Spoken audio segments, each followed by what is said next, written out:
going on, people?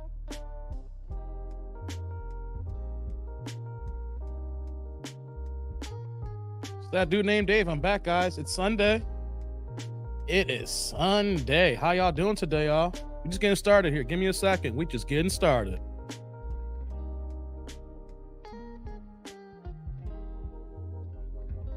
How's everybody doing on a Sunday? Y'all supposed to be at church, but y'all gonna be kicking with me this afternoon here. And we're gonna get started in a second, guys. Just bear with me for one moment. But as y'all coming in here, whoever is here, make sure y'all press the like button. It's Sunday morning or afternoon, depending on where you're at. It's 11 a.m. Chicago time here, right? That means it's 9 a.m. on the West Coast and it's noon on the East Coast here. So just make sure y'all press the like button as we get started here, guys.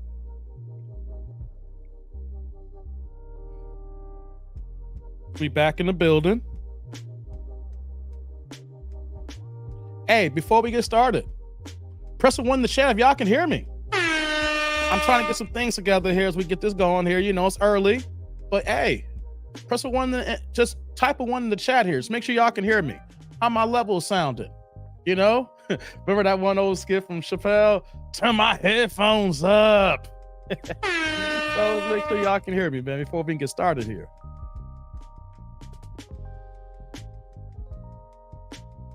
Do this here.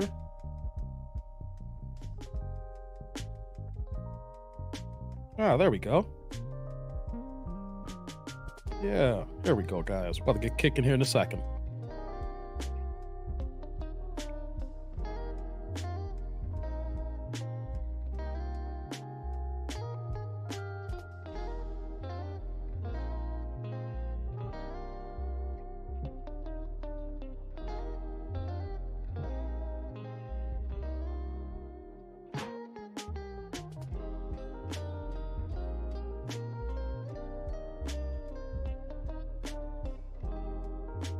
Okay.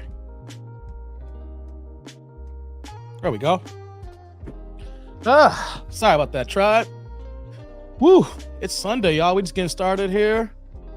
Let me get my mic together here. See how y'all doing, how y'all living. Let me see who's in the building. Let's get kicking here. What's going on, Dom? Got Dom in the building. I see you, brother. Got Pooh Man in here. Hit the like button, guys. Support your boy here. Hit the like. Hey, what's going on, Bill?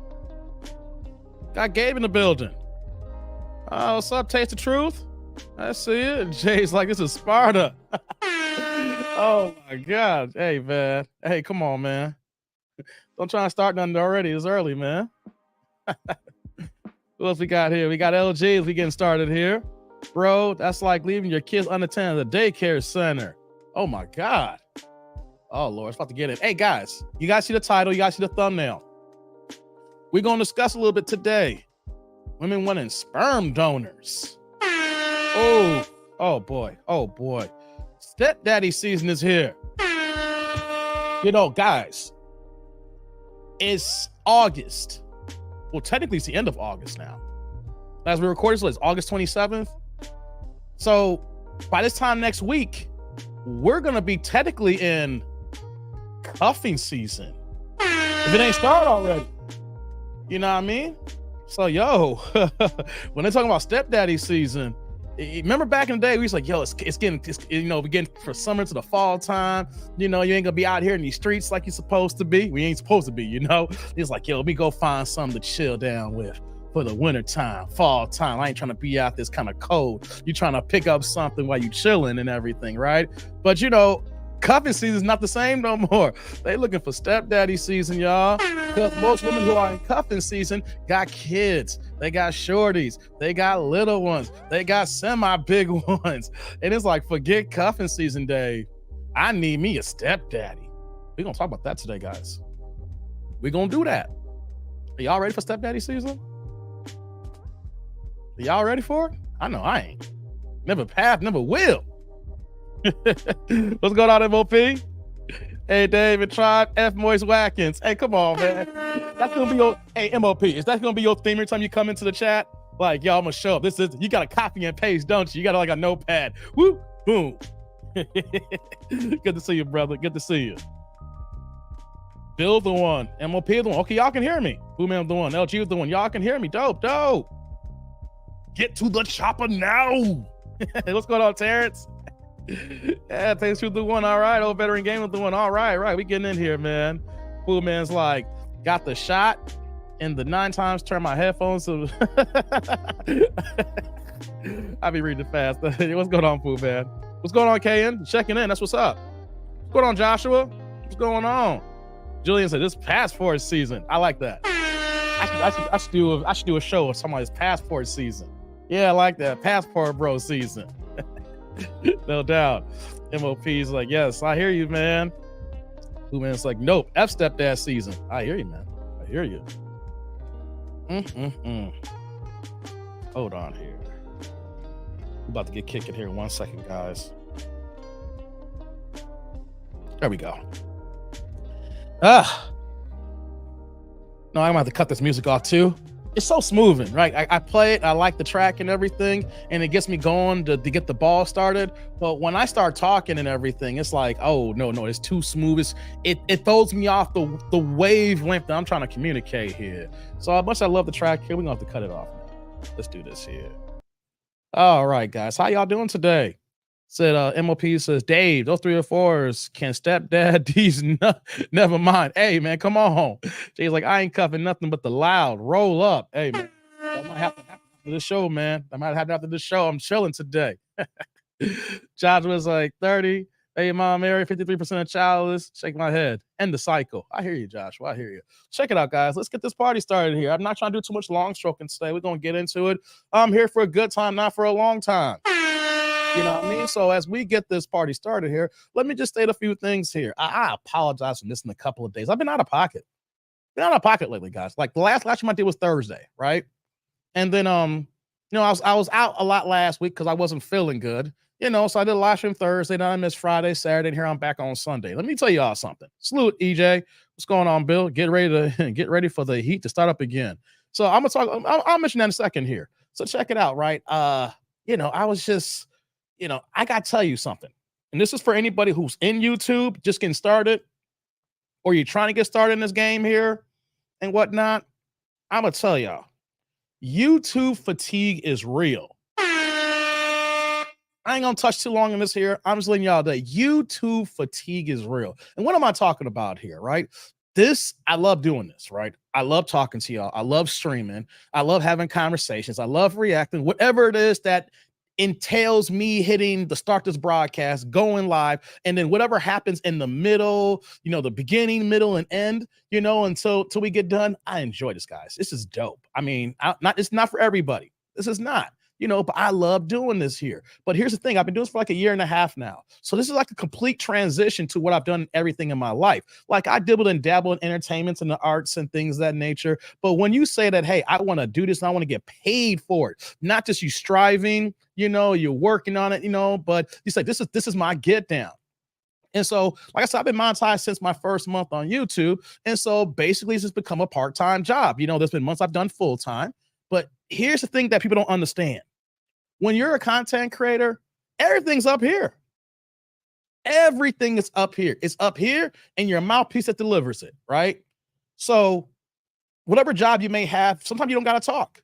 You go to a meeting, you check your emails, and then you get an autopilot. You start sending emails out, you start working on things, but you don't necessarily have to talk. You're using your brain to comprehend, but you don't got to go ahead and speak to people. Like my career, I've been doing it for, it's been 23 years now. I've been in IT. I mean, there are days I don't have to talk to nobody.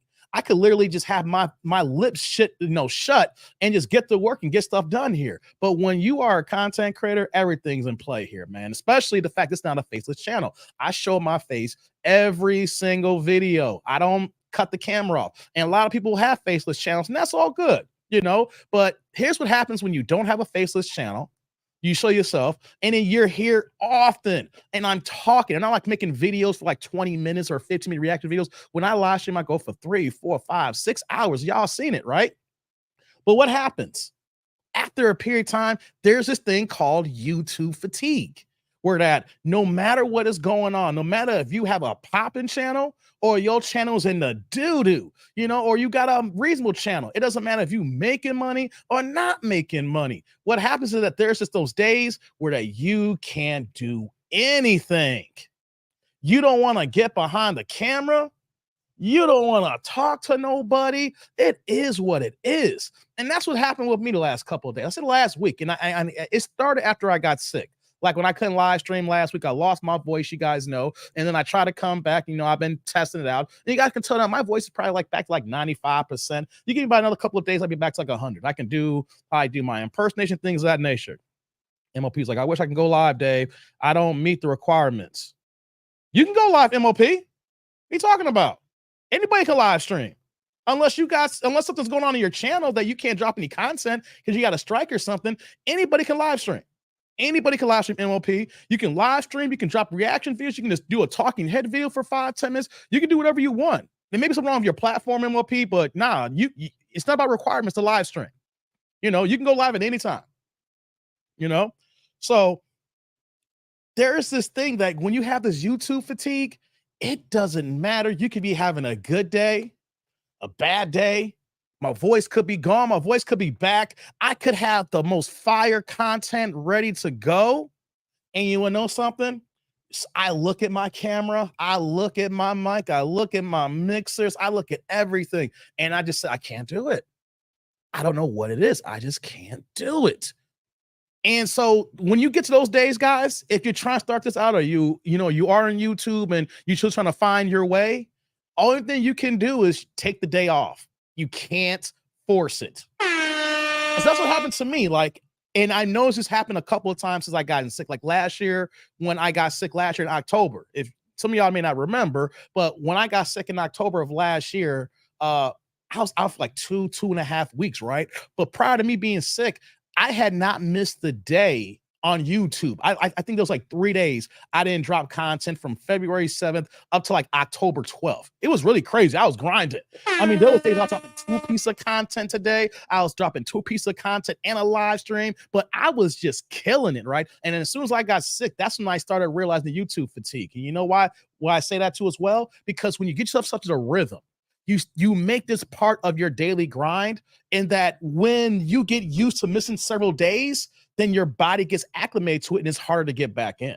And so that's what happened to me just recently. I lost my voice last week. And so when I lost my voice, I couldn't do any content. Like I could make shorts and things of that nature. I had some stuff on deck, but like the new stuff you can't do when you got no voice. Like I couldn't even make a reaction video with a faceless one. I could just did the content, chopped it up, but that's not the case here. So what happens is that when you have several days where you're not making content, then it's like you get used to several days and your body gets used to the break. And then it's already crazy enough that I already have a full-time career, what I've been doing all the time. So that's what happened to me these last couple of days. Like my voice was coming back. I live streamed on Thursday. Then Friday came and I just couldn't do it, guys. I couldn't do it. I was dead dog tired. I wasn't tired. You know what I mean? Then yesterday, I said, you know what though? I was going to live stream on Saturday. I said, let's do it, right? Let's live stream. And then the clock kept ticking. It was 9 a.m. I was like, I don't feel it again. 10 a.m. came. I'm not feeling it again. 11 a.m. And you know what though? Once I get to 11 a.m., guys, I'm going to keep it a real with you guys. Normally before 11 o'clock is I'm going to know if I'm feeling good or not. And by 11, I just like, it's not happening. It's not happening. So today I'm feeling a little bit better.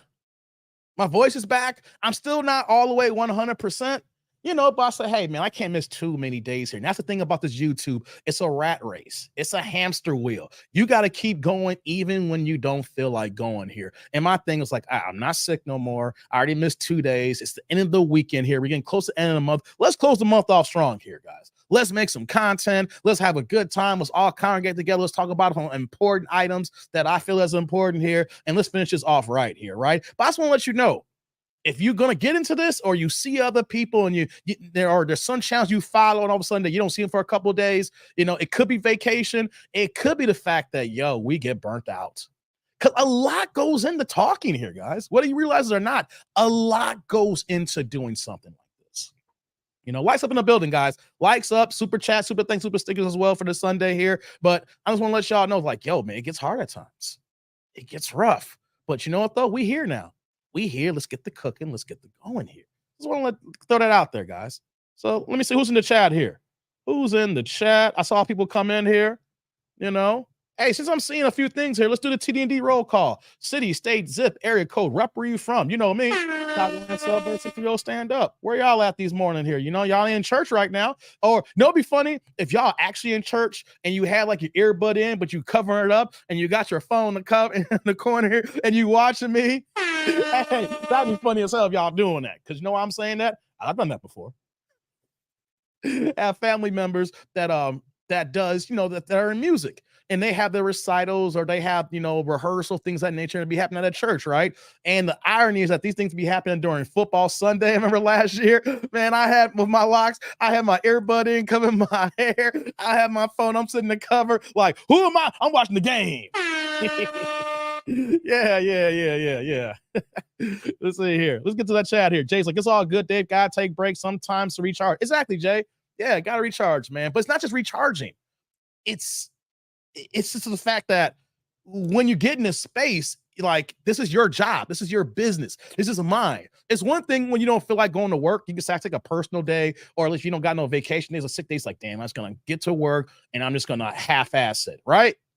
You get to work and you just try to get enough. You get there on time and you just try to get through the day half-ass. I can't half-ass this, guys, because y'all gonna know if I'm not me. Y'all gonna know something's wrong. It's like, yo, what kind of show you giving us, Dave? Why are you talking like this? Why are you acting like this? Why are you being a David Downer?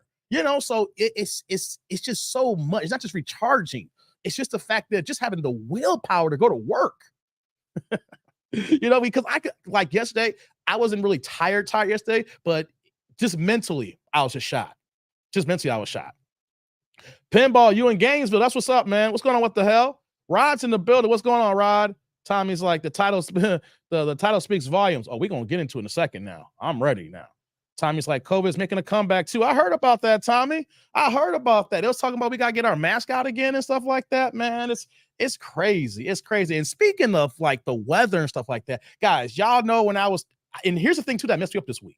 We had crazy heat, right? Where that we had rolling power outages in my house. Like I joked around about it on Thursday, right? I was like, yo, the power was going in and out and it was flickering. Man, I went on my phone and I went and paid my ComEd bill. It wasn't due.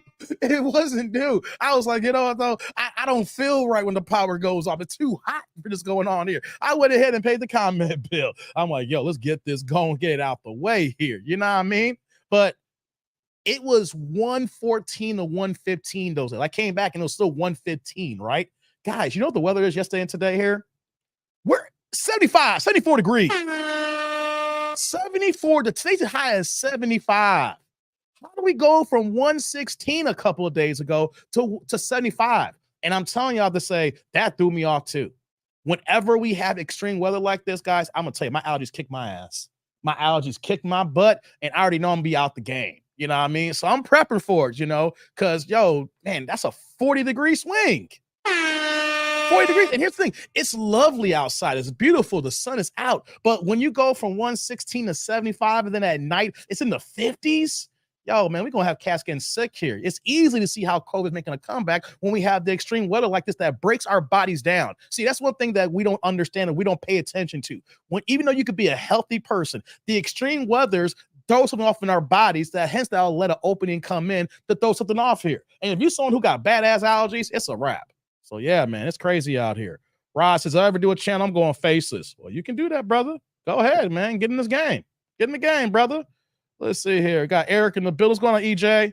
Tommy's like, I lost my voice. Whoops, what happened here? Well, I hate when the chat does this here. God damn it, StreamYard. Hold on, guys. Hold on. I was literally looking at, okay. Says I lost my voice at the bar on Friday. It was a free situation. I had to take a few sips to correct it. Hey, what you doing over there, Tommy? What you doing over there, man? Mr. Gino said, what kind of KK Keisha subject is this BS? Hey, we going to get into it. You just email me, MOP? Okay, I'll check in a little bit, man. Any interest in call-ins, Dave? Yeah, I mean, I could drop the link. After I get started here, you could drop the link. You know, here's the thing about call-ins, Terrence. People don't want to call in. People don't want to click on the link. And I noticed that. Like, Some people just like to sit back and listen. And then even when people say, yeah, I'll click the link, and they don't click the link, people get nervous. People act like I'm gonna bite them or something, but hey, it's all good, man. Y'all, if y'all want the link and we can talk and chill it out, I'll drop it more often. The thing though is that I used to drop it at the end of last year. I was dropping links left and right. People wouldn't click on the link. I used to post a link on the top of the chat there, and it'll literally, before even the show would start, I'll like call in link and no one would click on it. I'll mention there's a link there, and then every once in a while you get someone click on the link and they'll drop out. But then you get a lot of crazy folks who they don't show their camera. And if I don't know who you are, I can't bring you on, because that's how you lose your channel, guys. Because all it takes is for some random person to say they got their camera on and then show something crazy, even though I click them off, they go ahead and report the video. And not only they take the video down, they take your whole channel down. I don't know if y'all remember the Lapeef Network about 2 years ago around this time, because I was online last year. So I think it was like December of 2021. Like, same thing happened to them. They was doing a late night stream, and I was actually watching the stream and I fell asleep. I woke up the next day and all of a sudden I couldn't pull the stream more than channels. What the hell happened? Came to find out that Anton and JR weren't even on the live that night, or they left early. And then someone who was running their channel at the time let someone on. They flashed some nudity, but they clicked it off. They dropped it within like 3 or 4 seconds, but still they reported. YouTube saw it, then they dropped their channel. Lucky enough though that they had enough support, and a lot of people in the YouTube community, they bring them back on about 4 days later. But I'll drop the link. It's just the fact that no one will click on the link. I would love to talk to people, but people are scared to click on the link, Terrence. I'll drop it all the time, man, if I could. But it's got to a point. Matter of fact, not this week, couple weeks ago, I had it. If you look at my chest, if you go back there, you can see that the link is pinned. But people don't want to jump on. Here's what it is, man. Jay said, what do you say here, Jay? As well, Dave, you're sitting in one spot for hours. Yeah, it's one spot. I made my studio the way it is right now. You only see just the one shot here, right? I haven't set up my other cameras, but yeah, I'm in this one spot. I don't take bathroom breaks, man. I got to get my mind right. I sit down and I tell myself I don't want to get up for at least 3 hours. So yeah, it's rough, man. It's rough the way I do my show. Not like I'm doing like a half-hour show, like our hour show. That's easy. I can do a half hour of my damn sleep. Do 3 hours, guys. It's rough. I mean, I'm used to it. But then, there's the after effect and everything, so. Who man says East Side of Detroit? What's up, man? Mission Viejo, that's what's up, Bill. I see where y'all at here. Jay, Memphis, Tennessee, that's what's up, man. Derek, what's going on, Derek? Hello, everyone. My brother Dave at the best man, Eric Jordan, salute. That's what's going on, Derek. How you living today? KN, you and NYC, brother. Brooklyn's in the house. That's what I'm talking about. Brooklyn's here, baby. MOP, Delaware, 302. Hey, MOP, how's your tax game over there? Yo, we filed. A lot of people file at businesses in Delaware. I hope your tax game is right out there, brother. Let's see here else we got here. Yo, what's going on, Eric? Yeah, we know you in Cali, brother. 951 represent here. Oh, you in Hudson, Wisconsin. You in the state next door to me. That's what's up, man. Tommy in Laguna Hills, 9499. Represent you, brother. Thank you. What the hell? What you saying here, brother? 8 tornadoes in Michigan, Dave. 2 of them within 13 miles of Detroit. Didn't lose power, thank God. For real? 8 tornadoes? Wow, guys. 8? Yo, I know some of y'all don't believe in climate change, but come on. You can't make up tornadoes. Tornadoes are not man-made. Like, I'm not trying to take no shots to anybody. Some people was like, yo, man, these fires, this is man-made. Ain't no climate change. Even though we're saying that we're literally the hottest reported year in history. Since we started reporting on the temperatures, this year is the reported right now. Now, things can change at the end of the year that could debunk and say, see, Dave, the last 4 months, it was cold as hell that turned it down. But right now, it's the reported hottest year in history right now. So you got these tornadoes, and at certain times that you don't normally have tornadoes. We're having fires all over the world here. Oh, wasn't there like something going on in California in that area, like a hurricane or something? That nobody knows if it happened in that area, guys. Some of it is for the conspiracy theorists out there. Some of it could be man-made, that people are doing things on purpose. But if it's man-made, they understand how Mother Nature is working, right? That's the way I look at it, right? So we already have these problems, but what if man says, what if I just go ahead and put an accelerant on it? You know what I'm saying? Yo, we have things that are happening that people are doing, but at the same time, though, they're working in conjunction with Mother Nature because everything is unstable. It's ridiculous out here, guys. Man, like I said, 116 to 75, and you say that's a one-off. No, it ain't a one-off because we've been seeing it more often, guys. That's crazy. What the hell? That's crazy. Jay's like, I ain't been to church since '02. I read my KJV, Han Solo, F them janky passes. Hey, is he talking about, KFV? You talking about the King James version? That's what you read? Okay. See, I caught that. I'm not a heathen. I know when you talk about the KJV, you mean King James version. Guys, I know what I'm talking about here. I know what's up. Hey, what's going on, Rome? It says, Dave, you said you earlier, 8-9 p.m. scheduling. I said, what's Dave? You're earlier, 8-9 p.m. scheduling advice was perfect. You was right. Oh, for real? Okay. No doubt, man. Good to see you, brother. Let's see here.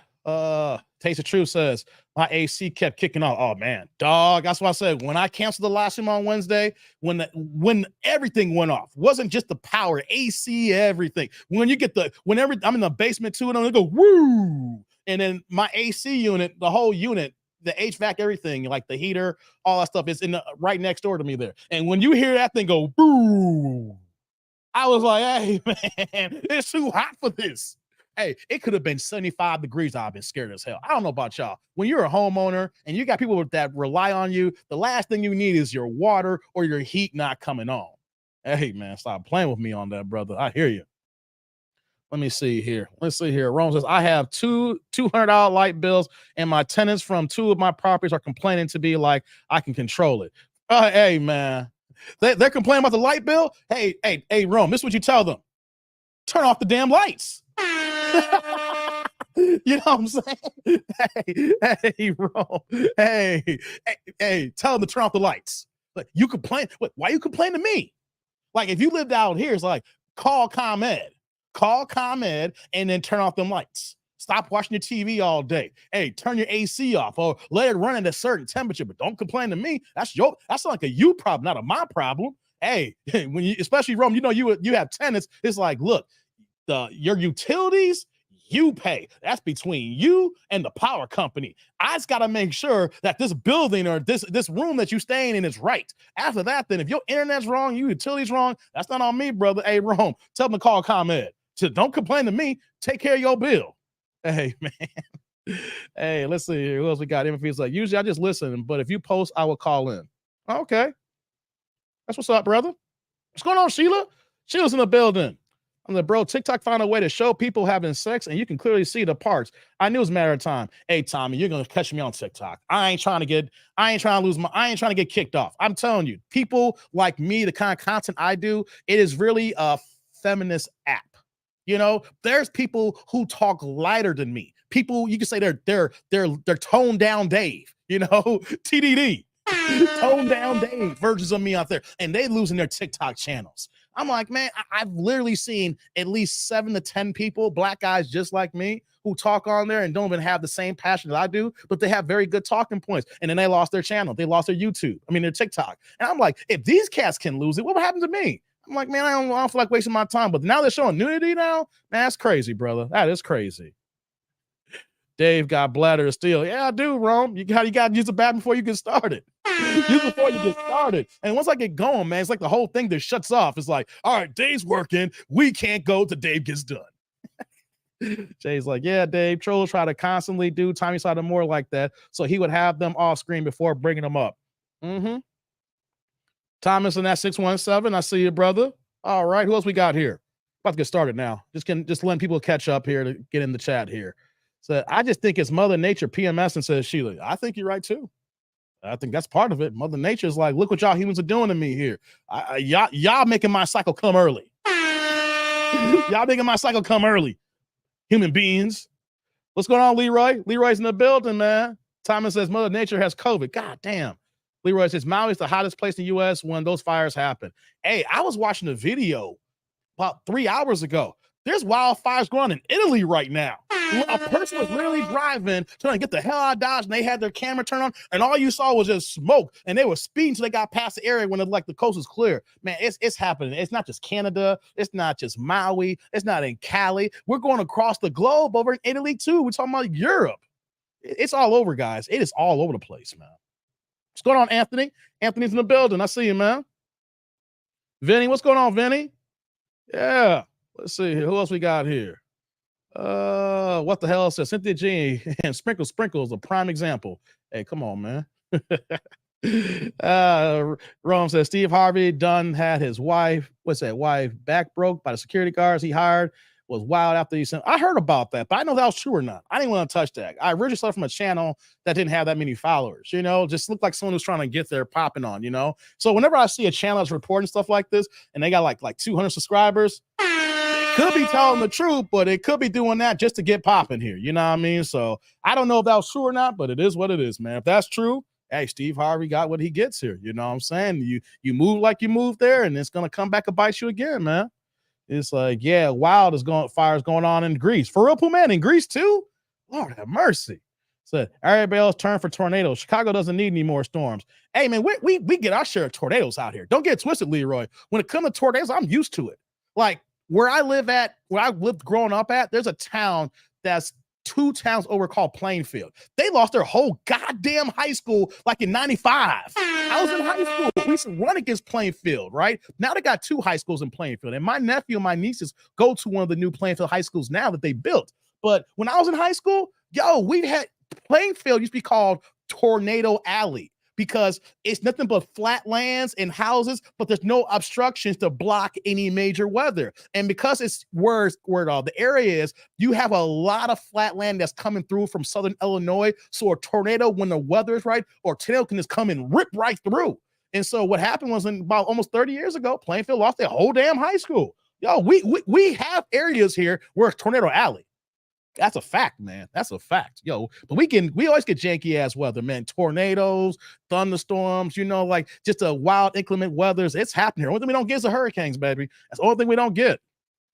I remember one near O'Hare. Oh, yeah. We always get that. Chicagoland suburbs. What happens though is that when tornadoes get closer to the city, those tornadoes can't last as long because the obstructions of buildings that doesn't let the air current flow project into downtown Chicago. But when you lead into the city, oh yeah, we get heavy tornadoes, no problem. Yeah, it's open area, especially in the suburbs, southwest suburbs that leads to the north into the north suburbs. Yeah, it's crazy out here, man. Quay says, good Sunday to brother Dave. Salute to you, my dude. Salute to you. That's what's up. Rome says, that thumbnail was absurd by Tommy Peterson. Bro was a black cowboy that got up in those guts. Oh my God. I don't know what the hell y'all talking about now. What the hell says they start there. They work their way towards Detroit, right down Interstate 96 East. Okay. Check it out. Let's get it going here, guys. Let's get this party started. Let me see here. Let me do this here. Sorry, guys. We're about to get kicking here. Okay. Where is it at? Here we go. Okay. So check it out, guys. Let's get this party started here. Y'all see the thumbnail. Before we get started here, RIP to Bob Barker. He just passed away yesterday. I feel bad. You want to know why? I thought the man was already passed away. He was 99 years old. He was born in 1923. He would have been a hundo this year. Yo, man, I used to love watching The Price is Right when I was a kid, but my favorite Bob Barker was, when he was on Happy Gilmore with Adam Sandler, and Bob Barker gave Adam Sandler that work. Remember, he throw them jabs. He's like,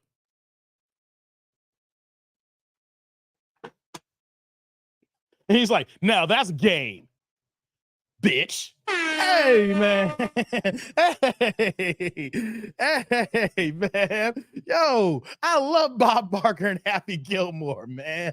I'm like, I know Bob Barker got down like that, but you see him on TV, and you don't know them till they actually they play a character themselves, man. But the man was 99 years old. Y'all know that one track of Common is a .x? Still getting mine in the 199. He was 99. Man, hey, man, rest in peace to Bob Barker, man. If you can make it to a hundo, man, he was playing with house money. Hey, man, he was playing with house money. You know what I'm saying? Hey, hold on. Let me scroll. What y'all saying here? My grandmother made me watch it. For real, Rome? What the hell's like? That was in 97. Yeah. Vinny's like, I like Bob. So I was 22 back then driving D-Dot. It says 99. Me and my dad said the same thing. Got to play the fall horn for Bob Barker. Phil, hey, you want this one? Hey, nah, come on, man. We can't do this for Bob. I mean, that was on The Price is Right. When they put the Clico game and stuff like that, Hey, man. Yeah, shout out to Bob Barker, man. She's like, Bob Barker, rest in peace. God bless his heart lifelong. Yeah, Bob Barker was 99. Dude lived 100 years watching all this mess change. Yeah, he did, man. Yeah, what's going on, Clifton? Bob Barker used to slay those Barker beauties. Hey, Cliff, I'm glad someone finally pulled that out. You can't tell me that Bob Barker was not getting with those Prices Right girls. Hey, man, they would have nothing but beautiful, slender models in their 20s, maybe no earlier than 30 years old. You can't tell me that those girls who want to stay on that show longer was not giving Bob that work. You know, Bob was like, yo, the price will be right every year for you if you put in that work. Hey, I ain't trying to say you're getting down like, I ain't trying to say Bob's like that. I'm just saying, though, when you a staple in the community and your channel, your network for decades, you see someone new, it's like, hey, girl, how long you want this job? Hey, let me stop, man. Let me stop right now. Let me stop, man. I'm just saying, though, there's no way I could host a show for decades, and then they're going to put these young beauties in front of me, and I'm not going to dibble and dabble. Dibble and dabble, dibble and dabble. Who is like Happy Gilmore's a classic. Yeah, man. He was still walking around. Yeah, Tommy, that's what I'm hearing. It was like he had to settle a lawsuit with them. Hey, Clifton, you might be selling a few lawsuits too if you was on that show for 50 years. Hey, Clifton, if you was on that show for 50 years and all they had, you was over here hosting this show for an hour and all you saw was just baddie black models, 23 to like 28 years old every year for 50 years. Hey, Clifton, you gonna say, hey, I had my fair share of lawsuits too. Hey, man, back then, no pregnant Prices Right models. Today, pregnant Price Right. They on there pregnant now, Leroy? Hey, come on, man. Stop playing with me. Janice was her name. Oh, Janice Dickinson, man. Hey, I'm about to move on now. But when it comes to Janice Dickinson, she is one of the biggest liars in the game. Do I think that she had some things happen to her? Maybe yes. But you know what, though? When someone has lied as much as her, and then you add the fact that I don't know if she's recovered or not. She's an alcoholic and has misused drugs. This is not allegedly. That is true. And in the fact that she has alleged, and here's the thing, I ain't trying to cape for Bill Cosby. She was over here talking about Bill Cosby did something to her, and then came to find out that was a goddamn lie as well. Hey, man. Janice out here just be lying. And here's the thing that I'm saying about this here. When you know that someone's actually a drug addict or alcohol or just got substance abuse problems, it's hard to believe them. They could be 100% right. But when you tell over 5 or 6 lies that bite you in the ass, it's hard for me to believe you. You need more people. We need people who are not you, Janice. We need others who may have gone through the problems here. And that's the issue that we have here with women like Janice Dickinson. Lying all the time. And you substance abuse and you lying even heavier when you're under the influence. So by the time you sober, we don't know what to believe you or not. And unfortunately, that's just the game. You could be a man or a woman, have substance abuse problems, be a big ass liar, something bad can happen to you, man or woman, and we ain't gonna believe you. You know why? You did it to yourself, unfortunately. And only way you can get justified if others who are not having your same background can tell the exact same damn story. All right? That's how I feel about it, man. That's how I feel about it. Free Cosby, says Julian. Hey, Cosby's already out. We talking about free Cosby. Cosby's already out. Cosby been out of jail. And here's the ironic thing as we move forward here. Cosby shouldn't have went to jail. Do I believe that Cosby did some diddling in his day? Hell yeah. But did he deserve to go to jail? Hell no. They railroaded him. Here's the thing. Even if you're guilty of crimes, you have to bring it has to work within our legal system. Right? They railroaded Cosby. Is the man guilty? Yes. But did the courts work for him? No. So, yeah. I mean, I've been honest. Like, yeah, Cosby did it. Yeah, he used that Spanish fly. He was getting it in. He was doing his dizzle. But my thing is, if they're not trying you for the crimes, and then there's some things behind the scenes with the judge and then the orders that happened prior to that here, yo, get me on the crime I committed. If you don't get me on the crime I committed, that's on y'all. You know? Cosby is still being persecuted in California. No proof of evidence. You're right, Clifton. You're right. He's still.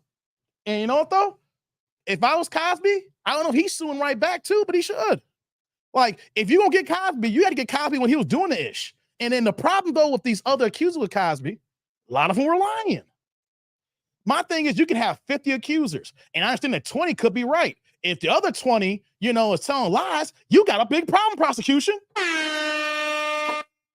Yeah, I don't understand. Yeah, so I think R. Kelly would be out into it. No, R. Kelly ain't getting out, Anthony. No. Problem with R. Kelly and Cosby, there's multiple states. He got guilty verdicts in Chicago, guilty verdicts in New York. He got multiple states that carry different sentencing here. Now, ain't like it's just one state. No, R. Kelly is never getting out, Anthony. I'm telling you that right now. If it depend on there's other states outside of New York and Chicago. I'm telling you right now, even if it's just Chicago's only state, that man ain't seen the light of day. All right. I worked downtown where they had him in the MC building over there. I could walk over there when he was in Chicago, when he was going back and forth. That dude is not getting free. And here's my thing, too. R. Kelly's guilty as hell. I don't care about all y'all, my older heads in my Gen X community here that rocking for R. Kelly. F that. If you rock with R. Kelly, go somewhere, man. I used to love that man's music, but his art imitates life. And that's the difference. It's one thing if you got a crazy mofos and artists and then they get committed the crimes that happened there. R. Kelly's crimes is what made him famous. His art was imitating life, and then he kept recycling that with new songs over and over again. He'll use some older women as models, but his content was talking about his current diddles and daddles of young girls here. I don't care what y'all say here. If you rock with R. Kelly, you gotta go somewhere. And don't be trying to come in on the chat saying, Dave, come on, it ain't that bad. F that ish, man. F that ish. I don't care what the fuck y'all say here. Get R. Kelly and y'all R. Kelly loving diddling asses out of my channel. You know, Kane's like, R. Kelly done, not even going there. Thank you, KN. Thank you. Clifton said, didn't they get R. Kelly on a RICO charge? I don't know if it was a RICO. I don't know if it was RICO, Clifton, but hey, they got him though. They got him. And my thing is, I am not a hypocrite. When the tape came out over 20 years ago, I said he should have been gone back then.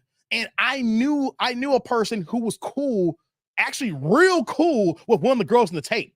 Like, second degree of separation. My peoples knew the girls. Knew one guy knew the girl personally. A couple of my people knew the other girl too as well, but not as good though. And I'm just saying though, hey, I don't care. I seen enough. I'm gonna move on here. I seen enough. But don't come to my channel saying R. Kelly, nah. We got a problem. It'd be one thing if he got charged with murder, but that was his crime. But he's making his music here. He was making music about Seem Like You Ready. Age ain't nothing but a number. The whole album he wrote for Aaliyah when she was 15. They were actually married. We got the proof now how they were closet married and how she was pregnant. Come on, man. I'm good. I'm good on R. Kelly. Much as I used to love his music, I can separate the artist from the criminal, but when the art is life, I'm good. I'm good. Puma's like, me and my dad and my mom never believed about Cosby. And he's like, R. Kelly is done. They RICO'd him and nobody else got locked up. Go figure. The R. Kelly storyline was way before my time. It wasn't before my time. I'm out here in Chicago.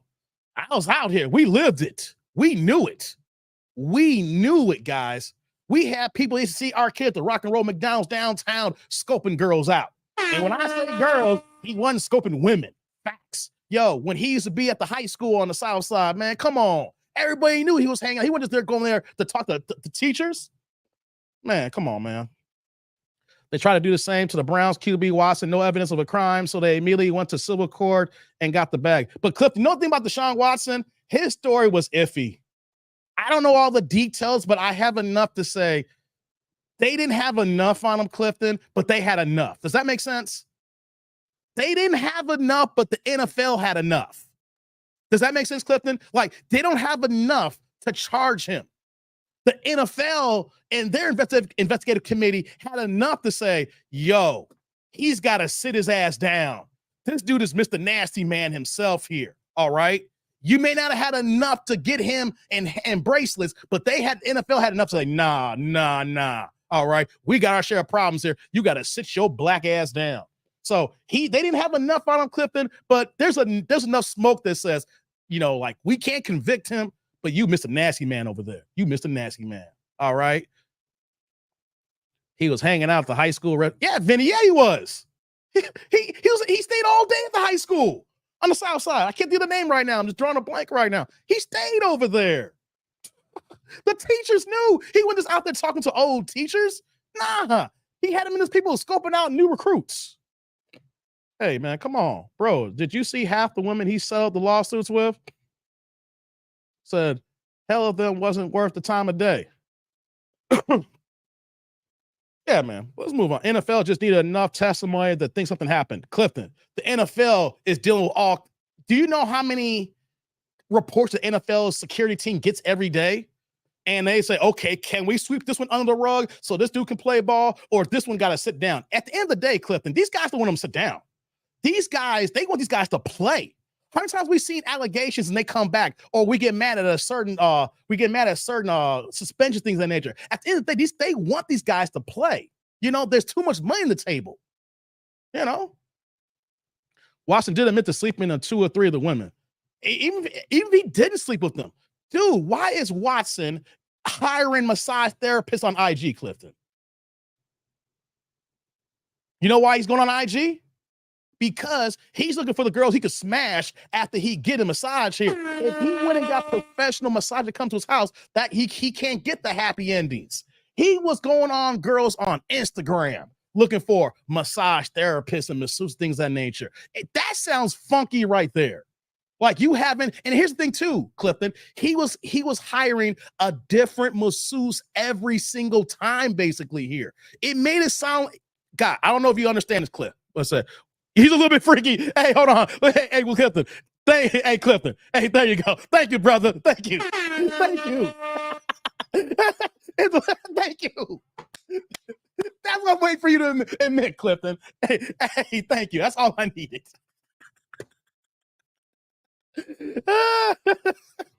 You my guy, Clifton. Okay, man. That's what I'm looking for. Let's get going here, guys. Let's get going. Let's get to the videos here. Enough about that. We can talk about that anytime here. R. Kelly's situation ain't going no time. We can talk about that whenever, you know. Bill Cosby, we can talk about whenever. So let's get to it. Let's get to it here, guys. So we got a couple of videos today. Sunday. Y'all supposed to be at church right now. Y'all probably worshiping the Lord right now, but y'all clicked on the link here and y'all rocking with me here. So for all y'all heathens, for all y'all, you know, looking for the word, they're getting a different kind of word today.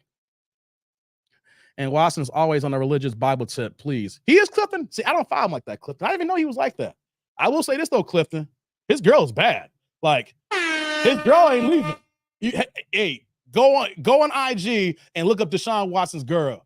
Hey, she knows that Watson's out there wilding, but she ain't gonna ruin that $230 million bag. She gonna stay. She gonna stay, Clifton. Hey, Clifton, y'all need to see Deshaun Watson's, you know, girl. Ain't no new girl. She's been there the entire time. Damn. She ain't going nowhere. She taking all them L's and be like, I'll take the L and I'm gonna still be here with him with this $230 million contract, fully guaranteed. So let's get to the chat. Let's get there. Oh man, we about to get started here. As soon as I get started here, shout out to my man Drew Tight in the building. What's going on, Drew? He coming in with the $5 holla. Turn the chat green here. First sponsor of the day, guys. I love it when you turn the chat colors. Come on, y'all. Support the channel. Support the supers. Y'all know this ain't for free, baby. I'm giving you all this dosage here. What we got here, Drew? In the gym. Chest tricep today. R. Kelly was telling us who he is with every song. Facts, Drew. Facts, brother Drew. Come on, Drew. Salud. Thank you for the holla. I appreciate you, Drew. Thank you. As you guys know, y'all can follow Drew's channel. Man, a lot of box updates last night. So I know Drew's gonna be on the job tomorrow morning, guys. So even if you're not a boxing fan, you can go ahead and check him out tomorrow morning. He can talk about, I know you're gonna talk about Usyk tomorrow. I know you're gonna talk about that fight from last night with Usyk. I'm assuming, Drew, that you might touch on Jared Anderson. You know, I'm assuming that, you know, that low blow, you know, and whatever happened in the quitting. There's a lot going on. So I know Drew's gonna talk about that tomorrow. Subscribe to my guy, man. Show the man some love. He out here killing in his YouTube game as well, man. No doubt. Hey, what's going on? CF's in the building. What's going on, CF? Good to see you. Clip's like, holy church, what's happening is already concluded. Watson's girlfriend is bad, says Pooh Man. Yeah, she is. Jay's like, she better not leave. So we are worshiping the AIC Church of TDD of Rev Dave. That's what's up, brother. That's what's up. So, guys, we got women out here today who do not respect men, as we can see. They don't respect men. They only like what we can do for them, right? To the point where that we have these conversations over and over again, but this one is very telling here with this reaction video that we're going to bring into, because we're talking about stepdaddies and stepdaddy season, right? How women will go ahead and put the cart before the horse. Now, I know it's We got badass, janky ass men out here, right? But this is a men's channel, so we got to take it from the pro man standpoint because I don't deal with Pookies and Ray Rays, right? If you a Pookie and Ray Ray, you need to stay here, be quiet, and just listen so you can get out of the Pookie and Ray Ray syndrome, all right? No Dusty Darryls, no Chads, right? If that's you and you watching, shut your asses up, learn, listen, and get right so you no longer have to be a Pookie or a Dusty Darryl. That's how I roll this channel here. We don't support Dusties here. You know what I'm saying? We hope the Dusties get their act right so they can get that pig pen stench off of them here so they can be clean. So they don't got to worry about the stench of dustiness here. But if you dusty, sit your ass in the background, shut your ass up, be quiet, and listen, understand, so that you don't bring the rest of us down here. So what we doing here, we talking to women here about the actions that they think or what they know, what they feel is right out here in these streets. So they're thinking that stepdaddy season is here, and they thinking that, they want sperm donors. So I thought this was very telling, this one video here. So I say, let's get to it, guys. Let's understand what these women are talking about when it comes to this here. So let's see, what we're going to start off first here. Let's, you know what? Start off with this video first here. Let's do this here. Let's do this. All right. Here we go. Lights up in the building. Okay. If y'all ready, I'm ready. Let's do it. Let's kick it. Let's rock. Kendra, can you hear me? I can hear you. Your hat is covering your eyes. Let's see. Yeah, is that better? That's better. You know what's so funny is I've been cleaning up this whole time, and I was like, I'm about to leave. Kendra better choose me. And then manifestation. What's your name, honey? My name's Lexi. Lexi, where you calling from, babe? I'm from Dallas. Dallas. How old are you? 28. 28. Dallas. Got your breasts in our face. Okay. Oh, yes, you do. My bad. Hold on, guys. She's in Dallas. So, Rod, once again, yo, we going hard in Texas lately, guys. We going hard in Texas. Pause. Okay. Texas, take this L. Texas is taking the L. Hey, and before I get started here, hey, MOP, the reason why you getting that message because you're trying to mobile live. You're trying to go live on your mobile. You need an application like StreamYard or something to go live. You need a third-party application, or you need to go straight live from YouTube. You're trying to use your mobile phone that your screenshot sent me. Try using StreamYard or another third-party application, connect to your YouTube account, and then go live from there. That's why you can't go live. You're trying to go live on your mobile. That's the message says. You're going live on your mobile. So if you go live on your mobile, that's an issue here. You got to go live on your desktop. All right, guys. Had to give MOP a little bit of a, a little bit of 2 cents there for his YouTube channel. So, guys, Dallas is in the building here. Said no L yet for Dallas. Look at Clifton. Clifton, hey, Clifton's over here saying it's not an L yet, Dave. Like, yo, Clifton loving this light skinned beauty, ain't you? You even though she got a tattoo on the bicep and everything, and she's showing a little bit of here. She is cute. Like she ain't got no makeup on. She is cute. You know what I'm saying? But let's see what she gonna say. Let's see what she gonna do. Let's go. They be doing that sometimes. Listen, the guys probably won't mind.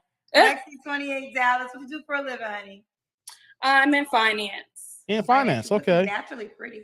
Thank you. Do you have any kids? Nope. No kids. Oh, great question. Great. I'm so glad you brought that up because what's going on, Kane? My situation's a little bit different than everybody else's. So, I'm in an open relationship with a woman. Oh, but open. We're kind of looking for a sperm donor. So that's really why I'm on this. Oh, so you have a girlfriend? Yeah. Before we get into it, guys, okay, she has a girlfriend. I need to hear more of the story here, right? Dallas, y'all get the L here. She's in an open relationship. Here's what I don't understand here. And maybe we'll get more of this later. You're in an open relationship, but you want a sperm donor to have a baby? Hold on. Big box.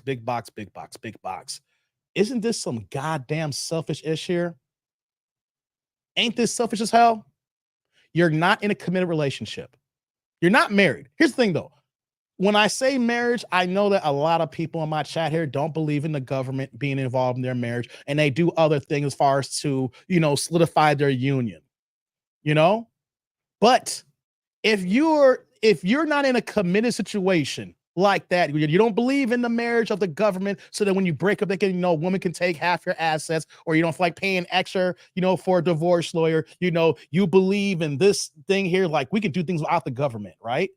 But she's not in a committed relationship. She's in an open relationship. That means that she's getting down with other girls or other guys. And now she's looking for a sperm donor for her girl here. How can you commit to raising a baby or a child when you don't even have a commitment in your own damn relationship? Let's get back to the video, guys. But this is ridiculous here. This is showcasing right now how selfish this situation could be when women say they want a sperm donor when you're not even in a committed relationship here. And guys, we're going to talk a little bit further about selling sperm, because you want to know something? As Black men, we need to stop doing this here. Let these women... let's get to the video, guys. Let's do that. Let's get back to the video. We'll talk more about that. And you're looking for a guy that can get you pregnant. Basically, I guess, yeah, pretty much. Would you be the person getting pregnant, or would she be the person getting pregnant? I would be the person getting pregnant, yeah. And you said sperm donor, so you want his sperm, but he won't have to be a father to the child. Basically, so it's a little sticky, because that's what I don't want that, but my girlfriend, she's like, yeah, I just want somebody who's just gonna have, impregnate and kind of leave you alone. But I could care less either way it goes, to be honest. What? Oh.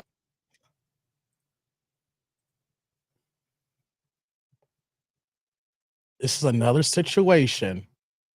If this works out successfully for her and her girlfriend, that we're going to have kids being brought into this world without a daddy in the picture. I get it. The LGBTQ community with same-sex marriage, even though it's not a same-sex marriage, you want to have a kid.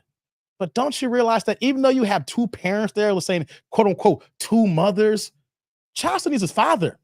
Child still needs a father figure, a man in his life here. Just because you say you have two people involved, it's not the same two people that need to successfully raise children. You may say, Dave, there's many of same-sex and gay couples doing it. Yeah, that is true. That is true. Right? But we need to dig deep down about this particular situation here, and as well as other women who are doing this just to have a baby, and is being sort of saying, well, the guy just needs to have the kid and that's it here. We'll handle everything on our own here. Right? There's so many levels to this here that we're seeing how the next generation of kids, girls or boys, but even worse for boys, who are being pussified by this here. Okay? Straight up pussified. Okay, we're going to see boys being raised by two women, and you're not going to tell me that boy's not going to grow up to be a man who's going to be extra emo, extra sensitive, and don't know how to convey his emotions because he was not taught properly with a man in his life here, when these women who want to explain their feelings all the time. Let's cook, guys. Okay. I'm trying to think, has anyone ever had this request? I don't think everyone came over with the particular, you don't want to date this man. You just want to have sex to procreate. Well, you see, that's the thing. I personally, I want to get to know the person. I need to know all about them a little bit before I just create life with them. So in a way, I do want to spend time at least getting to know them before I just have a baby with them. But after that, they really can't be attached. Like, we could be cool and all, but they can't be like, that's my baby, or I'm gonna take my baby. Being petty, drama, all of that. Yeah, no. Well, wait a minute. We already going to see that this woman is projecting a failed relationship before everything even happens. You want to get to know the guy.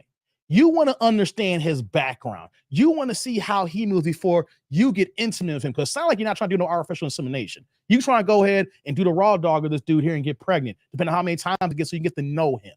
But your girlfriend doesn't want anything to do with the man. All she wants is the nut. All she wants is the semen, and that's it here. So y'all two are not even on the same page. Both you ladies are not even on the same page, because it sounds like that your girlfriend is the full-fledged lesbian who doesn't want no D inside of her, but you don't mind the D. So you're gonna go ahead and get to know this person, know this guy, and get a little bit of feeling, little emotions involved, so you can understand him for the get down. But then when you get pregnant, the guy can't have nothing to do with you, or have no connections. See, this is ass backwards.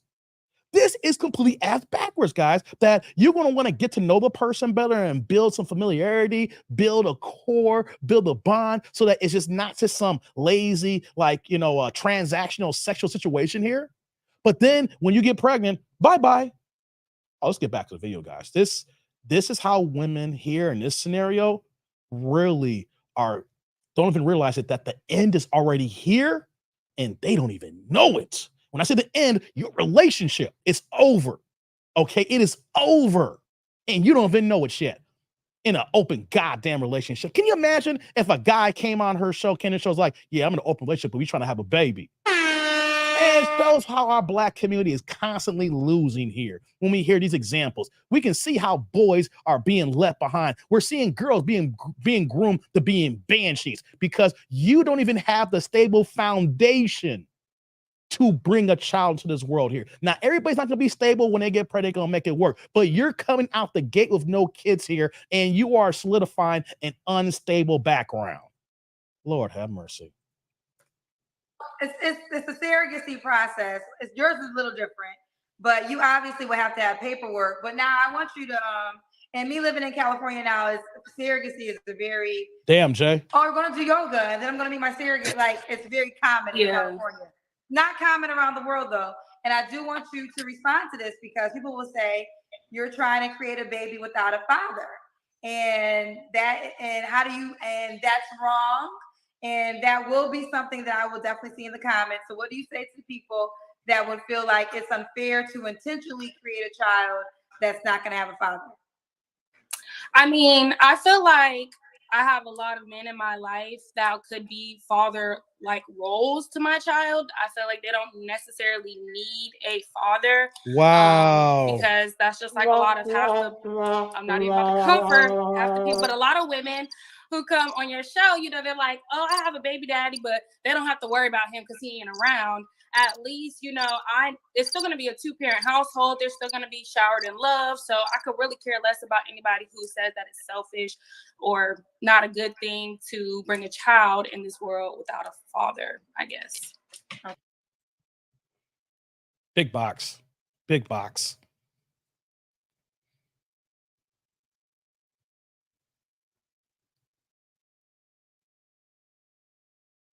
Why are Black women trying to destroy our community brick by brick, step by step, moment by moment, second by second, minute by minute, day by day, month by month, year by year?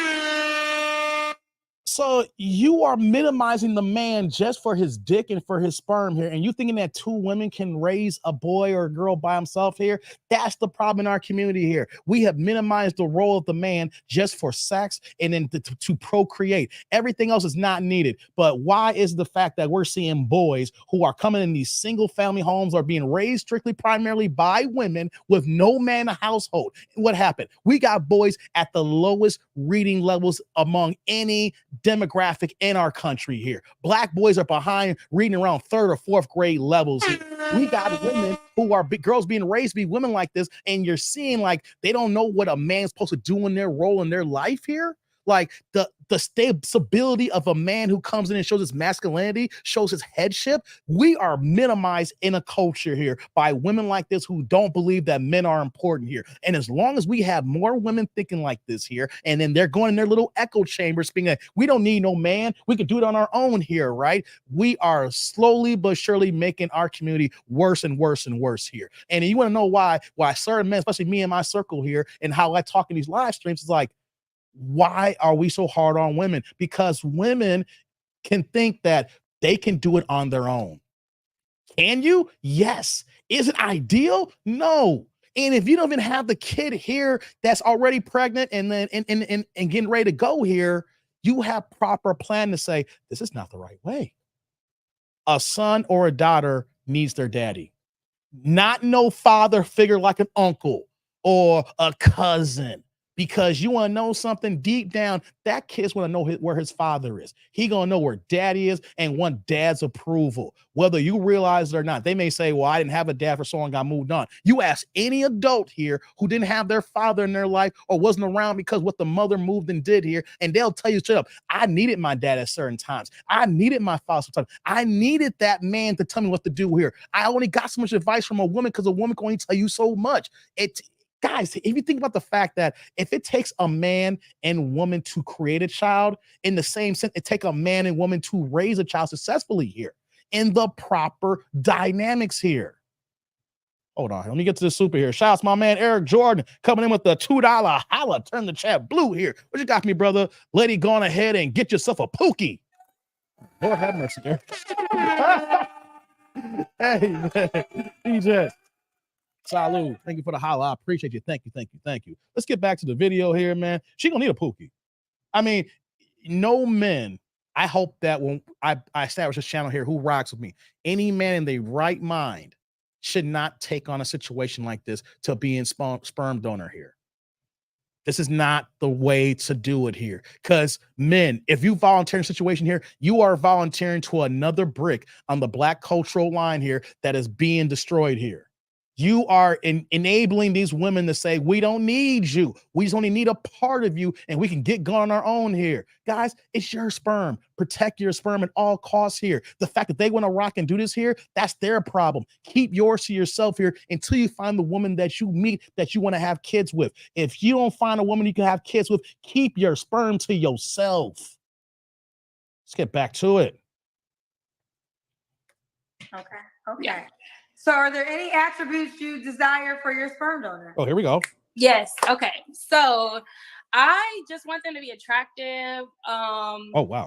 Like I need to know history, medical history, like no diseases or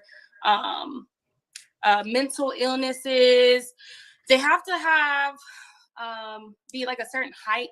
I don't want them to be too short because I'm kind of short. And then it's like my genes and their genes.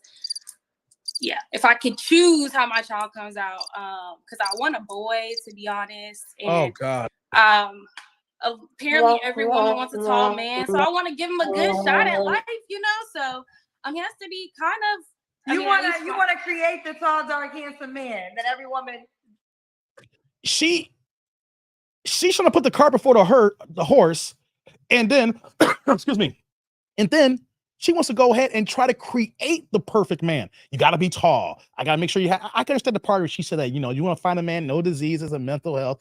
I get that part here, right? You don't want your kid, you know, depending on, you know, what your kid is going to inherit, because this is going to happen.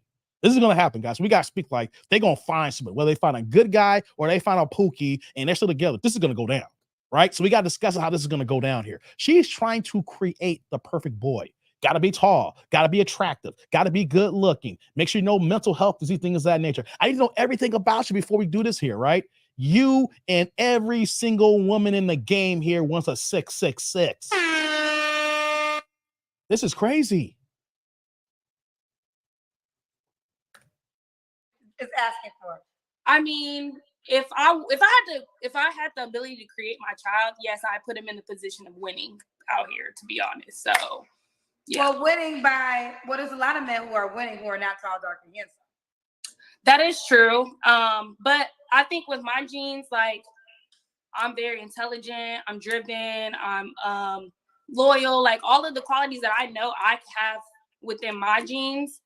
And then the things that I feel like a man should have, or not should have, but good qualities that women look for in men, to like, I guess, scout those out. And then it'd be like the perfect person. Oh my God. Some people are saying sperm bank. What you guys are saying? Do you want to be an African American man? Honestly, there's no preference. Oh, okay. Well, now with that being said, yes, sperm bank. Hold on. Wait. Put me on a big box for a second. Wait here.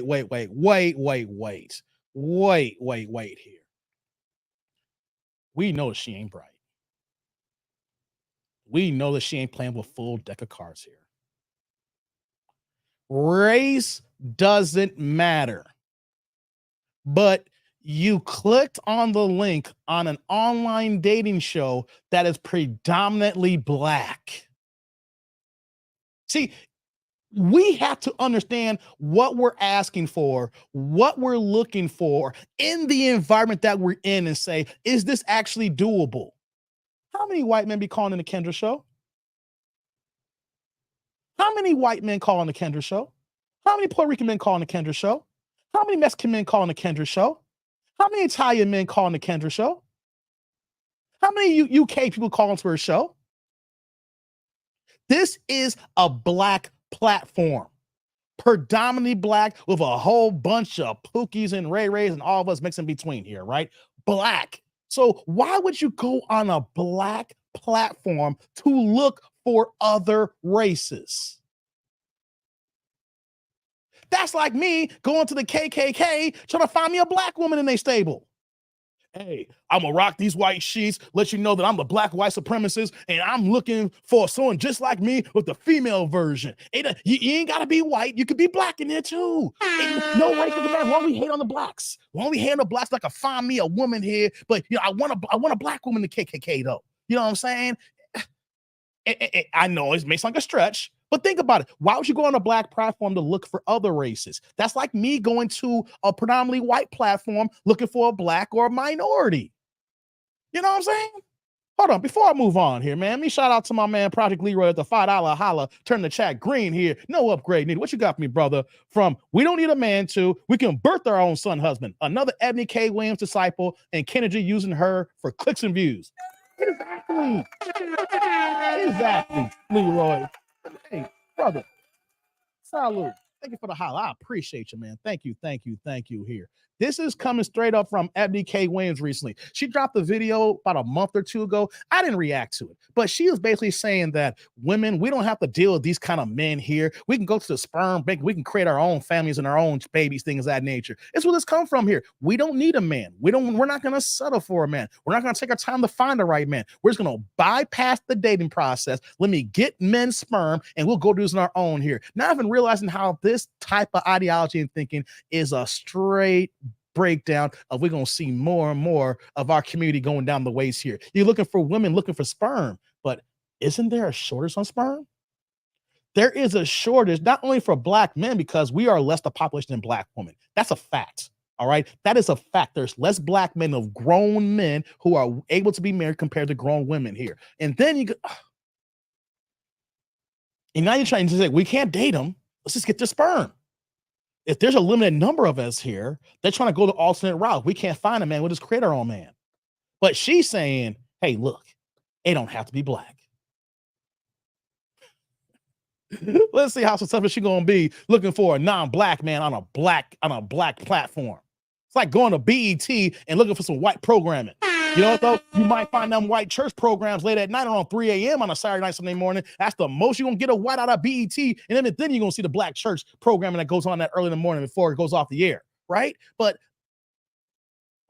hold on, let me get this. Shout out to my girl Cold Future. CF's in the building with the $1.99 $2 super sticker. She turned this place red here. No questions or comments. She's just here for the love of the game. Hey, see ya. Salute. Thank you for the hollow.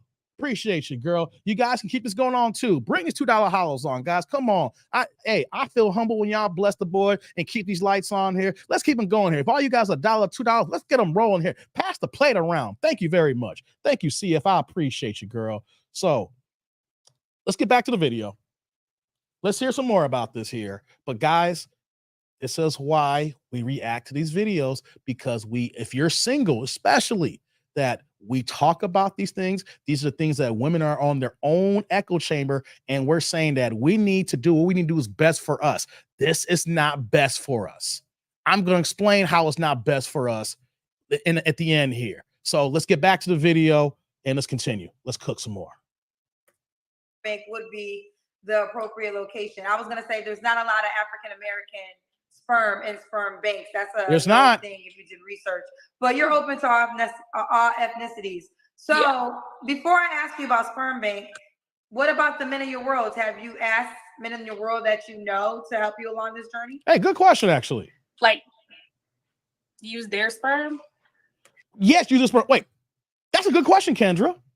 Because why bring an outside Negro or people in place here to have your baby? You got an inner circle. You got men there, whether they're gay men or straight men or transgender, whatever kind of man. You do know men in there in your life.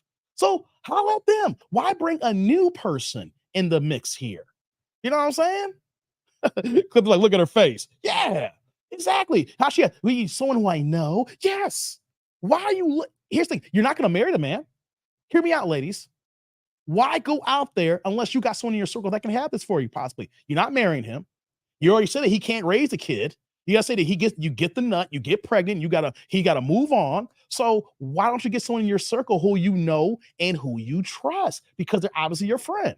See what you gonna say? Yeah, because you're looking for a sperm donor, correct? Oh, wait, there's 3 questions. Let me go to this first question. Okay. If you're gonna have sex, so it's not IVF.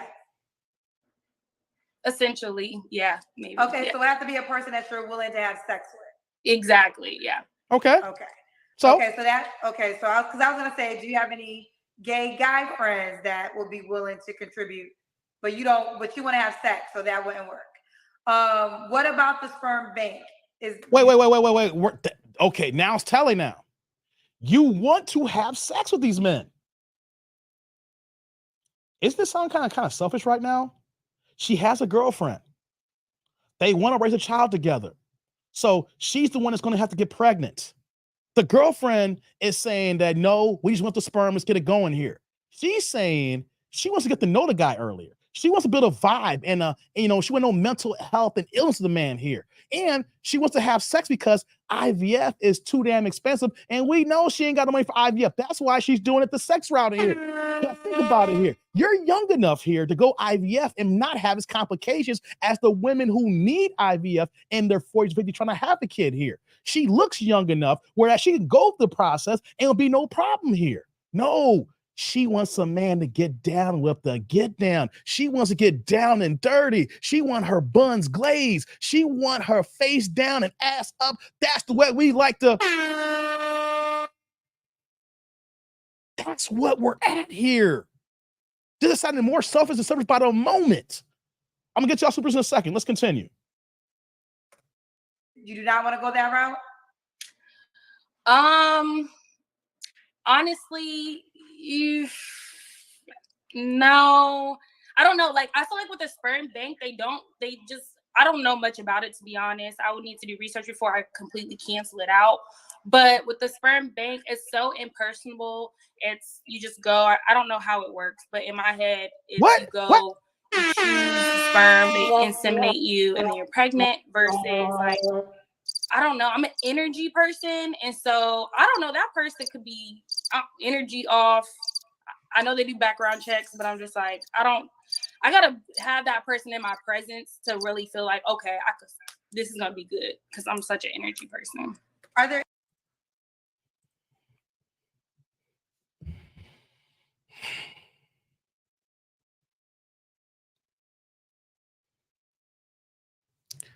She literally said she doesn't know anything about the process.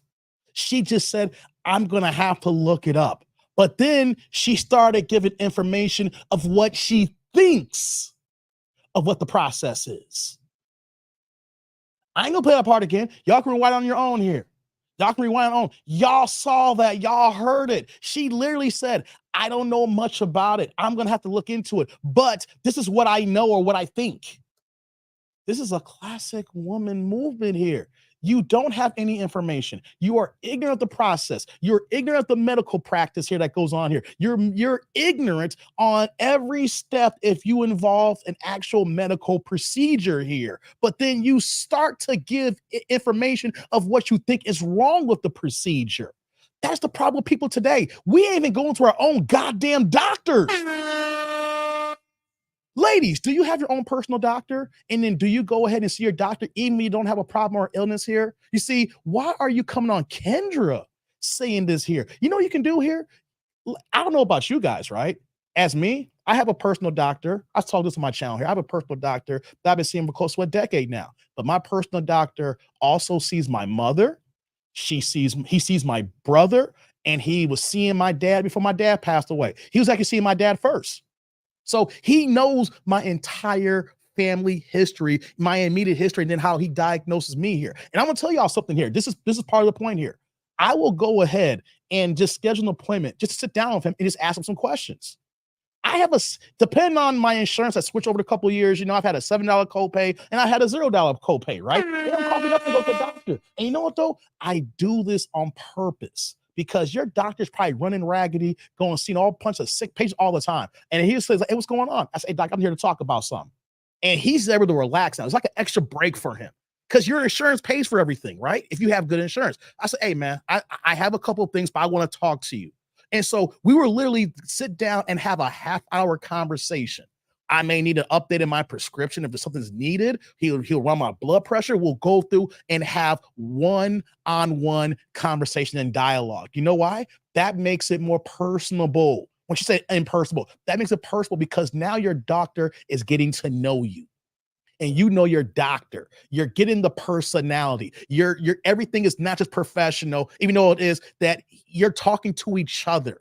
Number two, he's realizing that he got a break now. He or she got a break. I don't got to run to the next one fest. I got to tackle this person here. And sometimes we'll just have a joke. He have conversations like, "Dave, you go to Vegas." I was just at Vegas recently. Like, he used to live in New York. He's like, "Dave, actually for your allergies, you should live in New York instead of Chicago." Like, we've had these conversations like this here. So what am I saying about this here? She literally said that she has no idea of the process. She has not sat down with anybody, but she gave her own assessment of what I think it is. How about this here, ladies? Get yourself a personal doctor. Start seeing that doctor regularly, okay? So that make sure that your own personal health is good. And then in between those visits, how about you schedule some visits that you can ask personal questions so you can learn more. And then if you want to go ahead and go the extra mile, you can ask them for advice on a doctor in their network so you can go ahead and get to the further part here. So for instance, she's looking for artificial insemination. I guarantee that if she had a personal doctor, can say, "Yeah, we have someone in our building here right now," or "There's somebody who's down the street that can help you out more with this here." Right? But this is what happens when we see women going on their own understanding, which is completely zero. You are not a doctor, so you have no idea what's going to happen, what goes on, but you think you do. And this is how we get these issues that goes on here, that you go ahead and not knowing the situation, not knowing the process, but you a medical professional, you a doctor, you know it all. So let's go ahead and get a dude so he can go ahead and smash these guts. Guys, it's just crazy, crazy, crazy. Clifton says, "Some sperm banks have lied on the profile of the donor." I hear that, Clifton. I hear that. But the point, what I'm saying here is, you can't talk about something if you don't have the knowledge or information.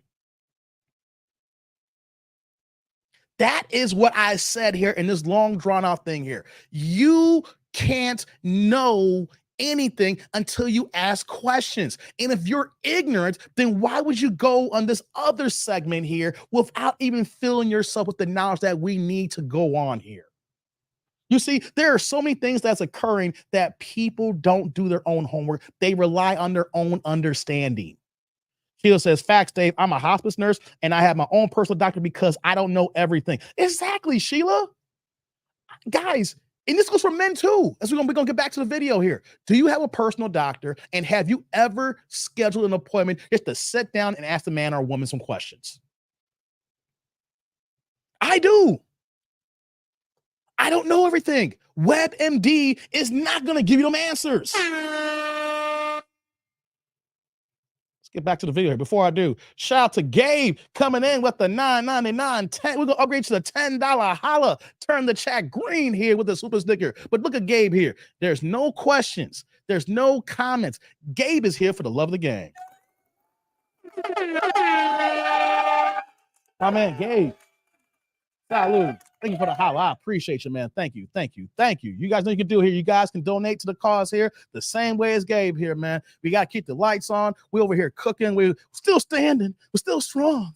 Thank you, Gabe. I appreciate you, man. Thank you. Thank you. Thank you, brother.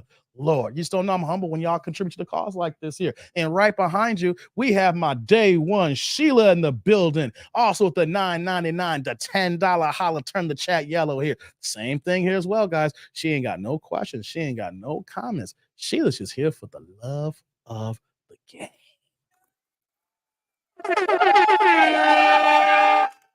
See you. Salud. Thank you for the holla. I appreciate you, girl. Thank you. Thank you. Thank you. We're about to get back to the video, guys. What's going on? Better late. Happy Sunday to you too. Rome's like, my doctor makes, what's that? Make sure I'm laced every visit. She cool. Wish she wasn't married. Okay. What's going on, Vince? See you. Good to see you, brother. Yeah. Facts, Sheila. And it says stage 5 cancer. Okay. See y'all having conversations there. But guys, this is why I say that we as Black people, we don't go to the doctor unless it's an emergency. We go to the emergency center. The whole point of my speech there was we need our own personal doctors. We need to go ahead and have a personal doctor so we can go see them a minimum of twice a year and then build a rapport so that person, that doctor, that professional understands our body, understands what we're going through here. So you can have these in-between visits so that even when you are sick, the doctor can understand your vitals, know how you move, and not just reading the charts. You see, doctors read these charts and knows your diagnosis here, but when they get to know you, it makes their jobs a lot easier. And this woman here does not have a doctor she knows here. She's going by her own understanding and thinking that's going to get her the way. And it's not, guys. It's not. So let's get back to the video. Are there any deal breakers for the sperm donor that we're searching for tonight? Yes. So like, I guess like no alcoholics, no drug addicts, no like women abusers. They have to be tall so they can't be short. Okay. That's pretty much it. A lot of it's more of like who they are, their character, less about like their status, their class, because that really doesn't matter at that point. So you kind of want the Nick Cannon plan, but not really, because Nick Cannon's involved in all his kids' lives. Well, I don't want as many kids as Nick Cannon has. So well, you also don't want this father that helps you create this child to be involved, or is that up for negotiation? Oh, yeah, I guess so. Yeah, I mean, if Nick Cannon wanted to, I personally wouldn't do it just because he has really bad stigma. But I mean, well, no, Nick Cannon clearly is a father. Well, in the best way he can be. He's not just creating babies and not having any attachment. So just going back to your request, could this man have a relationship with the child, or you're making it clear the man will not have a relationship with the child? Just to be on the safe side, like, let's just say no. And there you have it. There you have it. All right. So if you are a man who wants to have sex with her to get her pregnant, but then walk away and have no involvement, here's your girl. Why bring a good man to this here? Big boss. We're going to let this video play in a second here, but get a Pookie and Ray Ray. There are tons of Pookies and Ray Rays out here. You can, I see them all the time. Or Dusty Darryl. You can find yourself a tall Dusty Darryl. You know, he may not, he don't got to have mental illness. He ain't got to be an alcoholic. He just over here just living his regular life and just going ahead and slaying cheeks. He don't care about nothing else, nothing less. Why don't you get Dusty Darryl? Because any good man who's on his P's and Q's, who's responsible, who is what we can say a black man in our community and our pillar, he's going to want to be involved in his kid's life. He ain't just trying to go ahead and skedaddle. I'm good. I'm gone. Especially if that man has built himself to be the man that you ladies want. That man is going to want to know his kid, his seed. There's somebody out here walking that looks like him, that acts like him, that resembles him, that has his manners, whether it's a girl or a boy. How many times have you seen this, guys, or ladies, that you see a child who's grown up now? They never knew their father. But then next thing you know, when they finally meet their father and come to find out, they have all the same personality traits. They move the same. They talk the same. It's really crazy, right? I know people in my family just like this here. I was watching a documentary on Dennis Rodman's, I think his oldest daughter. She's like a professional soccer player, right? And she didn't know Dennis basically for her entire life. like he came in like 2 or 3 times. Now they've had conversations just recently, but she was like, now I know why I moved the way I moved. She was like, the things that I was doing. And I came to see, I found out that he did the same thing. So then they show the side by side and their body movements, the way they move their head, the way they do their hands, their fire that they got for themselves there. She never lived with the man, but she was mimicking almost every single thing that he would do on the basketball court that she does in the soccer field, right? It's ridiculous. And no man they right mind who is a good, stable person, who's not an alcoholic, who don't have mental illness, is going to wonder 5 years later, how's my little man doing? How's my daughter doing? Or, whatever the case may be. Get a Dusty Darrow. Get a Pookie you don't give a damn. So you and your lesbian girlfriend can ride from the sunset here. But any man who wants better for his kids is going to want to see that kid and want to be there for him.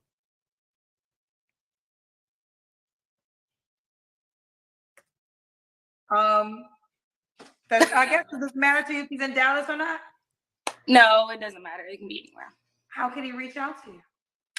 You can reach out to my IG, the Lexi Montalvo. I look kind of bummy. It really doesn't matter because you're not going to be dating me, but I am kind of like a little baddie. So just check it out. DM me. My page is private, so just request, and then I'll filter through there. And there you have it. Some are saying turkey baster. Would you be open to the turkey baster, or would you rather the physical activity of sex? Yeah. I'd be open, but what I don't want to do is, I've heard that has like a lot of like a low success rate. So I wouldn't want to have to go through that experience multiple times. So yeah. And all ethnicities are welcome, not just Black men. Yeah, exactly. Okay. Oh, and the age range, let's be clear about the age range too. So they need to be I say like late 30s, so around like 37 to maybe 50. Oh, you lost. Ain't no 37-year-old man, 37, let's say 37 to 45, it's gonna give away his seeds for free like this. And let's let this cook here. I'm gonna hold my thought till we get to the end. Hold on. Around that age, I don't want any childish, even though you could be older and childish. I just don't want anybody my age or even close to my age. I'm really sitting here trying to see. I think because I've heard so much on the show in 3 years. I think you are the first. I had a woman who was a lesbian who was pregnant via a sperm donor, looking for her girlfriend while she was pregnant. Oh, yeah, I remember that's that. The closest to this story. But you're the first time that ever came on that's in a relationship with a woman who just ultimately just wants the guy to get her pregnant, and ultimately just wants a sperm donor. So yep, you're the first out of 3 years. I don't think any woman has ever. I don't know if that's a good thing or a bad thing. I don't know. I mean, for me, it's hard to woke me at this moment because I have heard it all. Like, like that's why I can have conversations and not be flinched by information. Oh, you have 8 kids. Okay, 8 kids. Oh, okay. 5 men. Okay, 5 men. What are you looking for? Like that to me is normal. I know it's not a damn shame. It's normal. That's normal. I hear it every day. So that tells you the crowd here, guys. This works for you. Like, you're an attractive girl. You really are. Thank Let's you. see how this. Oh, they said, is your girlfriend on board for this? And where is she at? My girlfriend, actually, she's out of town right now. She bought a house. They're flipping a house in Arizona right now. So she's not here physically, but she kind of knows that I've been trying to get on your show for a while now. And I'm telling her, like, I'm going to get on Kendra and I'm going to ask about this. So don't be surprised when you see it on the internet. So she kind of doesn't know right at this moment what's going on, but she's going to find out. So. Oh, she's going to find out. Now, one thing she's going to do is find. She's going to find out. She's going to see it. Listen, sweetheart. She looking for your baby daddy. No. Not baby daddy. Your baby sperm creator. Sperm daddy. Daddy. Yeah. All right. Well, you keep me posted how it goes, honey. All right. Thank you, Kendra. All right. Bye, baby. Bye. Okay, guys, that's the end of that video here. Likes up in the building. We got more time. I got another video, so don't leave, guys. Don't leave. We got another one just as bad or worse that's going to come up here, right? Just as bad or worse can come. So don't leave. Let's do a quick recap, and we're going to move on here. Before we do, I got to get to these supers here. So let's see here. Let me go back over here. Shout out to Arthur. What's going on, Arthur, with a $2 super sticker? No questions or comments. Just here for the love of the game. Come on, Arthur. Appreciate that. Trying to shot blue here. Hey, Arthur. Salud. Thank you for the holla. I appreciate you, man. Thank you. Thank you. Thank you. Man, y'all just don't know how this helps the channel out so much here, guys. You just don't know. Thank you, Arthur, for that super sticker, man. Thank you, thank you, thank you. And right behind that, we got my man Pinball matching it up here with the $1.99. We upgrade that paint to the $2 holla. Turn the chat blue here saying, because Rev Dave said so. Thank you, Pinball. Thank you. Because I said so. Hey, brother. Salud. Thank you for the holla. I appreciate you, man. Thank you. Thank you. Thank you, man. That's what's up. Y'all go ahead and support the same way here, guys. Super chat, super thanks, super stickers, or cash apps as well, right? So you guys know the cash app is in the description box here, but just in case here, there it is scrolling there. There's that cash app option as well. I know some people would rather do the supers because you know what though? The supers actually, I can highlight your comment and put you on the screen, put you on the glass like Sir Mr. Locke. But you guys got the cash app option here. Check it out. Let me just give a few more items on this and we're gonna move on to this next janky video, right? Guys, the main reason why I'm saying that you should never, ever attempt this here. I'm gonna give you guys a story and just knowing that this story is true and this could happen to y'all here. Recently, this happened within the last year. Forgot the couple's name, but there are two women who ended up, finding a man to be a sperm donor. So he successfully inseminated the one woman and they had a child. And by the time this boy became 4 or 5 years old, right? The two women broke up. The two women broke up. So the one woman who actually carried the child became the full-time mother during the breakup here. It's like the other lesbian woman, she became like the deadbeat dad, right? But check it out though. The woman who actually carried the baby and came like, basically the, I don't know how you say it in medical terms, that that's the mother, that's the biological mother, right? She went ahead and put the sperm donor on child support. He came back at the lady. He's like, hey, look, the agreement was I go ahead and give you the D. I give you my good sperm. You had the baby. I've been hands off for 5 years. I've had no relationship with this kid here.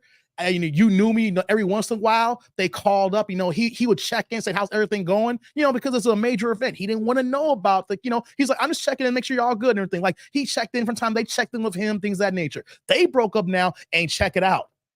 She successfully put this man on child support. And I was looking at first, like, how come she didn't put the woman on child support? Because they were raising this kid and they broke up here. But since they never really got married, and that this man was technically the biological kid here, the state went ahead with her petition, and now this man's paying child support for the rest of the next 18 years, and then they're actually looking at getting him on back child support.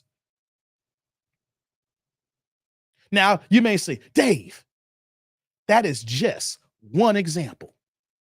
Well, it's not just, there's more examples. I'm giving that one because, guys, it doesn't matter if the woman goes ahead and petitions for child support when you're born or 4 or 5 years later. When child support knows that there is a father out there and they can put a man on child support, they're going to do the clamp on that man, and it is over before it's over. Now, this guy was thinking that, I helped this lesbian couple out there. They got a baby. I'm living my life here. And now he has to cut the check on a kid that he never wanted. He was never intending to do this here. He was doing a solid. Clifton says, another legal problem with a lesbian couple if not married and one of the biological mother, the other one will not have any parental rights. That's right. That's right, Clifton. Leroy says that during the day, it sounds like you are predicting the outcome of the brat and her partner after she had her baby. Hey, I've watched that reality show. I don't see that relationship lasting. I do not see that relationship lasting. I'm glad that they're happy and they got a kid now, but I'm gonna call a buck and a spade. And here's the thing, guys. I hope I'm wrong. If they make it and they work and they stay successful together, cool. That's one less headache amongst us here, But I don't see it being successful. Now, this guy I tell you about the story about now you got to cut a check now. And here's the thing too. They told him he didn't have to have any dealings with this kid here. So in his mind, he's out of sight, out of mind, not even thinking about a child to be raised here. And in the article, he's being quoted as saying, I don't know what to do now. Now I'm on child support here for a kid I didn't want here. And I feel some type of way because now it feels like I'm supposed to be around this kid, even though I didn't want this kid.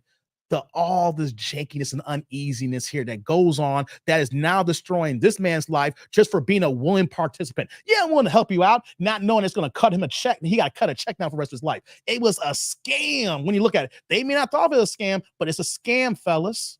It's a scam.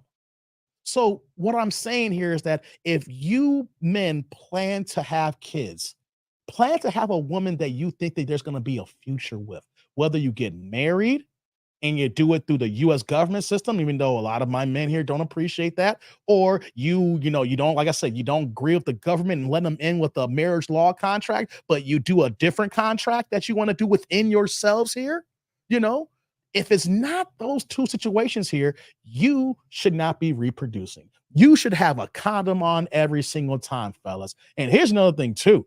This is going to sound controversial here, but I don't care. There's some men in my chat who don't have kids and is never planning to have kids. So here's what I want to say to you guys here. And I don't suggest this technique until after you're 40 years old. Vasectomy.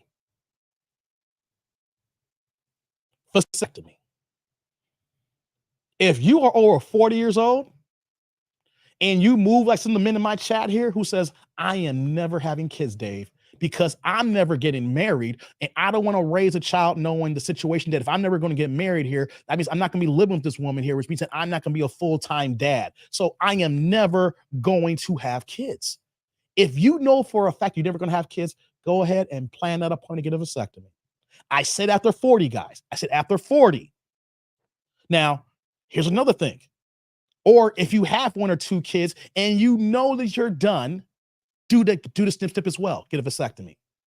But I'm saying this after 40, because if you do this at 30, you have literally a 5 to 7 year window to reverse it. Otherwise, the odds of you getting someone pregnant after that point, if you do reverse it within that, in that time period, it's like a less than 20% success rate for you to get someone pregnant. So you do it too young and you're going to have your fun, but then you might change your mind. You do it old enough till you realize, hey, I may have gambled a few times. I came close, but didn't happen. I know in my life here, because man, when we get to 35, that's when the age of wisdom really kicks in for us. When we get to 35 and up, that's when everything starts being unfoggy. That's when things start opening up here, and then we start looking at the world and life differently. Between 33 and 35, and then we go up there, right? I've even had some women tell me, Dave, you turned conservative. No, I didn't turn conservative. My brain just woke up because now I'm this guy who I'm supposed to be. It takes time and longer for certain, even though I've always been a smart man. But guys, why you don't need to put yourself in a situation where you're helping somebody to have a family, well, they'll turn around in 3 to 5 years later, and then you got to cut a $500-$600 check for child support, and then you got to raise the kids, not yours. And here's another thing that I want to add on that too as well. Even if you're cool with not having kids and helping them out, I guarantee you, 5-7 years later, you're gonna wonder about that kid. There'll be something deep down inside. It's like, yo, man, how's that dude, little man, doing? Someone that is a boy or girl looks like you out there, who has your mannerisms, who acts like you, who moves like you. They may even talk just like you, and they never been around you. They might even have your exact tonation of voice, and they have never said one word to you. And it's like, Dave, you turned conservative. No, he became a man. I like that, KN. I like that, KN. Yes. That's what happened. I was as liberal as liberal can be not too long ago. And all of a sudden, things like, that doesn't add up a line for me. That doesn't work for my family. That lines up for somebody else. That don't line up for me. It's not being conservative. It's waking up. It's called becoming a man, right, KN? Right. So, guys, the other end too is like there is low sperm counts for Black men out there. Stop donating your sperm. They're not even paying you enough for your sperm anyway. We need Black women to understand that if you want a child, now she said any nationality, but you came on Kendra's show. So the idea is you're looking for a Black man. I don't care what you say. You don't care about any ideology. You don't care about any race. You come on Kendra's show, you are looking for a Black man. And then you're kind of hoping that maybe there's a gambler there and a white guy comes in there that hits all the dots. Right? But guys, why put yourself in a situation where you might have to cut a check later? Or you might think about that kid. But here's the thing too. If a woman wants your sperm to have a child, then she must be committed to you. It's your sperm. It's gonna be your seed. It's gonna be your remix. Men are needed just as much as women to make a child. You have the egg, ladies. We have the life source. That egg is dormant until we come in and we give you our seed, and that seed swims up and make it to that dormant egg. The point is, these women think that they don't need us and we're worthless. So fellas, when you contribute to this madness here, you are adding to the worthlessness that these women think men are. We are only transactional.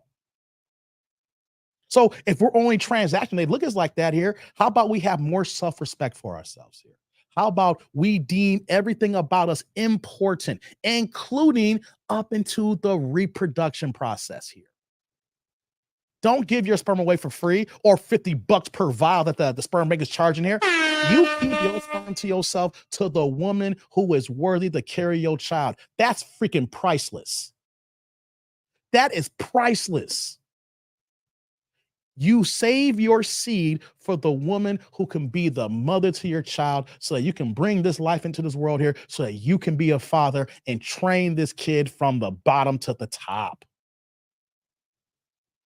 You give your seed to a situation like this here who is not even married. They're not even on the same game plan when it comes to a guy. And everything that she said, and when you heard her talk about her girlfriend, was the complete opposite. This is a situation that will break up, that will end here, and then you might be on the hook to raise a child with this woman, even though she's saying that we don't need you. What's going to happen? It's child support. We need your black ass now.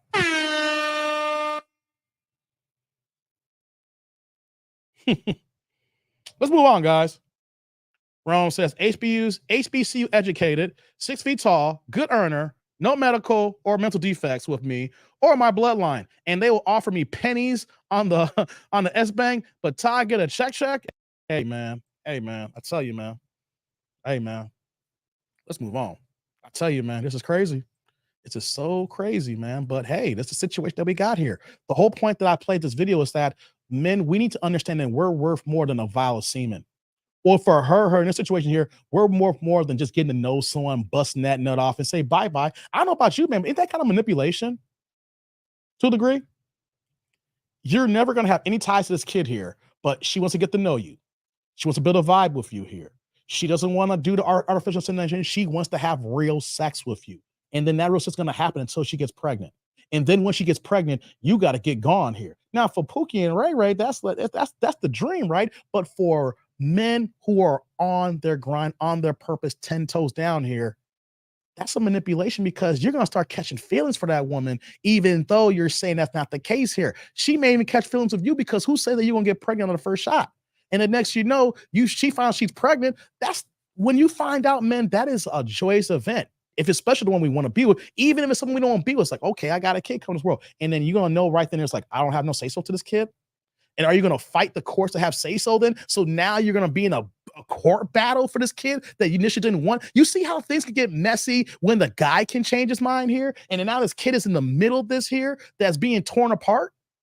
There are so many streets that can turn in this story here that can make, at the end of the day, that's going to ruin the kid's life. It's not about us anymore, guys, ladies. It's about the health, the safety, and the well-being of these kids here that's coming up here. And the problem is these women take their feelings involved here and think it's all about you. No, your feelings are out the door because everything's about the kid. You are secondary.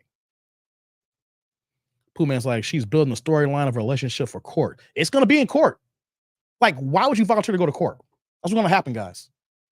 We're about to move on now. Let's move on. But this is what happens here, guys, when you do things out of pocket and put in the cart before the horse here. In this case here, you got the cart, you got the lash, the lasso. You're going to have everything. The stirrups are on front of here. And nothing's on you or in the cart whatsoever, man. It's about duty, says Clifton. Thank you. Duty. Thank you, brother. Let me put that up here. It's about duty, not your goddamn feelings. Being a parent is about duty, responsibility. It's bigger than you. It is bigger than you. Them kids can't take care of themselves when they get here. It's up to us to impart them the keys, the wisdom, the training, the tutelage, so that when they get of age, they can go out to the world and we know that we gave them what they need to survive here. It's about duty and responsibility and headship, not just glazing buns. Vince says, pregnant pussy, the best. Silly girl, you better face down. Hey, come on, Vince. Hey, Vince, stop playing, Vince. Rome says, no man with meaning or purpose would ever sign up for that setup. I can fathom anyone but Pookie raising his hand. Here's the thing here, right? There's men, Rome, I will say this too. There's exceptions to the rule. There are some men who will sign up for this, but they're beta men. They're blue pill men, unfortunately. They're Moist Watkins type of guys. Those are the guys that will do this. And you know the problem, those kind of guys here, the women don't respect them. They'll respect the situation to get that sperm, but they don't respect that man.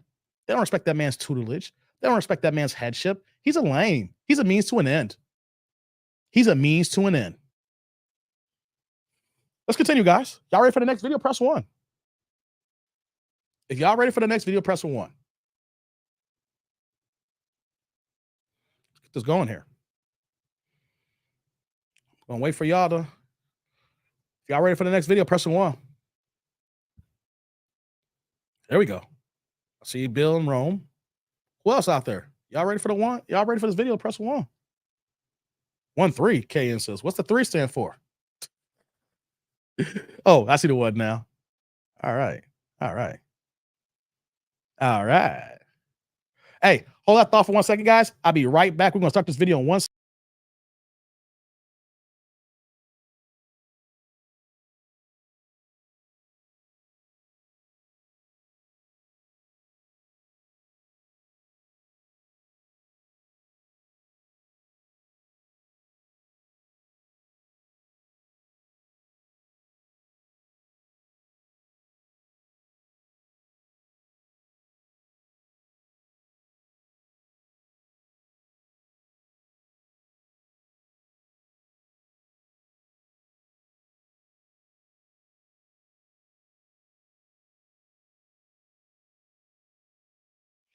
Okay. Sorry about that, guys. I am back. Whew. Had to check the other PC over there. Let's get to this next video. Guys, this one's bad. I'm warning y'all right now. I didn't watch this whole video. I only skimmed it.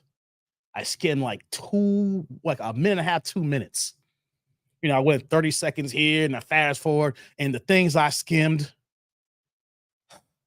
it's triggering. Likes up in the building. Jerome's like, it can't be worse than what we saw. It's triggering. What's going on, Lorenzo? Lorenzo's in the building. Guys, we're going to pull the next video up here. This one's triggering. This one is triggering. And I didn't even watch the whole damn thing. Let's get it going here. Let's see here. Where are you at? Here we go. Likes up in the building, guys. Likes up in the building. Let's get this one cooking here, guys. Super chat, super thanks, super stickers, and cash apps are available. Support the cause here.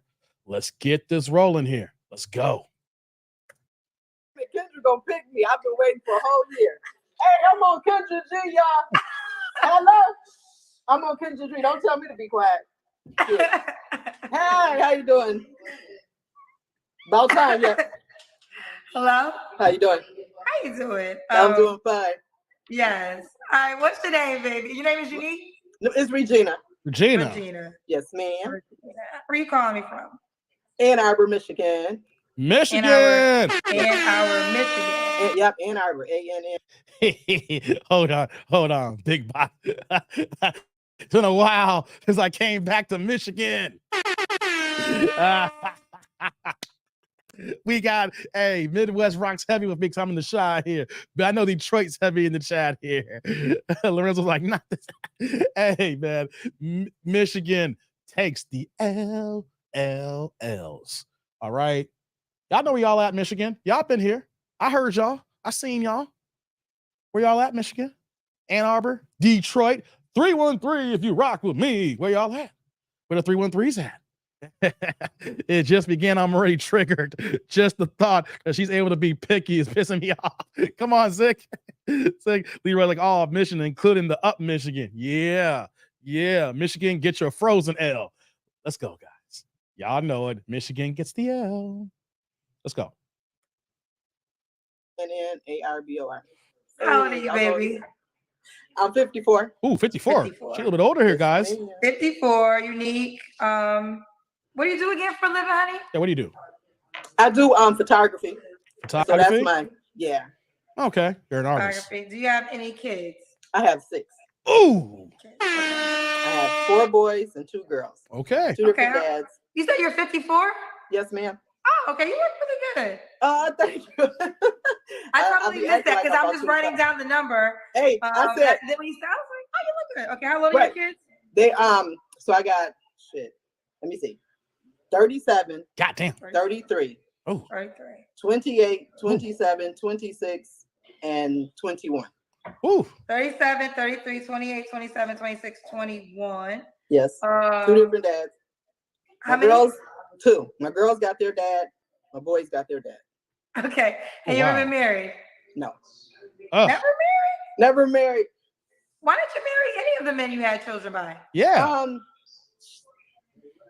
Lord Jesus, because I don't know. They were okay. Let me ask you, did you ever want to get married? I never really wanted to get married, but they were, both of my kids' dad, both the fathers are excellent. We like best friends. So we are like best friends. Anything I need, they help, the whole 9 yards. We're still cool. I didn't. Before she says it here, before we get into it here, I just got to say this here. I just got to say this, guys. Hold on. You have 6 kids by 2 different men. All the boys have one dad, and the 2 girls got a different dad. That's a problem. That's a problem.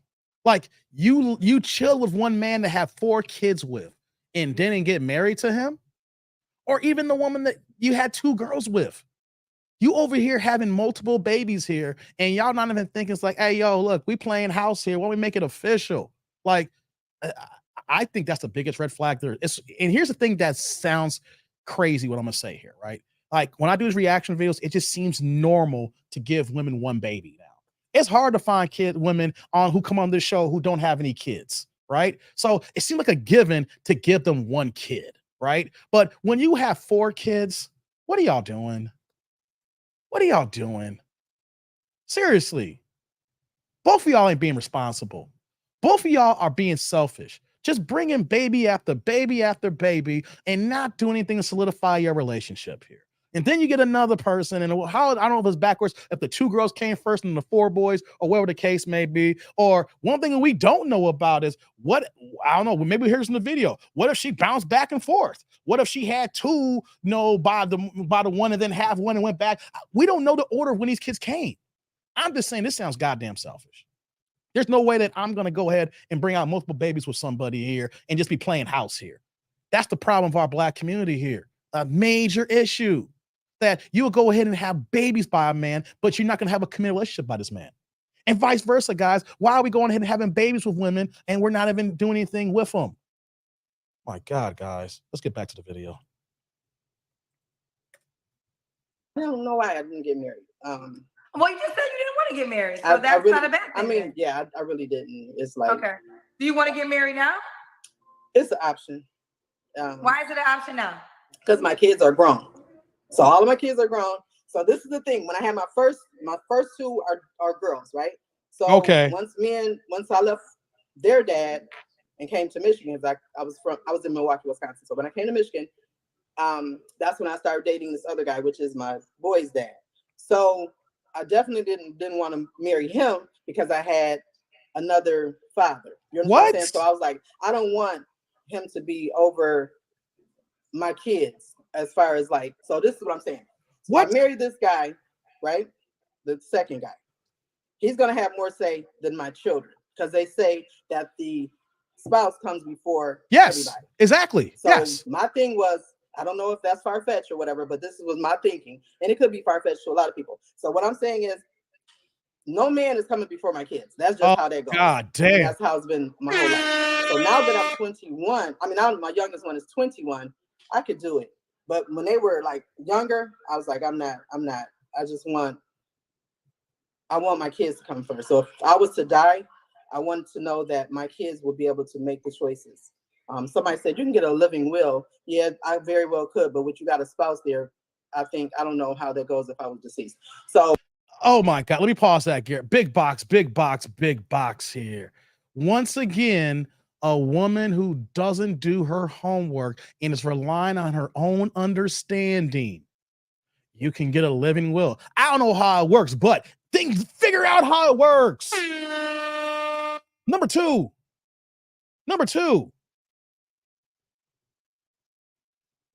she puts her kids above her man. Fellas, if you come across a woman like this, what's going on, Dell? You come across a woman like this, you run for the hills. How is that like in a household where she has a 12-year-old and the 12-year-old could be raising hell, can be a goddamn terror. And then the kid is doing things to the stepdaddy here. Let's say if you do get married, you're trying to build to that here, where you're trying to build a stepdaddy. And you're going to always believe the 12-year-old over a grown adult? Wait a minute. What if this man is paying the mortgage or the rent?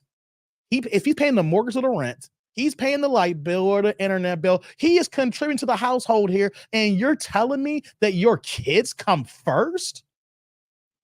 That's why you're goddamn single. And that's why you're never going to find the man you're looking for in this life here. Because, lady, even though I don't even rock with the Bible like this, the Bible is right on so many things here, right? When a man chooses a woman, you leave your parents to the side, everything else, and you become one.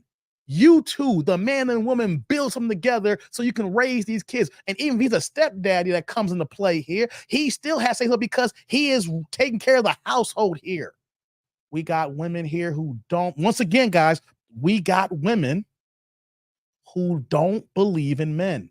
All we hear is for the money and for the D. That's all we're here for. Men have been reduced to transactional relationships. Again. Let this cook here. This is crazy, guys. This is ridiculous. So that was my main thing, that I didn't get married to my boy's father, which he did propose to me, but I was like, nah, because I don't know how you're going to do it if something happened to me with my girl. So even though their dad would step in. So wait. Here's another thing too, guys. You will give a man 4 kids. She said that the 2 olds with the daughters, and then the next 4 were the boys here. You know how that man operates. You were with him for 4 kids. You even said that he's a good father. And before we got to this point here in this short video so far, you said that they're good men as far as raising the kids. You know how they are. You just don't trust men. This is some heavy feminist stuff here, guys. Y'all gotta look out for this. You will be in trouble messing with women like this, guys. This is why we say we don't have time for stepdaddy season. Even though that she won't marry you, she will be with you. She will have kids with you, but she'll put the kids before you. You are paying the bills and doing what you're supposed to do here, but you have no say so. Oh, Lord. Let's let it rock. I'm going to let it cook for a little bit here, guys. It's going to get bad. I guess maybe I was making excuses. A lot of people say that I was you were making excuses. Commitment. Yeah, you are. Both dads said I was scared of commitment, but I'm not. I just had my little reasons, and they might have been kind of wild or far-fetched, but that was just my little thing. So I could get married. I am wife material, because first I said I'm not wife material. Not to suggest that I'm like promiscuous or just out here. It's just that I travel a lot. That's one thing. And then I like my kids and my grandkids to come first. So the grandkids come first? And I get married and my grandbaby call me, I'm going. I don't care what the problem is. You see what I'm saying? So that's just how that goes. My parents are dead, both. So they can't come first. So it's like my children. Wait, guys. Wait. You're telling me that the grandbabies come before your man? You ain't never find a woman, lady. When we say you let them talk long enough and we know where they're coming from here, you ain't never gonna have what man is right mind is gonna come through and say, I have no say so, I have no rights, and all these kids come before me? And now as your kids are grown, the grandkids come before me? guys, I can say that there's something I know someone personally, you know, and you know, want to say family or friends that does something like this here. And I said, I didn't respect that man anymore, right? Because he let, you know, the woman who I know run all over him, let the kids run all over him. And you, man, you paying the mortgage, you paying the bills. Same situation is here. Children and my grandchildren are going to come before any man. That's wow. So if anybody marries me, whoever, if I get married, I want the man to know out here, my kids and grandkids still gonna come first. So that's just how that's going. So how would that make you wifey material if you're gonna tell your husband he's still not gonna be first? Oh, because I can do everything that a wife can do or would do as far as so what is wife? Let's like this. What does wife material mean to you? They all think they're wife material when they don't understand the roles of a wife here. How are you wifey material when you ain't even treating your man how he's supposed to be treated as a husband? See, ladies be making up stuff here. Like this here, who made a whole bunch of mistakes and then thinking that they can move the way they move here.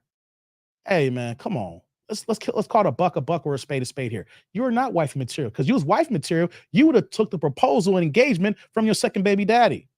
You are not wife material. You are baby mama material. If you were wife material, you would be a wife. 54-year-old women are not wife material. 54-year-old women are just a banshee ass woman who's a baby mama. If you was wifey, you would already have a wife.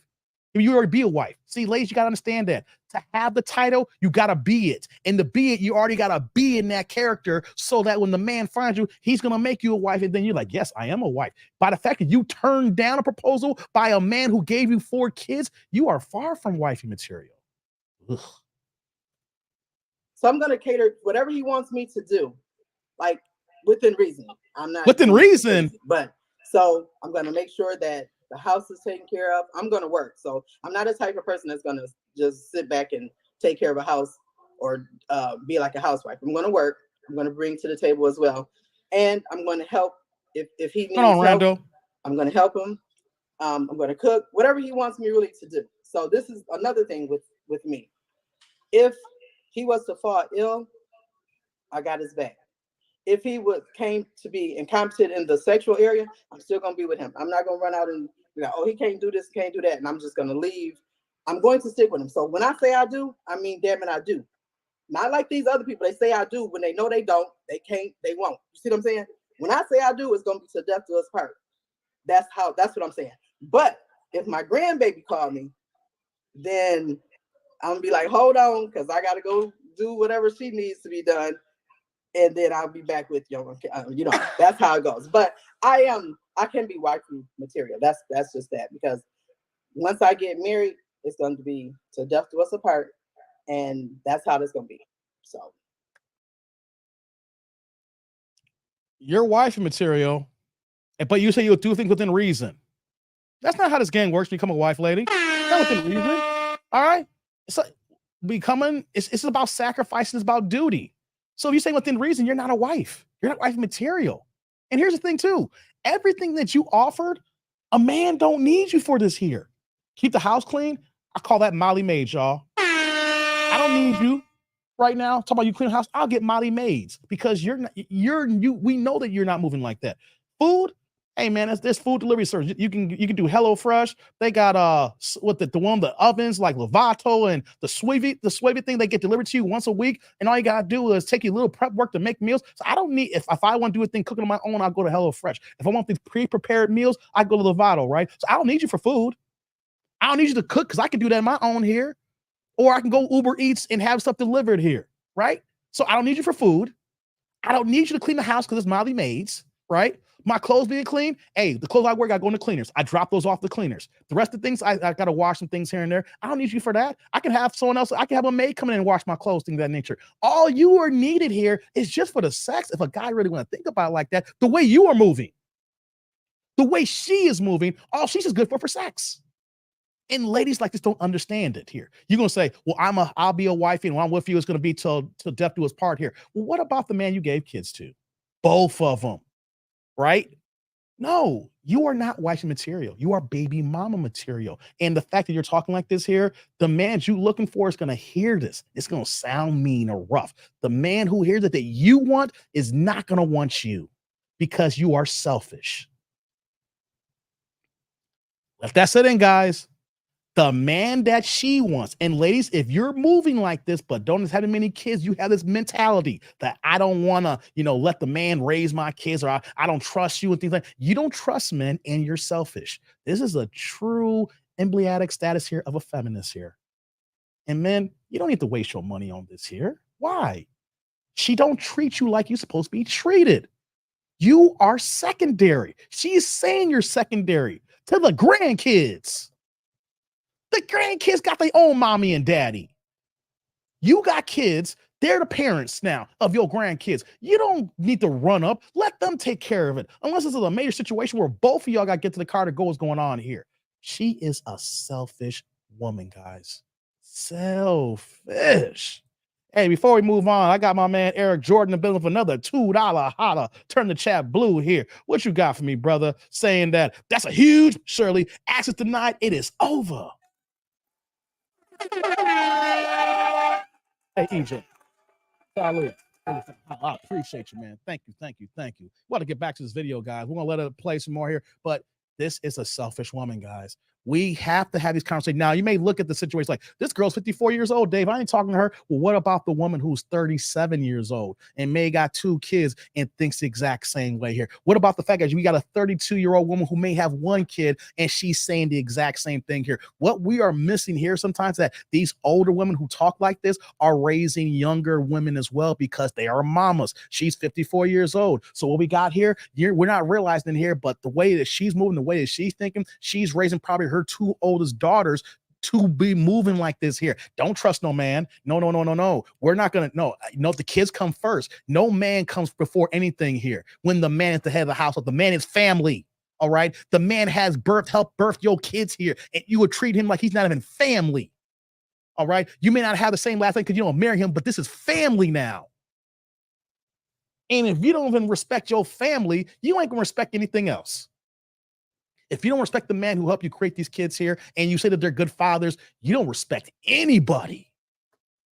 You got to listen to the words they're saying, guys. Let's get back to the video here. If she don't respect the men that she had kids with to do what's right, even though that they have multiple kids together, then how you think that she treats other people in the family? How you think that she treats others outside of her kids here? You can't even have a true, real friendship because you know that she is selfish as sin. Let's get back to the video. Okay. Yeah. So let me just jump. Do you have married friends? Yes. Okay. Do they fall in? Is their structure the way you kind of designed it? Theirs or mine? Well, you're not married. I'm talking about your married friends. Oh, they do like, that. Do you feel like their structure is designed by the way you just described it? No, absolutely not. No. And they're married. They're married. So maybe that would be an indication that maybe the way you're saying isn't the way. It could be, but no. What I'm saying is because I'm different. That's how that goes. But all the married friends, they do exactly like the traditional way. Their spouse is going to come before the mother, the children, yes, and anybody else. Supposed to. Well, that's what I was trying to get at. Hold on here. You have married friends, and they're living the traditional relationship. The spouses come before the kids, and they're all still married, but you don't honor your spouse, and you ain't got no man to talk about. Y'all hear this, guys? Y'all hear this?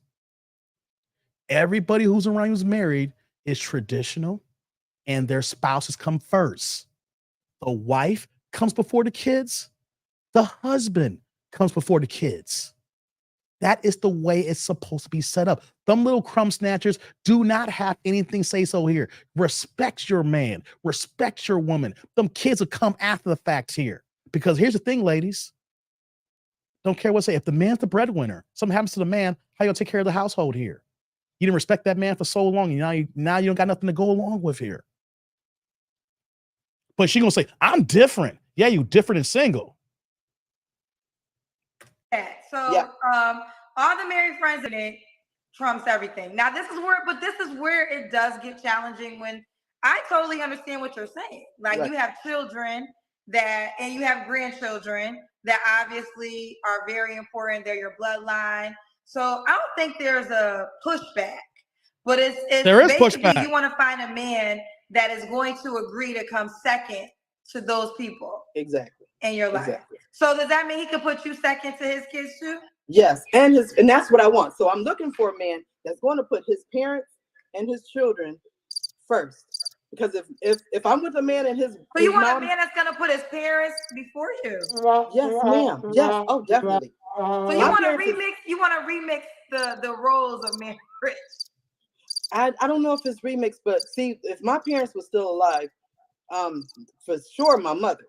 Oh, nobody's coming. I mean, absolutely nobody. If he gets mad, then he can go. That's how it is. And I would not allow him to put me first if his mother is still alive. It's not gonna happen.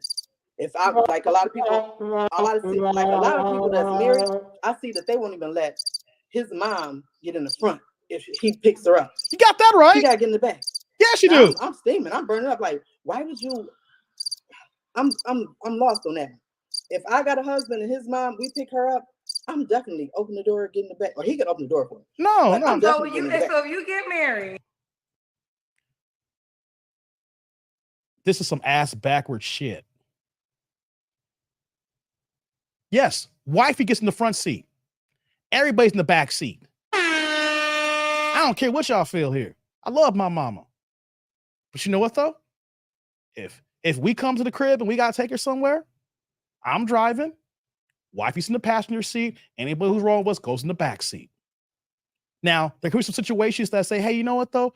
The wife said, I'll go in the back seat because she volunteered for it. You know, you guys can, you know, if you want to sit in the front, yeah, I can see that. But it's like I said, I don't rock with Christianity anymore. But the one thing the Bible that says that when a man finds a woman, then they become one. Your parents have their own life. They created you and they live theirs. They don't come first anymore because you are trying to build your union. You are building your family. The man puts his wife first. The wife puts the man first. Everything else is second, including the kids, especially when we're getting dinner together. You know what, though? You know what? You can make the plate and have the kid, you know, for the kids be ready to go, but make sure you serve that man. He needs his food and the wife gets food, and you sit all the same time together, but the kids don't come first. What's going to happen is when those kids get older, when they start growing, what's going to happen here? They're going to feel that they're above their daddy. They're going to feel that they have a headship above everything else. That's why Chris Rock had that joke about getting the big piece of chicken. No, the kids don't get the big piece of chicken. The man does because he's worked and he put the house, he got the lights on, he pays the mortgage, pays the rent, and he makes sure everything is settled in.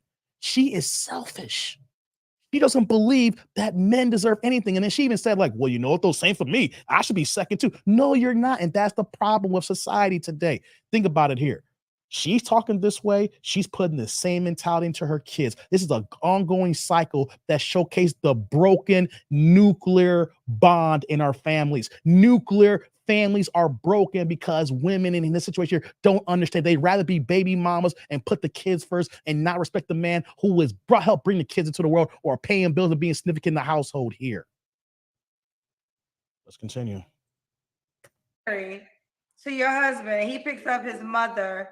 You believe the mother belongs in the front seat? Yes, ma'am. I'm not putting her in the back. Okay.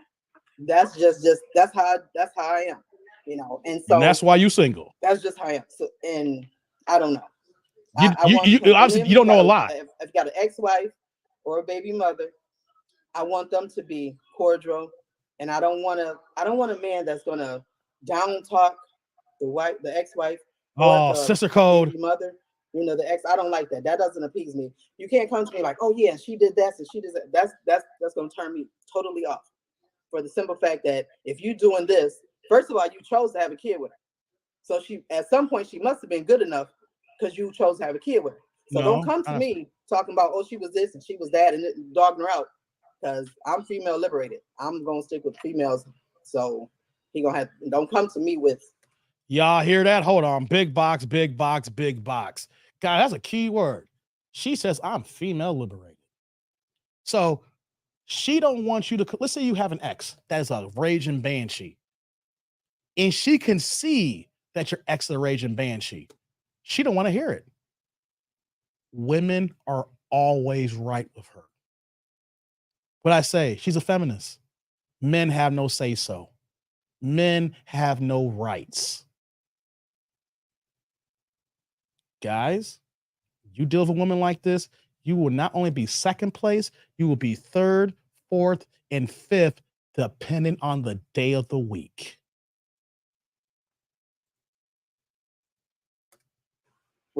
Yeah.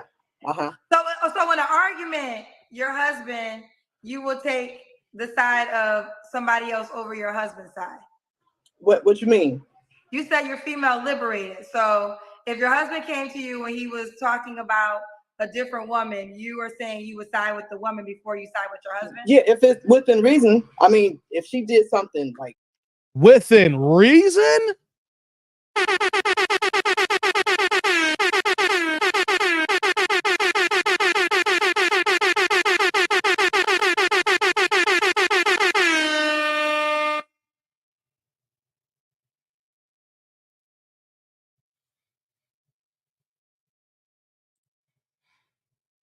Within reason? Within reason? She not even saying if the situation occurred, I gotta take my man's. She didn't say I take my man's side. But then if something comes up, then if someone come out from truth here, then you know everything happens for a reason, right? So, but here's the thing: if you have if guys or ladies, if you are in a committed relationship, you believe your woman or your guy over the outside world. Remember that here, guys. Remember that if you are in a committed relationship, you are engaged, you are married, you believe your wife or your husband before the outside world. Why? Because the outside world don't want you to succeed. How many times do we see single women try to give married people advice? They have no idea how the game goes down. You are single. You don't have a man. And then you're going to, and this is the reason why that she would not even take the kids' advice or take the kids over the man. She don't care about men. She hates men. She said within reason. Guys, why would you sign up for this? Why would you talk to a woman like this? Why would you even deal with a woman like this outside of hello? She hates men. You say you're female liberated. No, you are a male basher. See, women don't understand that when they say, I'm female liberated. That means you hate men. I don't believe the women. I'll believe women with regardless within means. Then why do you want a man? I don't understand this. Why do you want a man when you don't respect us, you don't like us, you don't agree with us, and you're going to believe the outside world over a man who is putting your needs first?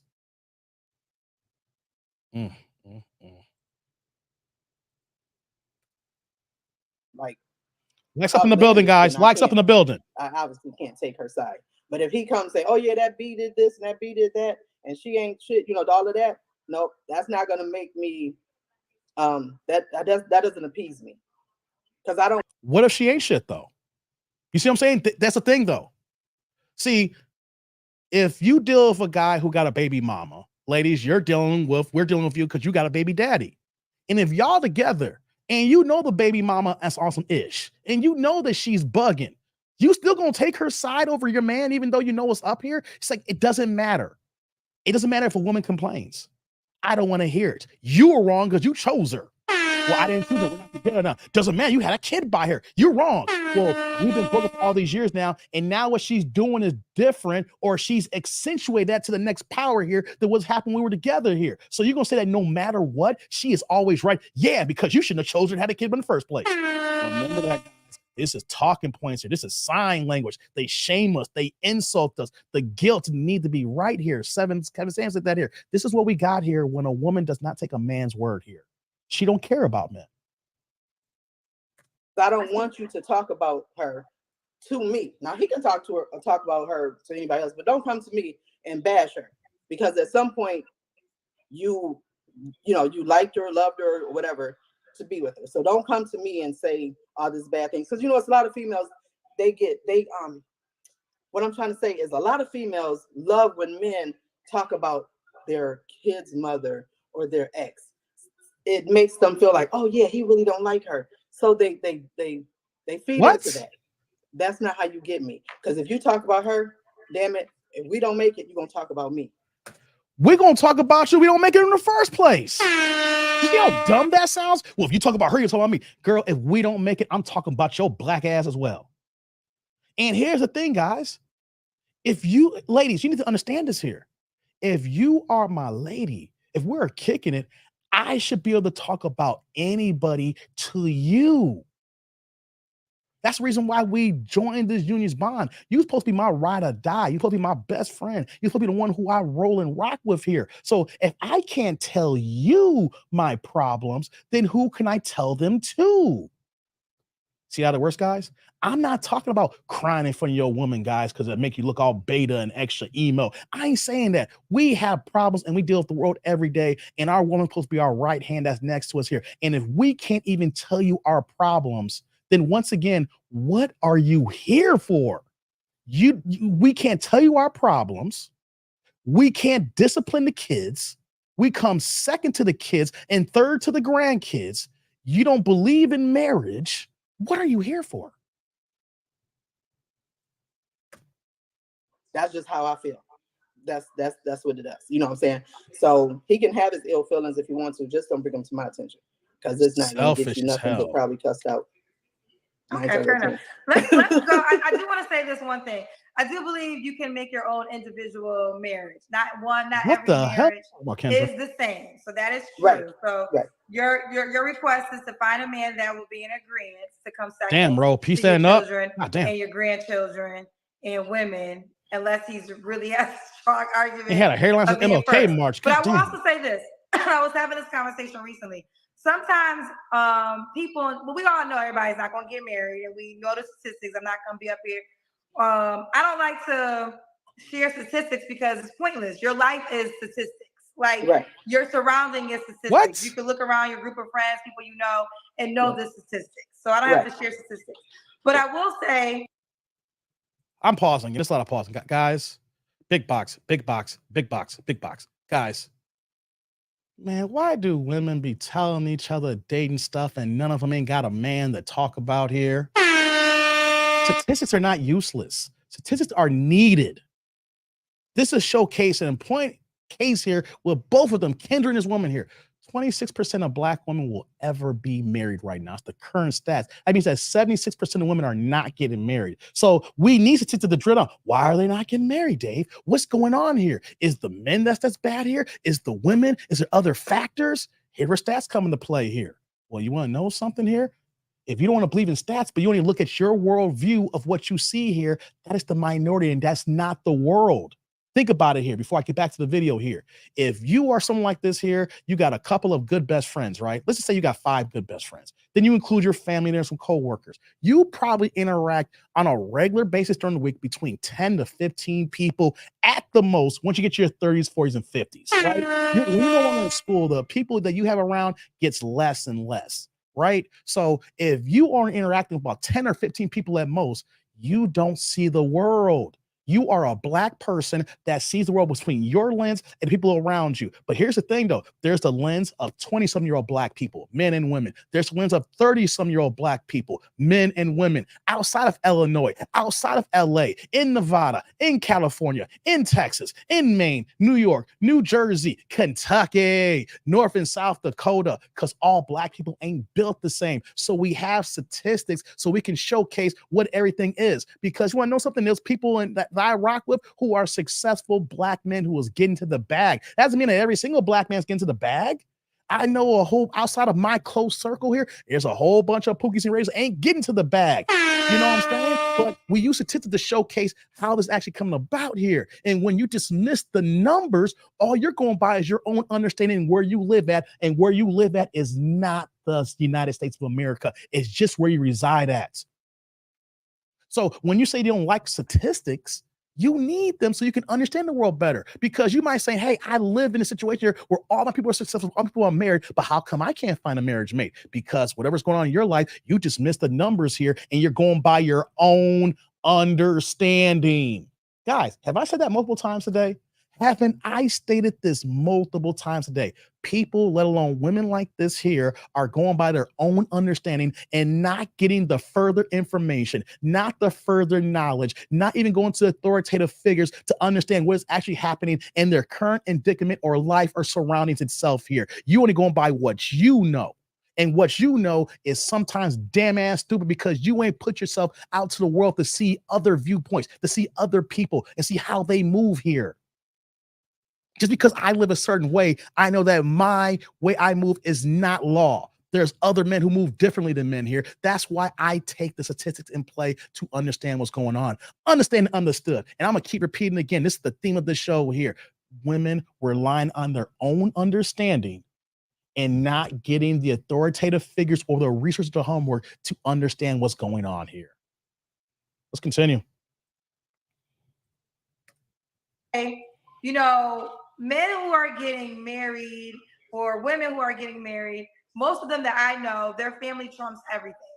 And they have created that environment, and it's kind of like an understood thing. But again, not every marriage is the same. Right. And then some people, I'm gonna just use, y'all not only use celebrities because that's just, if I say the name, we'll know. Nick Cannon probably will never get married again because right now he's quote unquote husband to a lot of women. And when I mean husband to a lot of women, not only does he have multiple women with children, he's also supplying their lives. Like he's paying their bills, he's paying their rent.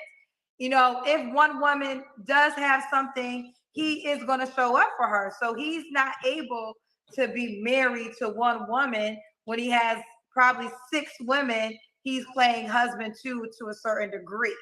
Not necessarily it's bad if you think it's bad, it's not what you want to sign up for. One thing I appreciate with, not only thing, but what I appreciate with Nick Cannon is very, very honest, very transparent, and you sign up for it. He doesn't manipulate you in that way. But let's move forward because but let's keep going. All right, Unique. So this is Unique. She's a photographer in Michigan. 6 kids, 54. What's your zodiac sign? Damn zodiac. Sagittarius. December 21st. December 21st. All right. What kind of man are you looking for? I don't think we got there. Oh, wow. So, okay, nope, we didn't. So I'm looking for a man with integrity, first of all. So I want to with integrity. Integrity when you love, self-respect. Sorry, I didn't mean to say that. Okay, we say at times. I know. That irritates me when I hear people say So I want him to be family oriented, you know, and especially with the mother, you know, his mom. You want family oriented when you ain't even giving the man family. I had to pause that there. I ain't heard this part of the video before when I skimmed it. Wait a minute. You want someone family oriented, but you don't even treat the man as family. Remember that, guys? You hear these buzzwords they use? Everything that she said, but you gotta be family oriented. You know what that means? You gotta be oriented to what she thinks a family is.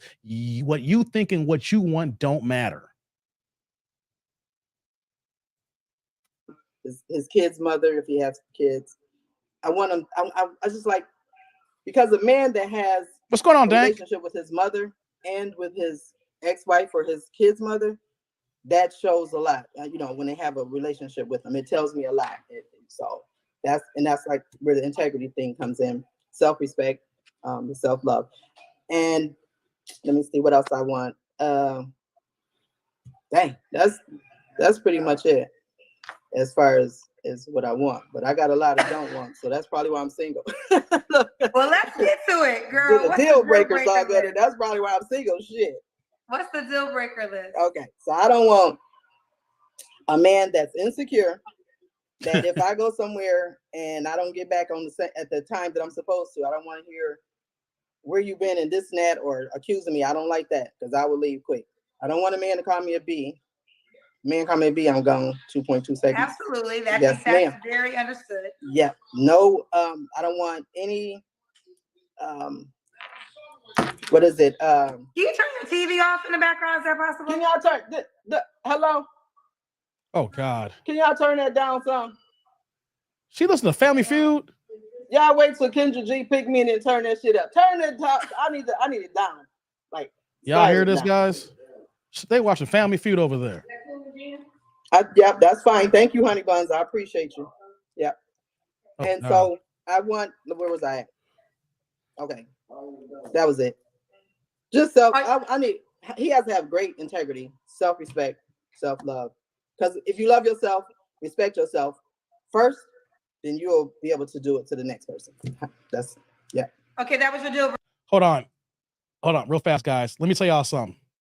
The irony of what she said here. If you love yourself, guys, you respect yourself, you have self-love, you ain't dealing with a woman like this here. Because if you respect yourself, you know that she is not going to respect you. Remember that. If you have self-love, you're going to say she's not going to show you the same love that you give to her right back. It's not going to be reciprocated. So you see how ass backward these women are talking? You don't hear what you're saying about the man that you don't want and what you want. And then the man that you looking for, he ain't going to want you. He's going to be in his right mind to say, why am I dealing with your ass here? You don't respect me. You want a self-respecting man, but a man that you don't respect to even marry beforehand that you gave 4 kids to. You don't respect men to allow them to discipline your kids because that is the role of the man in the household here. You don't even want to let a man complain about things going on outside world because you're supposed to be the head he lies on here. He's supposed to be relying on you when the things are rough. When the world is crazy out there, you don't even want to give that to him. Matter of fact, you will believe the outside world before you believe his word. Okay, so you don't respect the man. So how did these ladies say, you got to be self-respecting and you don't respect his ass? Lord have mercy, guys. Let's get it going here. Oops. Let me do this here. There we go. Deal breaker list, right? Nope. My deal breaker. Oh, Lord. We on my deal breaker. Yes. Sorry, I got interrupted. So the deal breaker is the domestic. Don't touch me because I don't know how that's going to end. God, they always go to the worst case. So no, don't touch me. Don't call me out my name. I don't want tattoos, Lord. No smokers. No piercings. No hair. I like bald head, man. I don't want no. What the hell is she looking for? It looks good, but it's just not good for me. Wait. Let me see. No piercing. Y'all hear this, guys? I said smoking. That's he can drink, but not excessively. That's fine. But no smoking, nothing. No cigarettes, no blunts. Maybe a cigar every now and then. We might go to a cigar bar, just maybe. And that's pretty much it. Don't be laughing, kid. Damn it. Wait. Let me get this straight here. He got to be bald-headed. If it's drink, low. Can't smoke. I can understand you don't want to smoke. Only cigars, no blunts, no tattoos, no ear piercings. Like, why don't you just go to church and find a man? You can find a beta man in church if there's any left there. You can walk all over that man. A lot of beta cucks in church. I'm sorry, fellas, if you go to church or not. A lot of beta dudes be in church right now. I'm sorry. Like, no tattoos, no piercings, no hair, barely can drink, and if it's smart, it's a cigar every now and then. Yo. Oh my God, guys. This is wild. I tell you, this is worse, guys. Now you see why I'm single. Shit, everybody got tattoos. Everybody got damn hair. Yes, we do. Listen, I'll be by myself for the rest of my life. Then why you here? Words are powerful. So don't. Why you here? Don't curse yourself. Right. I won't. Does he have to look a certain way? Oh Lord, just maybe bald head for sure, or low cut. Nah, he don't have to be too tall. I'm 5'6", so 5'6" or better. What was your hair requirements that he can't have hair? Or it should be low. I just don't like the dreads, the afros. I don't like hair. You don't like hair? Okay. Not man with hair. What about money? Does he have to make a certain amount of money? Oh Lord, here we go. 50 or better, as long as he can pay his car note and his rent. I can help if he falls short, but yeah. Let's do the Kendra Cam you need. Oh Lord. Let's see what she rocking with this Kendra Cam. Uh-oh. Let's see what we got, guys. Oh no. We see it already. Oh no. All right, we see you, mama. We get ooh. Turn around. Look at that booty. Hold on.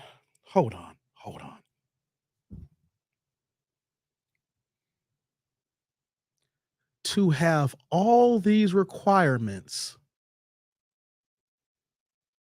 and you got a belly that sticks out past your titties. I'm gonna say it. I'm sorry, you may not like it. If you find this video, like, who the hell this guy think he is? Right? You have all these stipulations on a man. And what are you? Here's the thing, ladies. You can be just like this woman here. We'll go back to the video in a second. You can be just like this woman here. You can have all the ask in the world. That's on you. But let's be reasonable here. Are you really going to think you're going to get what you're going to get here when you look at the mirror and you say to yourself, can I get this kind of man?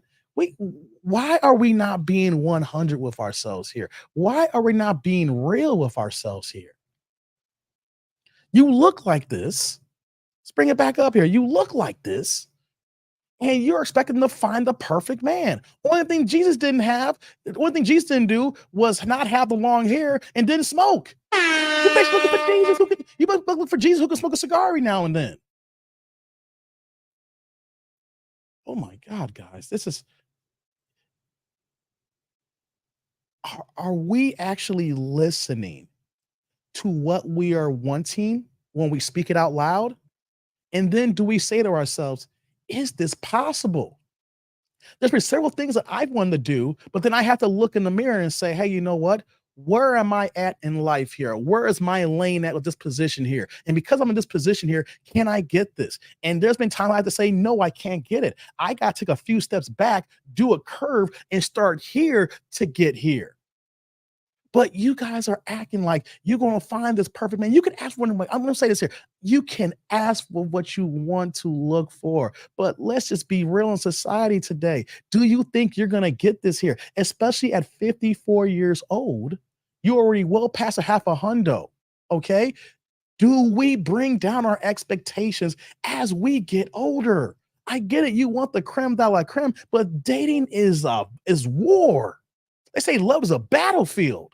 Right? So when you got men here who are being attracted by women and vice versa here, how do you compete? This is a logical question. Do you compete with what the man you're looking for? Do they have other options? You say that I'm a better suitable fit. And you have to be honest and real of yourself here. Like, I'm 54 years old. The kind of man do I want? Does he want me or does he want something else? Have you guys ever asked yourself that question? Hold on here. Let me get to you. So we're going to get back to it now. What's going on, Mr. Gino with the $5 holla? Turn the chat green here saying her kids are breeding right now. This baby is through. This baby is through booking and don't know. This is all being taught. Salud. Thank you for the holla. I appreciate you. Thank you. Thank you. Thank you, Mr. Gino. That's the crazy thing, Mr. Like she has grown kids. So we know the way she moved. Those kids have been raised the same way. Those two girls that she has, the oldest, they are just split images of her probably. Her 4 boys are probably some beta punks because they got all this extra emo in them because of her. They already know that their daddy is less than. Can you imagine the type of thing growing up here with your kids and then you raising these boys and they know you less than? Yeah, it's crazy. Shout out to my man Eric Jordan here. He dropped a members chat here. He's been around for 5 months saying there's no man dating this bip. It's game over. Thank you for the member chat, brother. You've been here for. Appreciate you, brother. Appreciate you. And right behind, we got MOP dropping his member chat. He's been here for 11 months, man. You've been almost a year, MOP, saying, yeah, get face on love ass off the screen, F moist wagons. Hey, come on, man. Hey, man. Lord have mercy. Let's get back to the video, guys. What what y'all saying in the chat here? So I want Kelly, Sama. Wait, hold on. I gotta read that here. What are you saying here? Hold on. Dang, I hate when StreamYard does this. Let me scroll back up. There you go. Pooh Man says, I want Kelly, Sama, and Nia in their prime. AIC, do I have hope? Man, come on, Pooh Man. You know the game on that. Man. Renee's like, sorry, I'm getting tattooed, smoking weed, and drinking. Hey, Renee, I'm all the above. Hey. I got tats here. Hey, yo, I got piercings here. Hey, I got long hair here. Hey, man, I'm gonna be me regardless. I got them all, man. I don't qualify. Thank God. I got them all and I don't qualify. Her body on some bull. I know, man. Look at this here. Let's get back to this Kendra Cam here, man. Oh boy. Ladies, like I said, you can ask what you want to ask. We got to be honest with ourselves. You really think you're going to win the lotto? You think you're really going to win the lotto?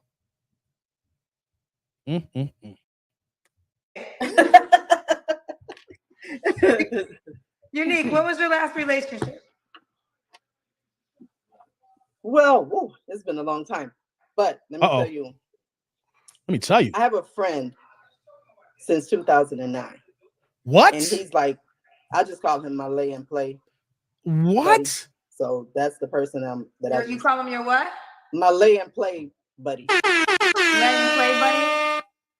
What does that Since 2009. It's lay and play. Oh, y'all just have sex, but y'all not in a relationship. Yes. That's what you qualify for then. Since 2009, you've been having a butt buddy? Right, Rod. 2009, Rod. 14 years. So here's another thing I want to add on this here. I didn't hear this part, guys. I didn't review. So let me get this straight here. You got a guy that comes through for like the last 14 years. You're 54 years old. That means this guy's been around since you were 40. You know what that means? That's the guy you're going to end up with. Whether y'all officially together or not, this is your man. Ladies, y'all don't realize that when you give your body away to a certain man over a period of time here, and then you get to this age here, there's this level of being comfortable that you're not going to let no one else really in, because you know that you've been alone all these years. You raised your kids all these years by yourself, technically. You wouldn't even marry the man you were with. And then all of a sudden here that you've been single all this time here. So when you need your needs met, you've been talking to messing with this dude for over 14 years, from 40 to 54. You are comfortable by this man's D. And then you don't really want to be a man who you're going to respect, right? You put the man second and third here. So this works right in line with you guys. You know why? She don't got to respect this man. All she got to do is call him for the D, or then hang out to get some drinks before the D. And then you add everything else involved there. She's getting what she wants, guys. She's getting what she wants. She don't want a new man. A new man's going to change this whole thing up here. Dank says they started during the last recession. Now another recession is on the knee. Right, Dank. Right. We had that recession in 2009, the housing collapse. And she was messing with dude during the collapse. They were probably shacking up around that time. And we've gone through, and we're about to go through another recession here. We're about to go through another housing crisis here. And they still rocking and rolling. Dell's like 14s of a situationship, Dell. Got that right here. You are tied to this man. That's what I'm saying here. Because it's easy for you. You don't have to respect him. You don't got to do much. You get your needs met, and then you move on your way being a feminist.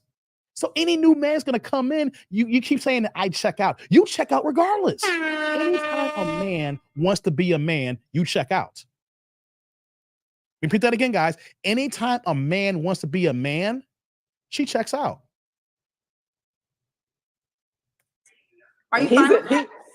He's fine with it. Are you fine with it? Oh, yeah. Oh, okay. Then why you? I travel a lot, so I don't want nobody up close and personal. You know, it might change, but he's in Texas.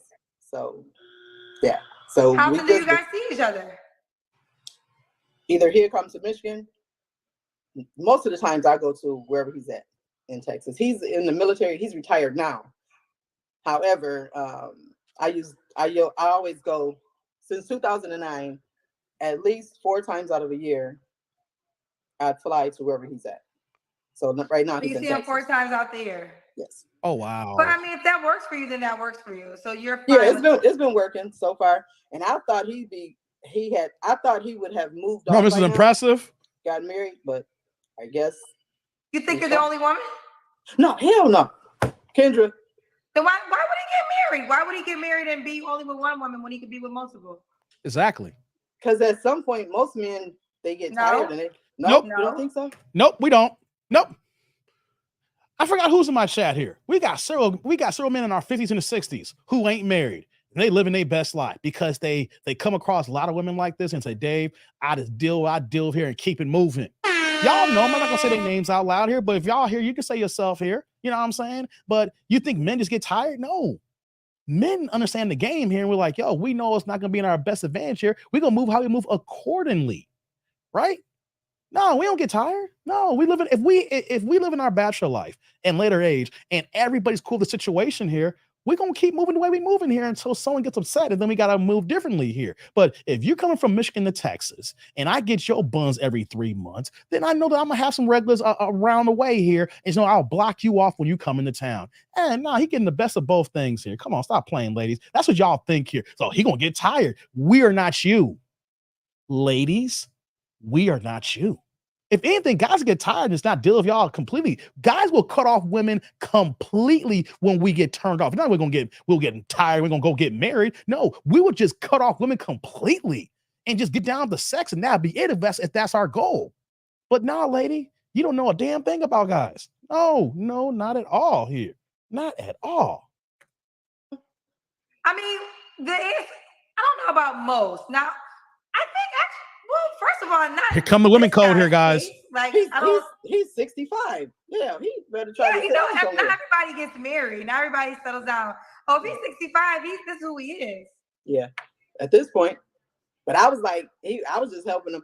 I told him it was just because he always was like, well, you don't want a monogamous relationship, and I said, yeah, I know that. I told you that in 2009. So here it is, 2023. So it still stands. I don't think he's cool. He's cool. So okay, but he's not somebody you want to be in a relationship with. So I guess exactly. My question to you is, do you not want a monogamous relationship? I do. Since when you've wanted that? Yeah. Probably like 5 years ago. What the hell? For the last 5 years. 5 years. Yeah. I definitely would love to have a monogamous relationship. Hold on.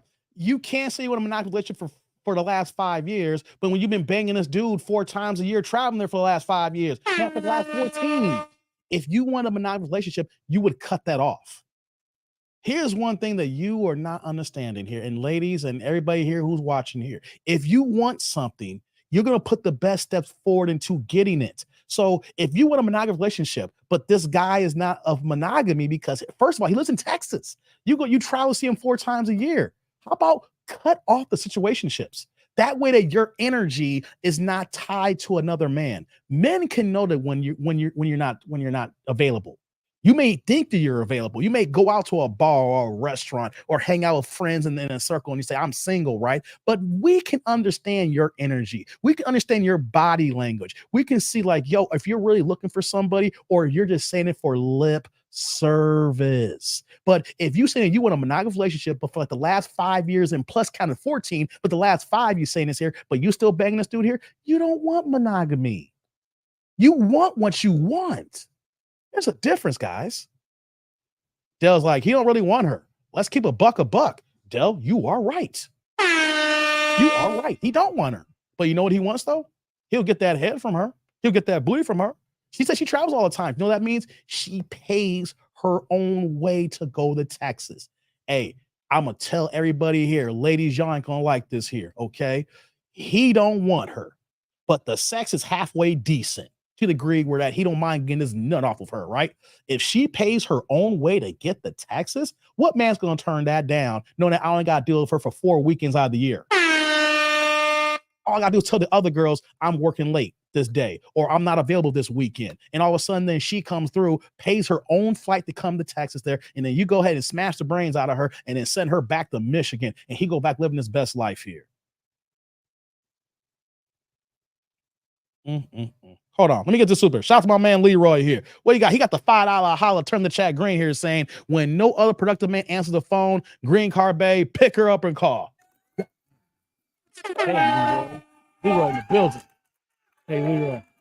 Thank you for the holla. I appreciate you, Leroy. You dropping that green here, man. Hey, Leroy, you see what's going on here, brother. Leroy, you see what's going on here, right?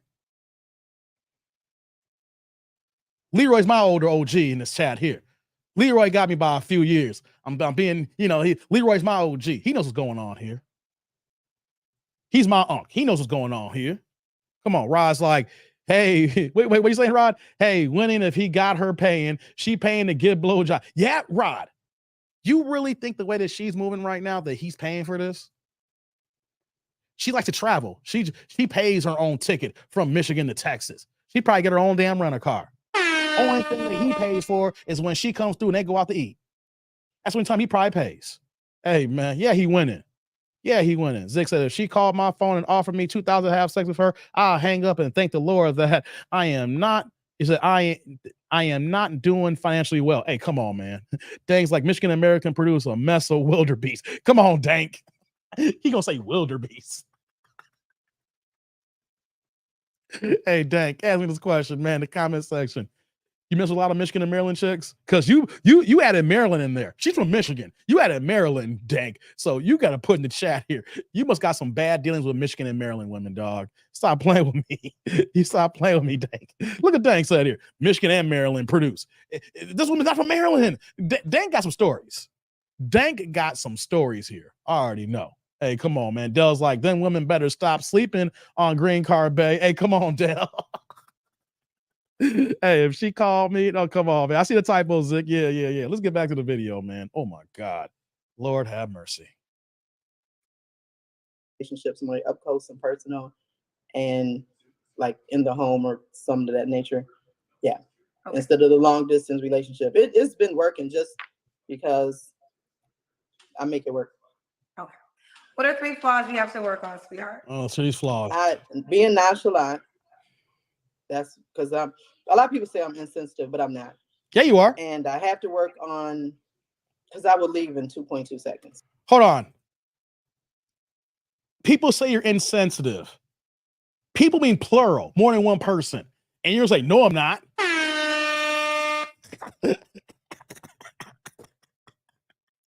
Guys, did you catch that? Did you catch that? People say I'm insensitive, but no, I'm not. So you just dismiss of what they're telling you here. So your ass ain't sensitive. So if I feel like it's getting like either hostile, or if I feel like I'm a bug to you, which I don't really bug nobody, but if I feel like I'm unwanted, I will go. So if you give me the indication that, I will go. And that's where a lot of men, I'm not gonna say a lot, but at least 2 other men was like, yeah. And so when I go, they're like, what? One called me a B, and I've known him. I have known him for a long time. So 2007, something happened and he called me a B, and I was gone. So he's like, as long as I've been knowing you, I call you a B, and that's what happens. And I'm like, yeah, because I told you that's what I'm like. Well, that's justifiable. Yeah. So that's, a lot. I want to hear the whole story why he called you a B. You know this man since 2007, right? I'm not saying it's right? But we can just tell by your attitude and the way you was talking to your people in the background, turn the TV off here, and how you don't even let the man come first in the relationship here. There had to be a logical reason that a man, after all these years, who never disrespected you, all of a sudden called you a B and you was done here, right? Guys, there is 3 sides to the story. Your side, his side, something down the middle. You want to know something? Your story ain't even adding up to say he just started calling me a B after I was gone. Well, why did he call you a B? I'm not justifying it, but people, we need to understand our actions. You literally said people say you're insensitive, but you say, no, I'm not. How do you know? People say you're insensitive. See, when Kendra asks this question, it says, well, people say I am, I don't know, maybe I need to work on this, because you can't self-assess yourself, right? You are not assessing the situation properly. So I'm not trying to say the dude was right for calling you a B. I'm just saying there was something there that if a man, after all these years, you said since 2007, and then all of a sudden out the blue, he did this here. No, it wasn't out the blue. There was things that you did to the point where he said, fuck it. You a bitch and I don't care if it's over. Ladies, it's not right. But here's the thing. You need to assess your part of the plan. Just because he did the wrong here, you need to look in the mirror and say, did I help contribute to it here? He should never do this here, but did I call him out of pocket here? Did I disrespect him? Did I beat this man so much that say, you know what, though, F it, I'm just going to say whatever I'm going to say. Right, Lorenzo? Cause and effect here. I'm not saying what he did is right here. What I'm saying is that you can't be mad if your actions dictate his reaction. Every action has a reaction. Every cause has an effect here. Remember that. It's not right, but you can't get mad if you push the wrong button. We can either say, hey, he didn't have to call me a B. Well, led up to that because he could have just been done. He could have just been done and say, you know what though? I'm tired. And me say she kept saying, don't call me a B. He may knew that. And he probably said, you know what though? I'm tired. I'm gonna say what I'm gonna say, and it's over, nigga. A lot of people say I'm insensitive. So I need my flaws is my mouth because I have no filter, and then being so nonchalant, and then I need patience. I need to work on the patience because I will leave, and they be like, good grief, like. If you think you need to work on patience, that means you don't have no patience. And guys, like I said here, a woman of this age here, the way she's moving, she does leave. She ain't got no patience. I said she's selfish. Didn't I say that repeatedly? If she even says, maybe I just get up and I just go, most women are like this. They just get up and go because of their feelings. Leroy's at 54 with no filter. That's not a good look. You need a filter. I told people you need a filter. Why do I need a filter for? You don't know who the hell you're talking to on the other side there. You don't know how that person's going to react. You have a filter when you go to your job, don't you? Leroy, think this out, right? I bet you her white boss, she has a filter for him when he tells her something.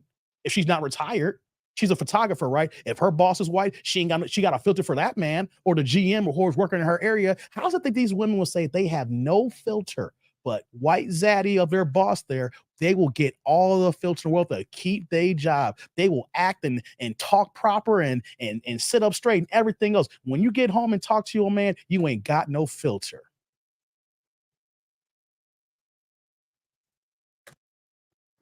I just go and act like you never even existed. And so that's how I am.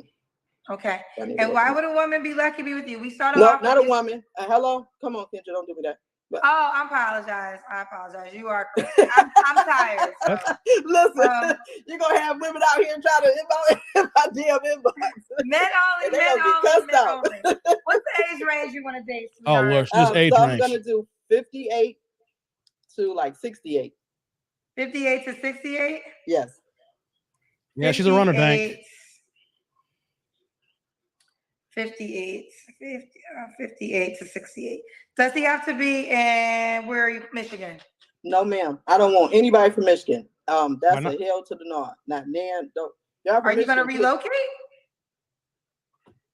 I can relocate that. I can do that. I don't want nobody in Michigan. They horrible.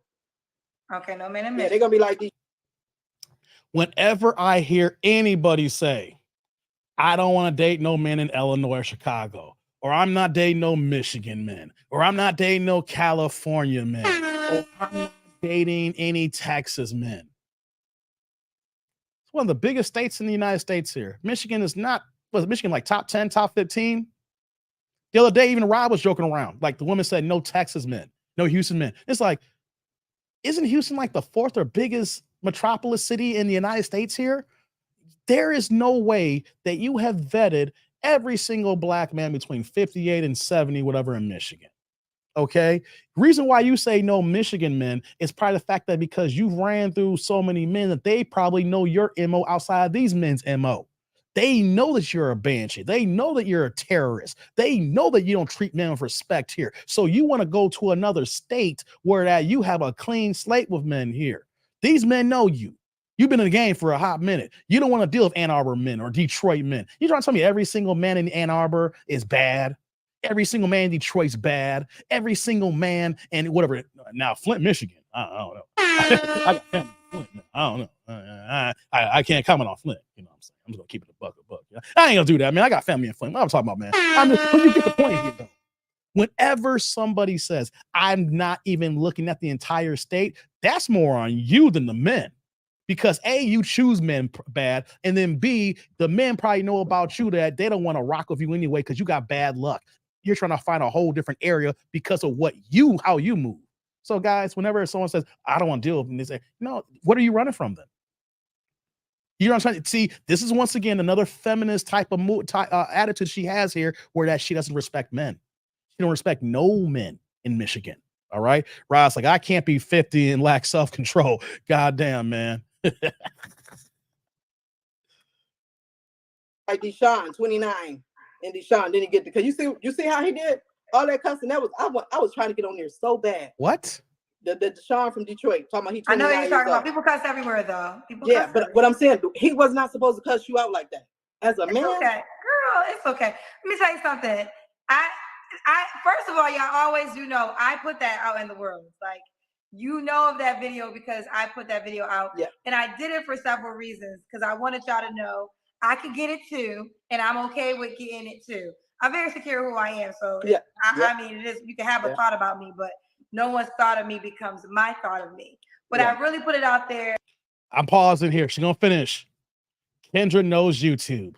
This woman wants to be part of the women code, want to be a fembot and trying to defend Kendra here. And Kendra's like, nah, I put that video out there. Because you know why? Kendra trying to make money. Ladies, y'all need to stop here trying to defend Kendra. He's like, we got to support her. We got that man who cursing around. Kendra's like, hey, I put that video out here. I'm trying to get paid. All right. So I can get it too. She's putting it out there so that she can get this money. Y'all got to stop, women. Y'all got to stop. Jay, fourth biggest. Thank you, Jay. I appreciate that. Y'all got to stop that thinking you're going to, y'all don't understand the game. Kendra's like, I put that out there. I'm trying to get paid. Y'all need to stop. Jay's like, we don't negotiate with terrorists. You got that right, man. There, because I wanted y'all to know that. And then secondly, I mean, it was really the biggest blessing. It is the most talked about video ever on my show. So, but it was embarrassing. You know, it's like, you see that there? Kendra understands YouTube. The biggest video she dropped. All these women's like, girl, I want to come to, she even said, I want to come to your defense. That man was rude. And Kendra's like, she laughing. She's like, that was a blessing. Ladies, do you see how you move in your feelings? Kendra's not even moving like a woman here. She's moving like a business person who understands YouTube here. She don't care about that crap here. That's why she interviews people like you. She gonna make a gang of money off of you. She is pimping y'all and all y'all and y'all feelings talking about, oh, I wanted to get her. That was disrespectful. Kendra's like, nah, it's a blessing. I'm getting paid, baby. I'm getting this money. I'm in YouTube getting this guap. What's your problem? She's smiling about it too, being nonchalant about it. You see how this works, ladies? Y'all can't be going ahead and riding the back for certain people because certain people don't care. You care more than what she does. She understands her situation. She understands her predicament. So y'all can't be caping for women who don't want to be caped for. You see how that works here, guys? Don't cape for women who don't want to be caped for. And Kendra just told y'all that. Like, dang. It wasn't embarrassing to me. I mean, it's just embarrassing to me to watch this, like a black man doing all of this. It was uncalled for. But it is what it is. I got over it. I'm sure you got it. This is life. I was mad. You didn't get over it. You're talking about it now. Detroit, find him. I was going. Well, I appreciate that, boo. Guys, hold on. Big box for a second. Big box for a second. This is what this is what we were talking about earlier, right? Remember in the video when she said, what if a woman says a certain thing? Are you going to believe the man or are you going to believe the woman? And she said to a degree. This is her once again going to bat for other people that's not even in her own household. Guys, women like this, y'all got to be careful for if you're trying to date or even just be friends with. They'll go ahead and put on the woman code for situations that don't even apply to them, for people they don't even know. People don't know they even existed, but they're going to fight and cape for the womanhood and the feminism movement here. And Kendra is saying, hey, it's a blessing. It's the most watched thing I had on YouTube. I look at it nonchalantly. You should get over it. You see how this is a perfect video, how you ladies will go ahead and be upset. And then the other woman is saying, I'm good, girl. The same situations where that, let's say if a guy like Deshaun Watson, we talked about earlier with Clifton here, right? Deshaun Watson got a badass girlfriend. You see, go to IG or do a search for Deshaun Watson's girlfriend and then go to IG to look at her photos. Deshaun Watson had all those allegations and some of the things that look like the nasty man doing his nasty things here was Michelle's therapist. She was with him throughout the entire ordeal. Where is she at right now? She is still next to Deshaun Watson with his guaranteed $230 million contract that he's been on a couple years on right now. Not to mention that he's lived off his first round contract, giving him first round quarterback money as well with all those incentives and bonuses, things of that nature. Ladies, you be rocking for women when they're thinking that they're going through the baddest moments when they're saying, yeah, my man cheats, my man do certain things, but you know what though? I got this big ass house, mansion, clothes, food, resources, and he gives me the D on a regular. So just because that you don't rock with this here, I'm good. And see, y'all ladies don't understand it. Everybody, these women here who got a good situation, there are times where they don't care if their man cheats. They know it's probably implied, but they recognize the understood and say, you know what, though? They get crumbs. I get the entire meal. That's how these women are thinking here. And then you want to go ahead and cape. And in this situation here, guys, you choose a woman like this, she's never going to believe you. She'll choose her friends over you. Her friend could be in a fighting argument, and then she's going to dish you to be with her girl because she's more invested than the outside household than her own inside house here is going on. This is why I'm happily single, says Vinny. God dizzle. 6 when you cape for women like that, they think they're stupid for it. Even themselves know it's not wise. Things like she is compounding that interest. God damn, dang, keep dropping some money lines here. Let's get back to the video, guys. But you see that there? That was a perfect example how a woman is mad for another woman's situation, and the other woman's like, I'm straight, girl. You need to focus on you. Remember, I'm not saying what men are doing, like with the tough situation, or is cheat is okay, but you have no idea about the understanding between that man and that woman. Just because something that you don't do, that other woman can say, I don't mind it. And if you look at Deshaun Watson's girlfriend, as bad as she is, she knows that it's going to be a hard man to find another dude who got a $230 million contract. Sometimes, ladies, you got to know when to hold them and know when to fold them. And Deshaun's girlfriend's like, look, I'm holding. I am holding. Girl, get your own business. Yeah, he did some things. I'll figure it out. That's on you. I'll figure my ish out. Rod's like, these are the same women that are trying to talk Kiki out of a relationship. You got that right, Rod. All these single people out here doing that here. Single people keep single people single. Guys, if you got a relationship, or ladies, you got a relationship here, don't listen to your single friends. Misery loves company. They're mad that you got a man. They're mad that your man takes care of you. They mad that your man works 50, 60 hours a week that pays the mortgage, and y'all go on vacations and you don't got to worry about too much here because your man is being a man. Women hate other women's happiness. But at the same time, they'll run the fembot movement and be in their feelings, thinking that they're protecting you when they think that you're in the wrong situation or you're being done bad.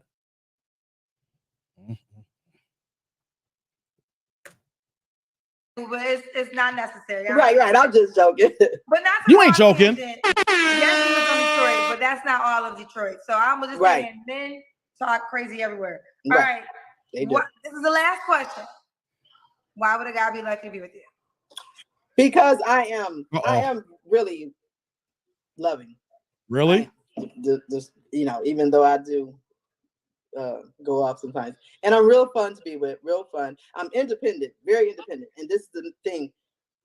I can help, so he would know that I don't ask for much. I don't ask for nothing really. I'll do my own thing. If we were to that's your problem. You do your own thing. AAA, I'm gonna get out there and help him change. We're gonna change that tire. We're not waiting for AAA, especially if they say it's 2 hours. So a guy would be lucky to me. I mean, a guy would be lucky to be with me because I got his back.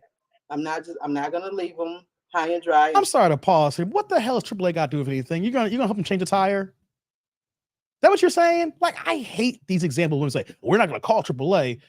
You know what? My car, depending on my situation on my car, I might need AAA. All right? And AAA, here's how it's gonna go with my service here. I don't need you to change no goddamn tires. So you go break a nail and tell me I gotta pay for your manicure next time. You know what? Depending on circumstances, you might gotta call AAA because you can't fix all tires. You see how dumb this sounds? I'm a man here. I'm gonna put this out here. We're almost at the end here. Let me say this here before I lose my thought here. Ladies, don't be talking about you gonna help a man change a tire. All tires are not built the same when you got a hole.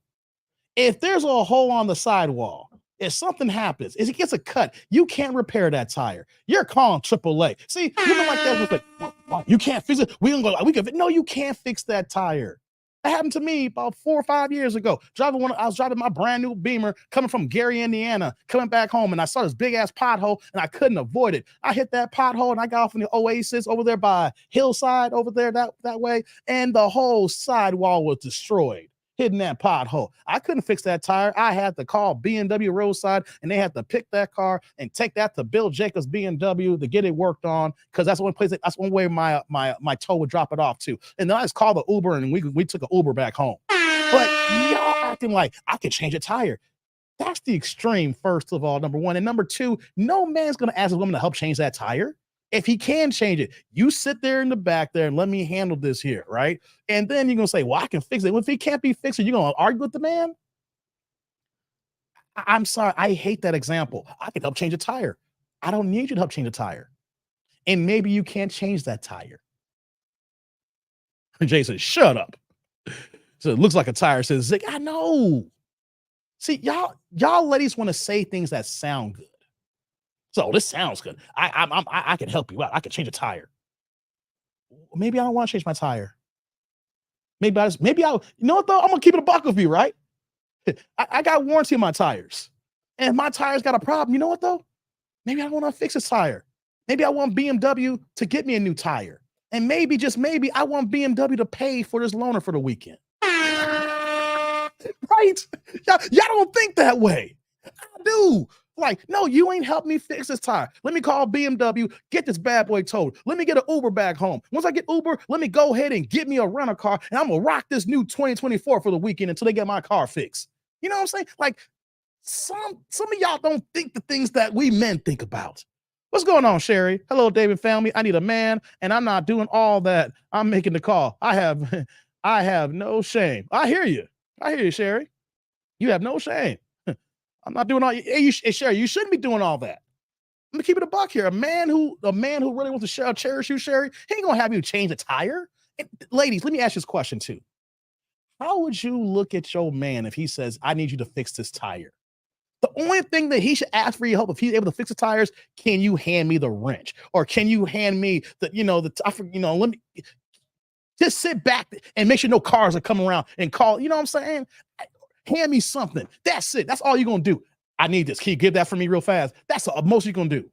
I'm not asking you to fix shit. Dang says reverse 180s and sideshows in that 2024 LFG. Yeah, man. Ladies, y'all don't understand. Sometimes, like, I literally get a loaner car just because I don't feel like driving my car for the day. Yo, check this out, right? True story. We can get back to the video second. True story. Y'all know I just bought an Audi last month. Just bought an Audi, SUV. And the check engine light came on. And it stayed on for 6 days. I was like, oh, hell no, right? But I called Audi like on the third day. I was like, yo, man, this check engine, I just got this car. Do I got a lemon or not, right? The check engine light. And they's like, well, sometimes with these newer Audis, you got to check the gas cap, because I can call. I said, no, we got gas several times. I checked, that's not the issue, right? The day before I took it to the shop, you know what happened? Engine light went off. Engine light went off. And then the next day, engine light still wasn't going on. You know what I did? I still dropped it off at Audi so I can drive a 2024 S5. I was like, y'all need to make sure. All right, it's on for 5 days. No, they said, oh, it was a small little thing that they repaired that cost like $50. It cost $50, but it was all covered because I just bought the car. It was a small little crack in the gas thing there that can cause that. That's why they asked me, did I seal the gas cap? So they fixed that thing. So the thing is, though, is that I'm telling y'all, I drove a brand new Audi for a whole damn day just because. I don't need you to fix them, ladies. I have a plan of what I'm doing here. Maybe I want to live some extra luxury for a day. But the thing is, no man's going to ask you to change a goddamn tire or fix the car situation like that. You sit there and be in your feminine state there. Let me handle it. If I can't fix it, this is the reason why we pay Allstate, or we got BMW for roadside or Audi for roadside assistance. Y'all want to act like y'all big and strong when actuality we're not looking for that. So I'll tell her to call Triple H's Vinny. Yeah, man. Bill's like, smart man. Come on. If you don't gotta pay for nothing, you're gonna go ahead and do it. I don't need you to change the tire. Like, in the back of my mind, I'm thinking, I got a warranty, I got insurance. I may gotta wait an extra hour and a half, but that's fine though. I got music. We'll just bump until they come and show up. I just need a blowjob and a fit woman while we wait for the tow company. She can't provide that. Hey, Zig, that's what I'm talking about, man. Just go inside the back seat, give me some. We both stressed right now. We stuck at the Oasis. Go ahead and get me some head. Then next we done here, then the car comes, then the tow truck comes, they take the car, we get an Uber, we ride out. We all can be happy here. Stop acting like you Superwoman. I'm looking like, let's get back to we're going to finish this off, guys. Let's finish this off.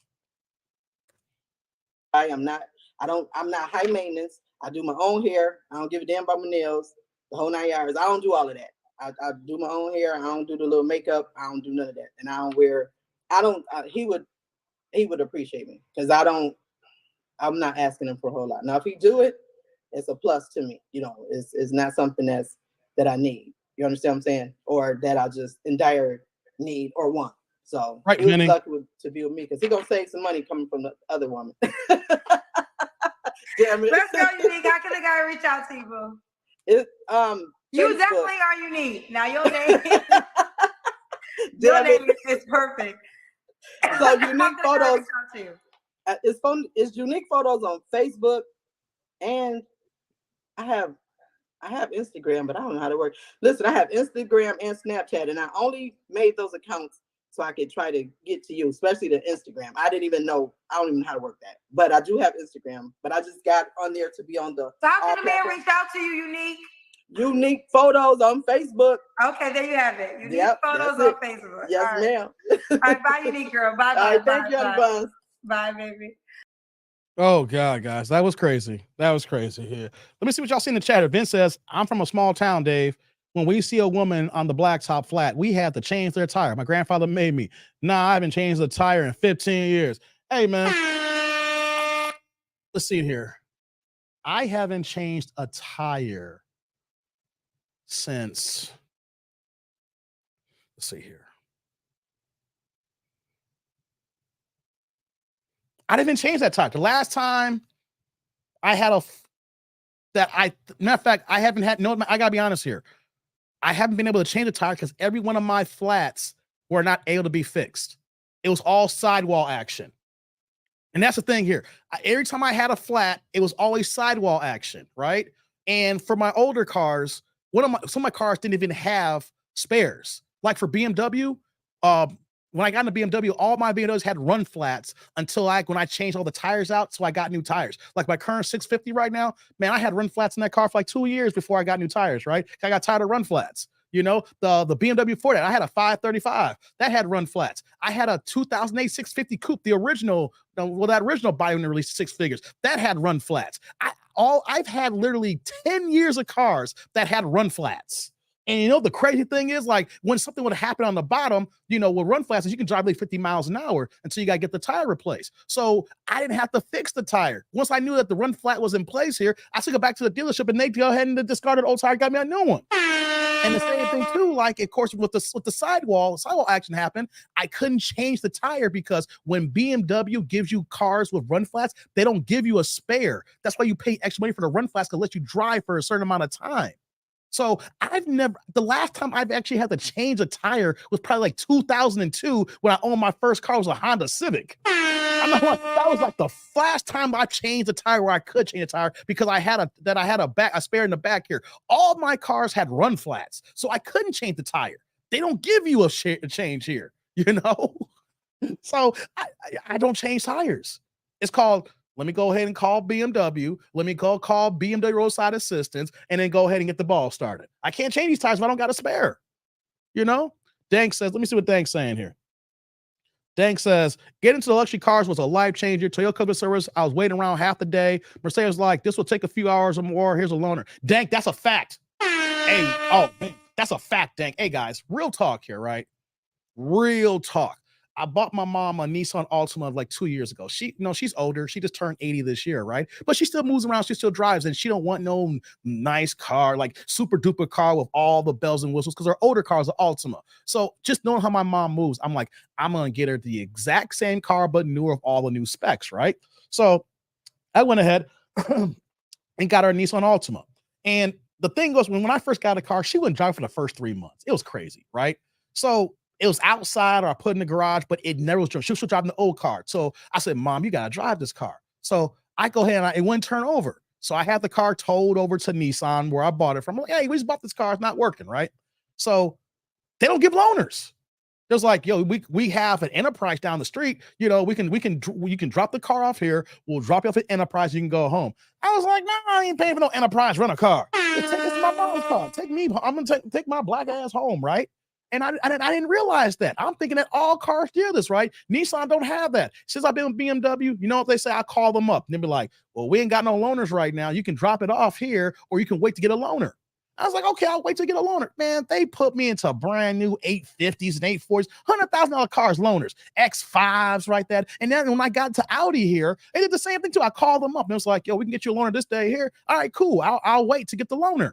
You know, and what Dank is saying is right here, guys. When you move into a luxury car line, and if something happens to your car, you just got to call ahead of time. Like, yo, I need a loaner. You guys got to work on this car here. And they'll tell you what day the loaner's available, and they'll put you into a brand new one. Instead of like Nissan or like you said, Toyota, Dank, they're going to take you to Enterprise Rent-A-Car. Then you got to pay for that loaner for that $30 a day.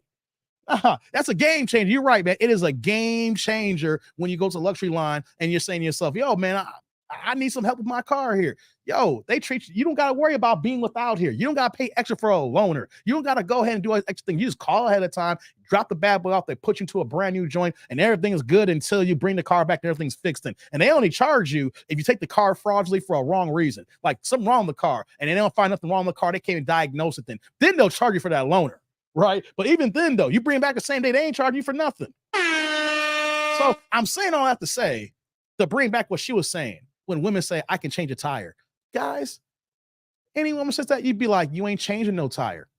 If you changing a tire, then you alone, right? But even if you alone, if you rocking with me, you're going to have a nice car where you ain't got to change the damn tire. We're going to have roadside pick your ass up. We're going to have the car towed. And then once it gets towed, then we're going to put you into a brand new joint. Ladies, stop trying to be men.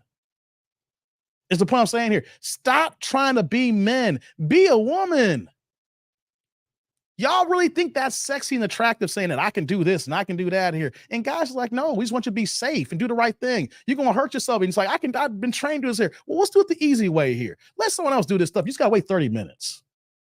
Now, if you can go ahead and change your car and then move it on, that's cool and fine, Danny. But I don't want y'all doing that extra work because you know what's going to happen when you change that tire, something you ain't done and those bolts are stripped and you're trying to get that thing off the jack and things of that nature. I guarantee you, this is on a Saturday, this is Sunday right now. You got to change your flat by Tuesday. Your ass going to be sore. Small, baby, I need some help right now. I told you to change that damn tire. I knew you were going to get yourself hurt trying to work with them strip bolts.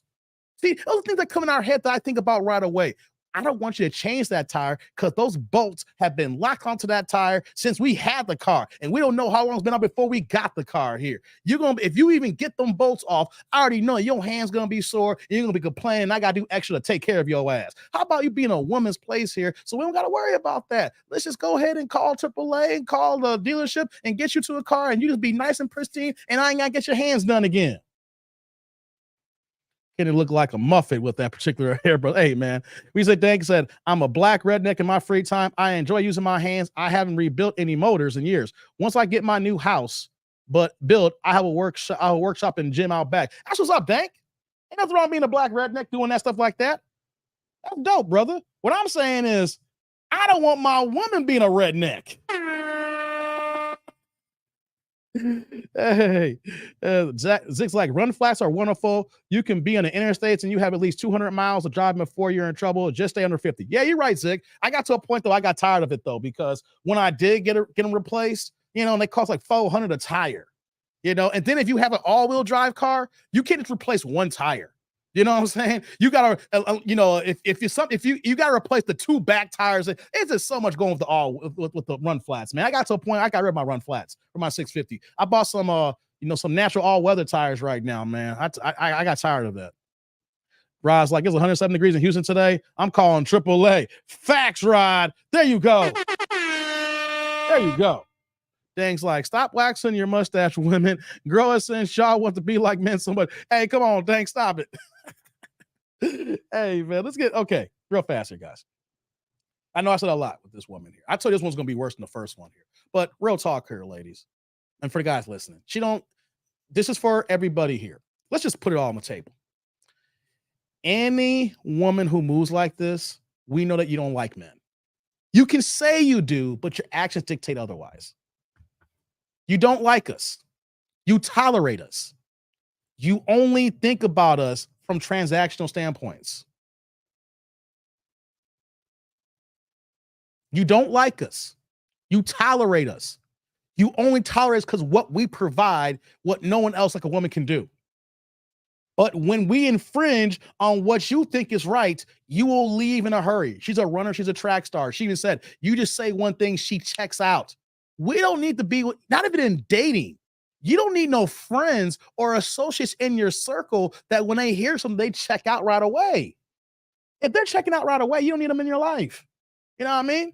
And I'm saying that knowing that you got a core, rock solid crew around you, friends and family who are cool. But if someone just hears this one thing and they turn off and they just hit for the hills, guys, that's not what you want to deal with. Because imagine if you guys get married and you guys deal some real situationships, not situation, some real situationships, some real things that go down. Do you believe that she's going to have your back and rock with you to the end, or she's going to leave? This is a reason why we don't trust women like this to get married, because as soon as she feels somebody, she's going to divorce your ass. She's going to leave, separate, file divorce, and then go ahead and put you on papers. Right? See, ladies, you don't understand when you talk like this. Men like me and the rest of us here in 2023 now, we know what the game is. We know that you don't stick. We know you don't rock. We know that you're going to do what you're going to do. And that's cool. You're going to do what you want to do here. But for us men here, we need to know that we don't need to put ourselves in jeopardy, because when you feel some type of way, you bounce. You get gone. And no man doesn't want to deal with a woman who is not stable and is not loyal. You said that you're loyal, but you just said that you will run at the first sign that don't feel right. See, out of everything else, men are simple. Feed us, sex us, don't nag us, and true loyalty. You rock with us knowing that the world don't rock with us, especially being a black man. You know how hard it is. I'm not trying to go out here and say, oh, here comes Dave with the black man. We know we have it hard. Y'all know we have it hard. Other races know we have it hard, even though they want to admit to it. Races even know it, even though they want to admit to it, because they feel that they're superior than us. If you know we having it hard, but then you run at the first sign of issues here, then we know there's no loyalty. There's no stand ground here. There is no foundation. And if there's no foundation, what's really going to happen when it hits the fan? And if it don't, so why will we subjugate ourselves that when things are going bad, we're going to introduce a person to our lives who can make it worse? Because just when we think we need you, you run. You even said we can't even talk about our ex because you just said like, you're going to talk about me if we break up. Yeah, that's how it goes. People talk about everybody in their lives, whether it's good or bad, whether it's a good friendship that ended or a bad friendship, or it's a good relationship or a bad relationship. It could be a good relationship that just the fact that it didn't work out because y'all were not on the right timing here. We still going to talk about it, and you will still talk about it as well.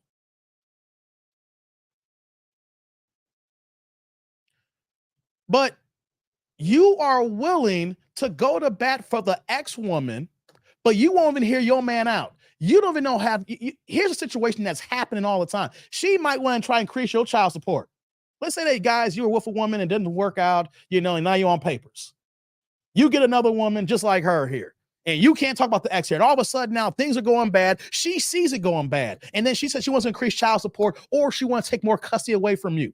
And here he is, he's frustrated. He is working his butt off. He said, why is she doing this here?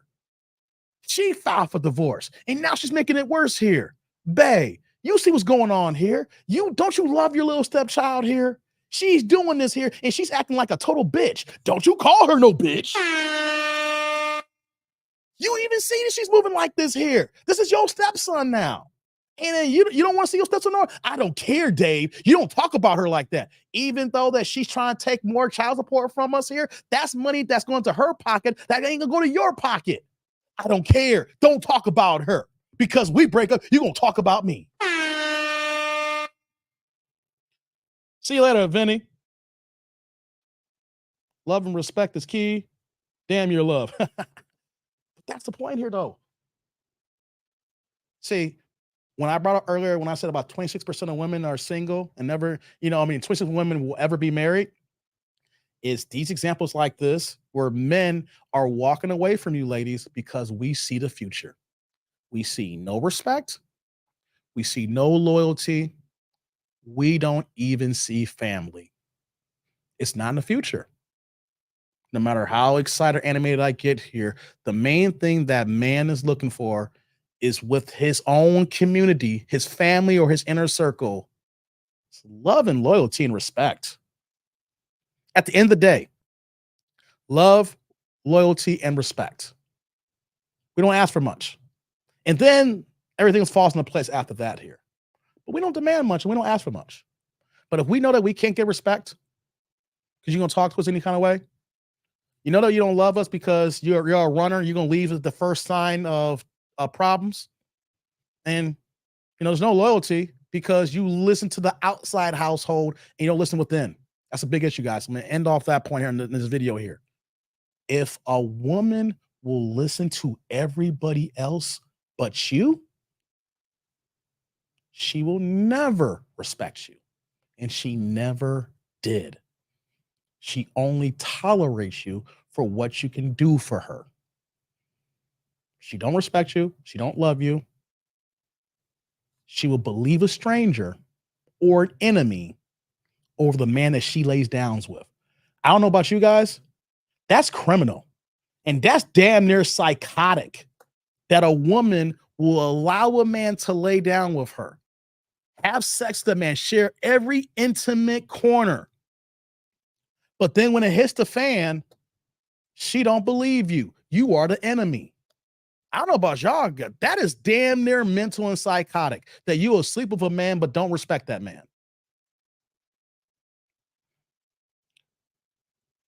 Zick says, buy from TireRack.com, Dave. You'll save so much.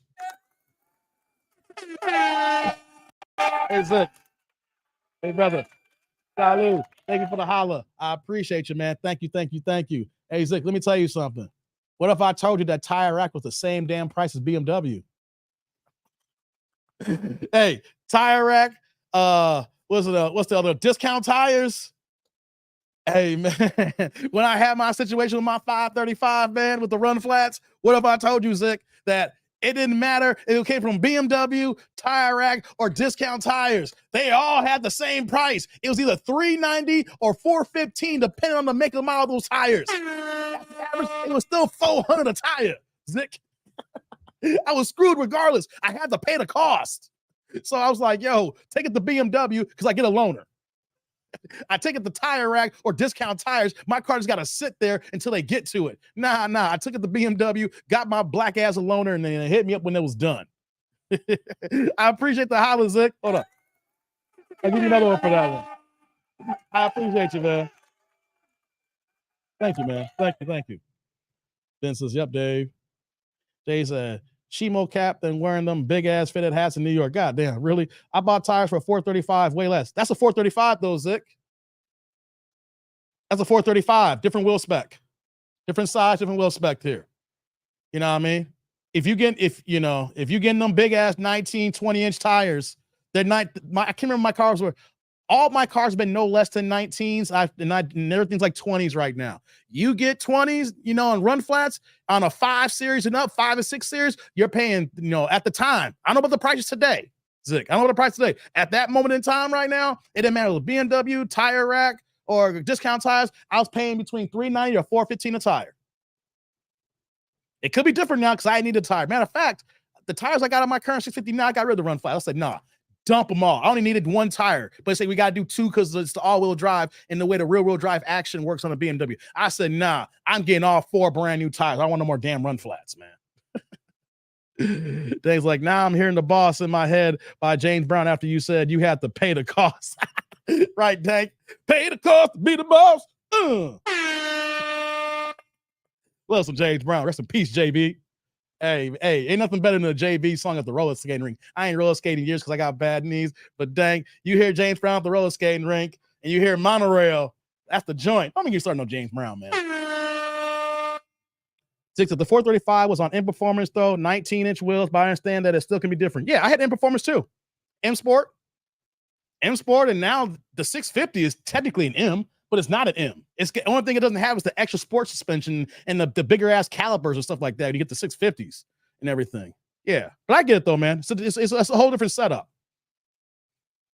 Things like pay the cost, be the boss, pay the cost, be the boss. I pay the cost to be the boss. Look at me now. Now you see me. See a bad motherfucker. Look at me. Thank over here dropping the lines. Yes, indeed. Yes, indeed. You know, Zick, I was just screwed that day. I was just screwed regardless. I saw the pothole and I couldn't move away from it. It's you're on a highway. I'm doing like 65, 70. I couldn't swerve right. I couldn't go left. If I did that, I would hit a car. And I literally saw, I was like, God damn it. Boom. You know how bad the pothole has to be, Zick, on a BMW when the whole iDrive system goes out? I literally went in and came back like it's a goddamn roller coaster, man. Yeah. God, did the whole iDrive system shut down for like 10 seconds, then came back on. That's how bad that pothole was, Zick. That's how bad it was. 20s in a country town. Only kids doing that here, but they're never on dirt roads. In a country town? No, I'm not a country Vic. I live in the suburbs, and I'm in the city of Chicago. I be in the suburbs of Chicago and the city of Chicago. I be on all the highways. I ain't no country town here. This ain't country where I'm at, brother. It's far from country. This is far from country.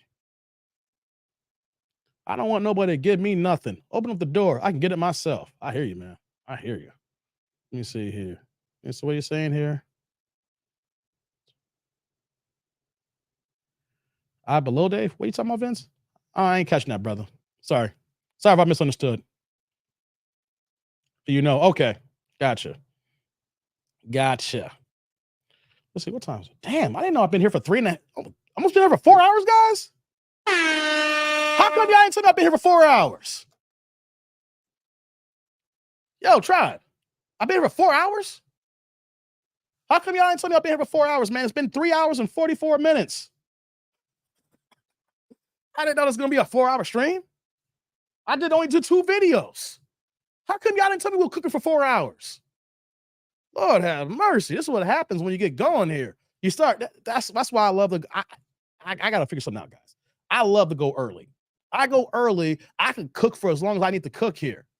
You know what I mean? And then like with my work schedule and I go late, it gets to a certain point, you know, I'm like, damn it, I need to go to bed. I got to get ready for work the next day. He's saying Dang's like, I just got here, so I'm late as F. I was like, I lived twice and came back. Guys, I be cooking when I cook, don't I? Y'all know when y'all come to a Dave live stream, you could be late for an hour and you know you're gonna get about another 2 or 3 hours from me. Hey, y'all get something good here, guys. Y'all know y'all can leave and come back. Oh, Dave just got started. I know I got another hour and a half left. You know what I'm saying? Oh man, Dave's still here. 2 hours. I know I got another hour to go. Damn, how can y'all tell me I've been here this long? Okay, I'm gonna get out of here, guys. I'm gonna get ready to do the rest of my Sunday. I got to do some washing. Yeah, I gotta get ready for work for the work week. It's a good thing though, because I'm not on call. And that's also hindered me from making content the way I wanted to this week. Like when I'm on call, it makes it harder for me because I need to be dedicated to what I got going on here. You know, because especially when I'm in the office or I'm working and things of that nature, I need to be focused what's going on because I'm on call. You know, and then the other things, if I gotta stay late, things going on that nature. So since the on-call week is officially over now, I'm back to regular. So we're gonna kick it again this week, guys. We're gonna get it. We're gonna finish up all this good, man.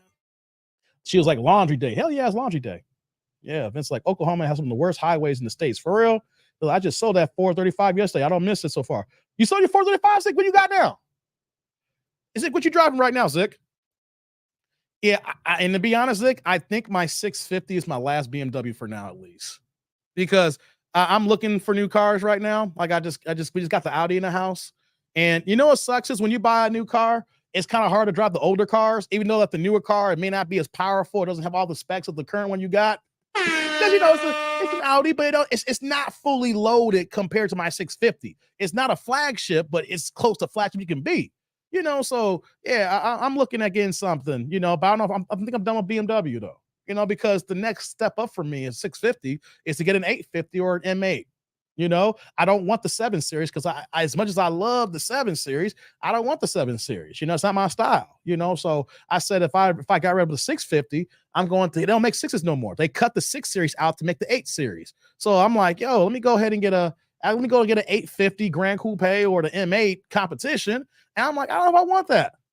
That's what I told you. So I'm looking at that Mercedes Benz. Like, I really should get a truck, like an SUV. You know what I mean? It's a Tesla Model Y. Oh, nice, Zick. You went electric on me. You want an electric. I had a good time today. Have a good one, Dave and Tribe. Hey, shout out to you, Bill. Glad you're here. But we also have some of the best interstates. I hear you, Vince. Yeah. I mean, if I get an SUV, Zick, I guess I'm thinking I'm done with BMW. I think I've rocked with BMW over half my driving life. I've had 2 325s. I've had a 535. I've had 2 650s. I know I'm forgetting something here. And I've had each one of those cars for at least 2.5 years. You know what I mean? Except for my first BMW. I kept that car for like 7 months. I kept that car for 7 months, that first BMW. Every car I've had at least like 2.5 years, 2 3 years. Like this one here, I've had it for like 4 years right now, And so, and for electric, I'm looking at that Porsche Taycan, So I started doing some homework on that. I looked at Tesla, Zick, and I was like, man, if I'm gonna go electric, I'm gonna go with the company who got the best handling, the best suspension, even the dual motors, the transition, So I'm looking at that Taycan, like I saw the 4S, but I'm gonna get no less than the GTS if I choose that one. I don't need the Turbo S because that Turbo S is like 755 horsepower, and as much as I would love that, I'm not really gonna enjoy that. They said that the GTS is the driver's take on. So I'm looking at that one, right? But if I'm looking at Benz too as well, and I think Benz the only SUV that I want, and I'm really loving that GLE AMG 63, the V8. Now the 53 is available, the V6 here, but I'm a V8 guy, So I'm like, yo, man, I'm like the 63. I'm thinking about that, right? I'm really thinking about those two whips there. That's where I'm at, Sick. But if I go electric, I'm thinking about that Taycan GTS. But it's just something bringing me back to BMW. It's going to be the MA50 or MA competition, but I don't know. It's like a dark horse right now, but that's just me personally right now. But I mean, 435 is a nice Zick.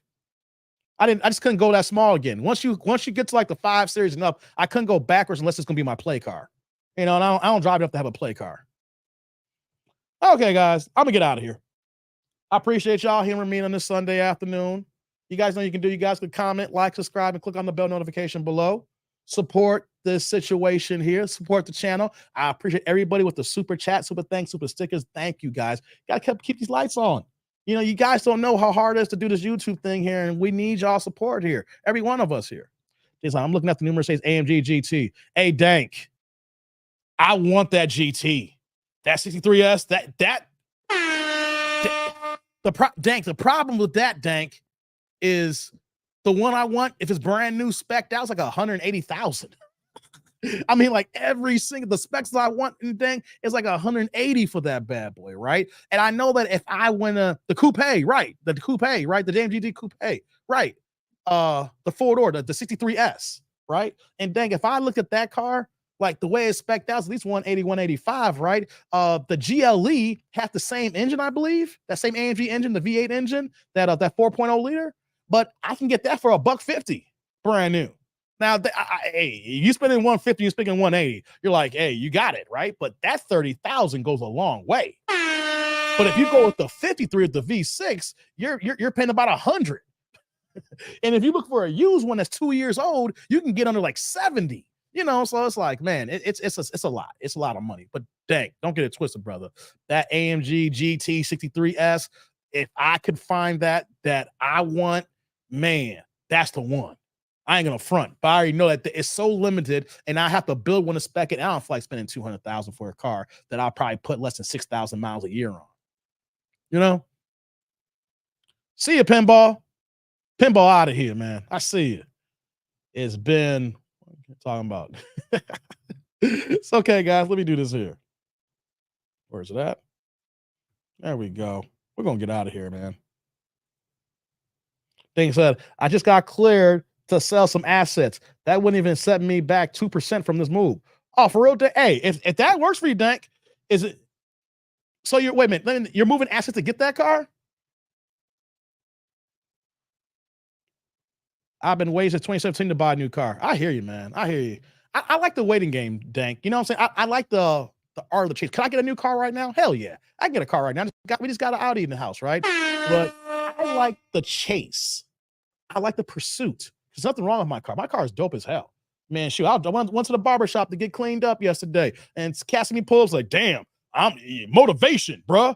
goals. Hey, my car's a beast, man. Ain't nothing wrong with it. It's just the fact that I want something brand new. And Dan, you can appreciate this here, right? When you don't need it, but you want something brand new because you can afford it. But for me, it's like I want to be responsible about it because the interest rates are so damn high right now, you know. And I'm like, I don't need it right now on my car. Nothing wrong with the car. I'm gonna rock it just for a little bit longer, maybe a year, maybe 2 years max. It's like 150K. Now you guys are talking 1-bedroom condos. Too much for my taste. It's 108K. Isn't even 2% when I'm removing from the wild market. That's what's up, Dank. And even 2K. Man, Dank getting the hey, Dank. Keep that positive attitude. Keep that positive attitude when it comes to the money game, man. So too rich for my taste, but good for you guys. Hey, man, trust me, it is rich, right? But it's one of those things, Zick, when you drive that car, you not just a test drive. You get it for a day or two. You understand why you're paying that kind of money for it. Unless you get a lemon, you understand why you pay so much money for that car. I've been maintaining that position for 740 days. For real, dang? Damn. That's discipline. Good job. That's discipline. Like I said, I'm not going to do it now. I think the earliest dank will be next year. Could know why? Because here's what happened. I got locked in on the Taycan. And then when I was looking for the Audi, we went looking at Mercedes-Benz, and then I went to the dealership, and now it's been stuck in my head, right? And then after the fact, then I go back to BMW because I had to pick up something there, and then they got the M8s there. They got the M5 competition. You know what I'm saying, man? Even for the sedans, man, when you look at the M8 competition and the M5, you're looking at 617 horsepower stock. You talking about a 0 to 60 in 3.7 stock. It has a configuration where you can go all-wheel drive or rear-wheel drive and launch control. Hey, man, just those four features alone. When I get on the highway, I'm about to boogie. Hey, man. Hey, and that's before I get my hands on. I want to tune it because, guys, I'm known to tune my cars, dank. Like my current car is stocked at 445 horsepower. Right now, that bad boy's over 630 horsepower right now. I put 200 horsepower. I don't keep car stock. Waiting out for the smartest move. That's what I'm doing, dank. I'm waiting out for the smartest move. Yeah, the repos deals are over the last 3 years. We'll have few buyers. Yeah, there's a lot of repos out there, dank. I think I'm gonna do a show about that. I think I'm gonna do a show about the repos. Because that's a money conversation too, as well, right? It's not just about the cars. It's also the banks involved in the loans and the defaults that's also contributing to the markets issue that we have in our society when the banks are in trouble, because not only we're seeing cars being, repoed, and then you see the housing market and the overinflated price that's going on here. It's a whole trickle down effect, as you understand, dank. So, yeah, be able to try. That's dope, man. All right, guys, let me get out of here. Let's get out of here.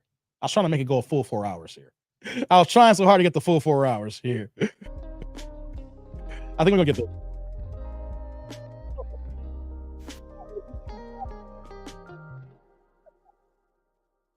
It means the show's gonna end here. It's gonna pick back up right now. Can we start this back up, please? Okay, track's back up here. All right, guys. Now I'm officially out. I appreciate every one of you guys. No calling, Dave? Nah, not right. I knew I was gonna be here for 4 hours, MOP. I know I was gonna be here for 4 hours, man. Got the cooking, got the talking. Maybe we'll do calling tomorrow. When I get everything set up, I'll drop a link, and then y'all can hop on. I was like, waiting on the house market to crash, then I'm upgrading. Hey, Rod, same thing too, man. I'm about to redo these bathrooms. I'm about to replace this carpet in this house. I'm gonna, clean up this basement, repaint again, and hopefully in about the next 2 years or so, within 2 years, be able to maximize, brother. But I'm out of here, guys. I appreciate y'all. Super chat, super sticker. Thank you, guys. Cash apps, you do it. Thank you, as always, guys. We'll be back during the week here to finish off this week of August here. If y'all got any ideas or show topics or videos that won't get me in trouble, email them to me at thatdudenamedDave@gmail.com. But if that's not the case here, I hope you guys enjoy the rest of y'all Sunday. Don't do nothing stupid, and watch out for the banshee women. And as always, I'm that dude named Dave. Y'all be good to each other, y'all. Peace out. I'm out.